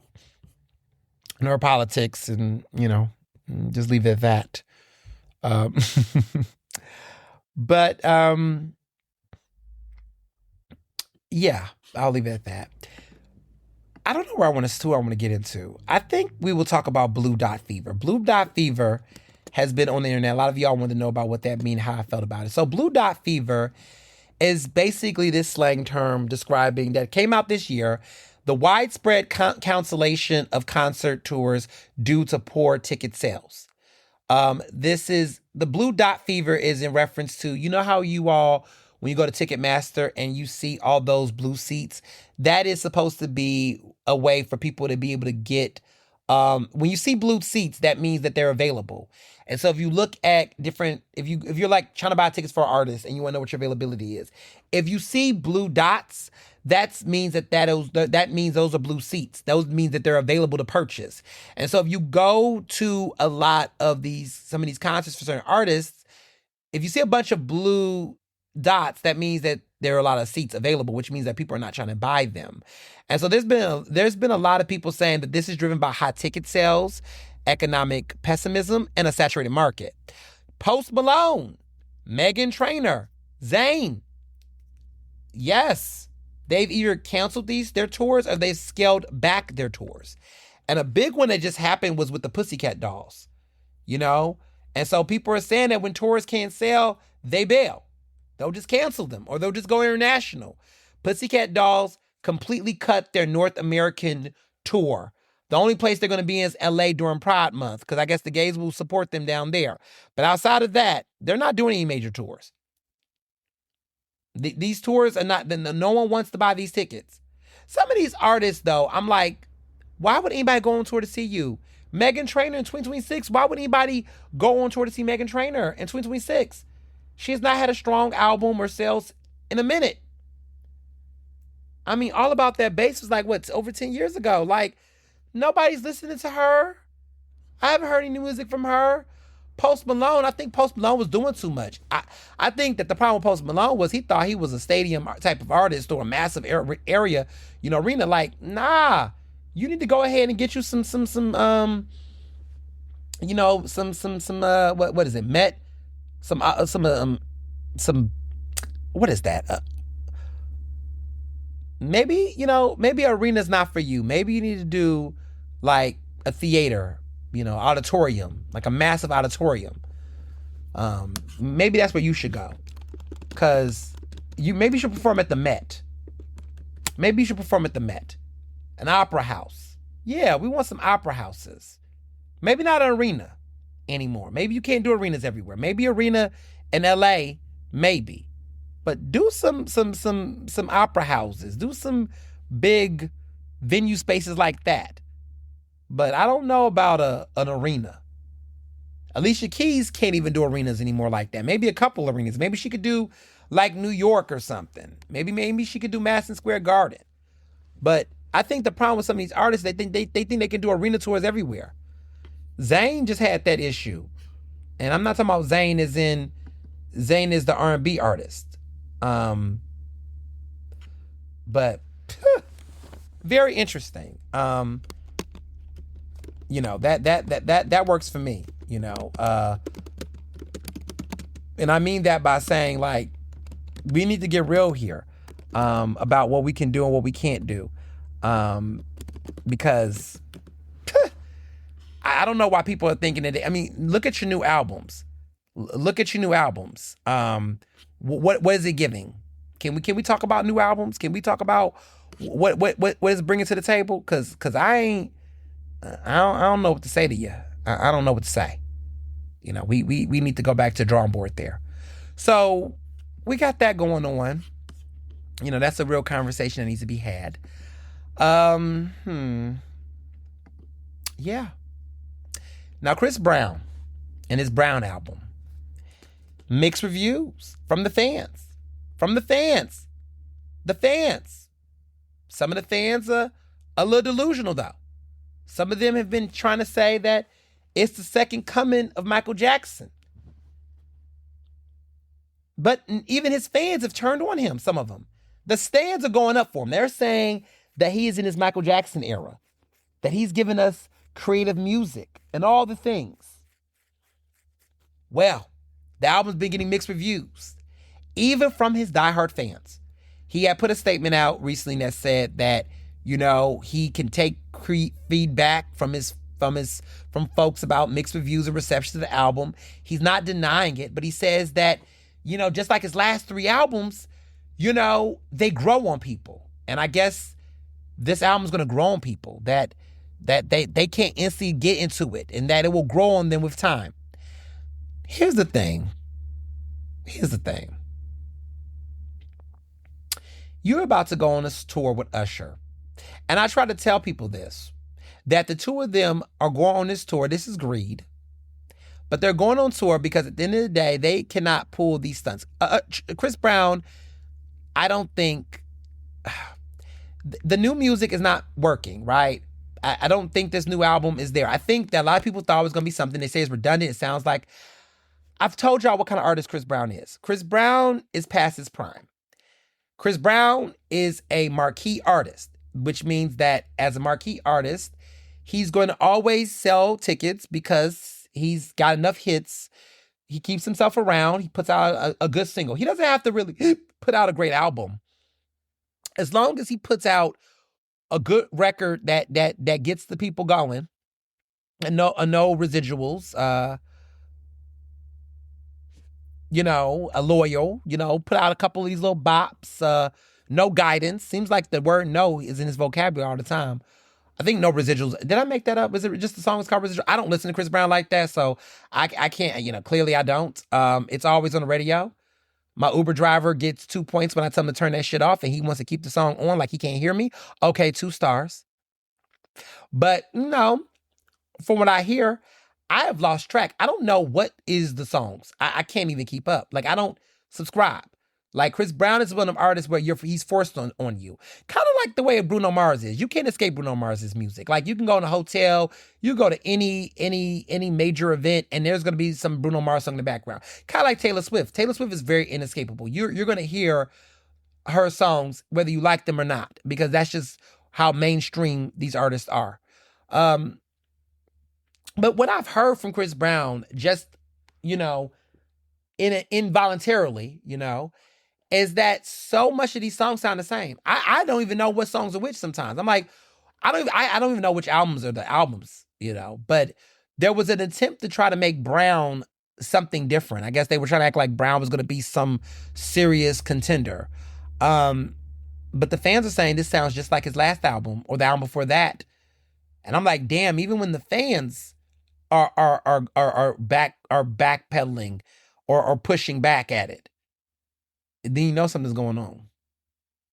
Because I guess what he marketed the album as and what it became, people are saying it's a bunch of B-sides. I mean, this is a man who lives in the studio. And he's not going to waste any of these tracks. I mean, I need to look, but like, he's been dropping like over 20 songs. And everybody's been trying to figure out how many singles. There's 27 tracks on this album. And Brown is supposed to be BROWN. It's supposed to be an acronym for breaking rules only when necessary. I'm not even going to get into that. He's got features. He's got Bryson Tiller, Leon Thomas, Sexy Red, Glorilla on this album. A choice. Vibes Cartel, another one featured. People are asking the question, is this retro album cover an iconic homage or lazy mimicry? We'll see. Listen, I it's just time. It's time. It's time. And I think, yeah. I'm gonna leave it there. I'm gonna leave it there. But I know there's a couple of Chris Brown fans that listen to this podcast, and I'm just telling y'all, your fave need to hang it up. It's time. It's time. But I digress. TV. I haven't been watching that much TV because, I've been working on the book. But what I have been watching has been bad TV. I've been watching some rotten TV. Bad Boys has returned to Zeus Network. There's been a hiatus. Bad Boys is like baddies, but with men. And I enjoy the boys when they fight because I'm so tired of these women fighting every season. Baddies West, baddies West. Can we get some boys? I want to see some boy fights. And not that I support violence, but I'm just saying this is reality TV. It's entertainment, I suppose. But Bad Boys is back. And I'm excited. I'm actually excited because we've been waiting for this. We've been waiting for this. As I watched the final episodes of the Love and Hip Hop franchise, which I'm bittersweet about, I am fully, now that Love and Hip Hop is going to go away, it's all Zeus. It's all Zeus. Zeus got me. Trash TV. It's my trash TV spot, destination. So Bad Boys is here. And I love the fact that they have a diversity of men. There's queer men, there's straight men, there's straight men that don't know they're queer yet or are in the closet potentially. It's a mix of men on this show. And they're giving it all to me. They're giving me everything. So far, so hood. But I'm enjoying it. It is leisure TV. It is not uplifting TV. If you're looking for uplifting TV, I'm here to tell y'all, go find something else to watch. This is not it. This is not the show for you. I just want you to know that. This is not the show for you. So if you're looking for quality programming or something like that, this is not the show. Because this ain't it. So, wanted to put that there. This is not quality TV. This is TV meant to provoke, to trigger, to start fights, to create chaos. And it's entertainment until it's not. So, that's what I've been watching. But I need a little bit of escape. There's too much real drama going on in the real world for me. And I think that's why I watch shows like this, to just see what else is going on in the world. I know it's not good. I know it's this. I know that. Listen, judge your cat. But there are other things I could be doing that's bad in the world. And watching Bad Boys be bad on TV in the privacy of my own house is a guilty pleasure I am just going to enjoy. So, yeah. So this week is the final week of elections. I'm looking forward to it. I know there's going to be some surprises, some bombshells. I'm also looking forward to watching my favorite Broadway musical in Philly. I am going to see Chicago, my bestie, and all that jazz. I love Chicago. Y'all know I love Chicago. It is going to be at the Forest Theater this week. Ensemble Arts. I am going to go see with my bestie. I cannot wait. Okay. I needed this. I did not know I needed this. But this week is a week of, look, hardcore, final week of elections, all of that jazz, but also Chicago. Like, I'm here for it. I'm not missing it. I am not missing it for the world. I am not going to miss that show. I will not. Looking forward to some other new restaurants. I'm going to try some new menus, some new things. I'll keep y'all posted on that. This is going to be a very steak house week because I'm going to like 2 steakhouses. But I'm going to one twice, and then I'm going to another one that I haven't been to in a while. So I'm looking forward to a lot of excitement with that. And then, of course, election week is coming up, as you all know, and there's going to be some shockers. Stay tuned to my Instagram because I'm going to probably be breaking some stories, giving y'all some tea, and keeping y'all posted. And as always, be well and be best. Ernestly Speaking is recorded in Philadelphia, Pennsylvania, and can be found on Apple Podcasts, Google Podcasts. To stay up to date with the latest on the show, follow me on Facebook, Twitter, and Instagram at Mr. Ernest Owens. Use the hashtag Ernestly Speaking to tell me what you thought about this episode, and check out my website at ernestowens.com.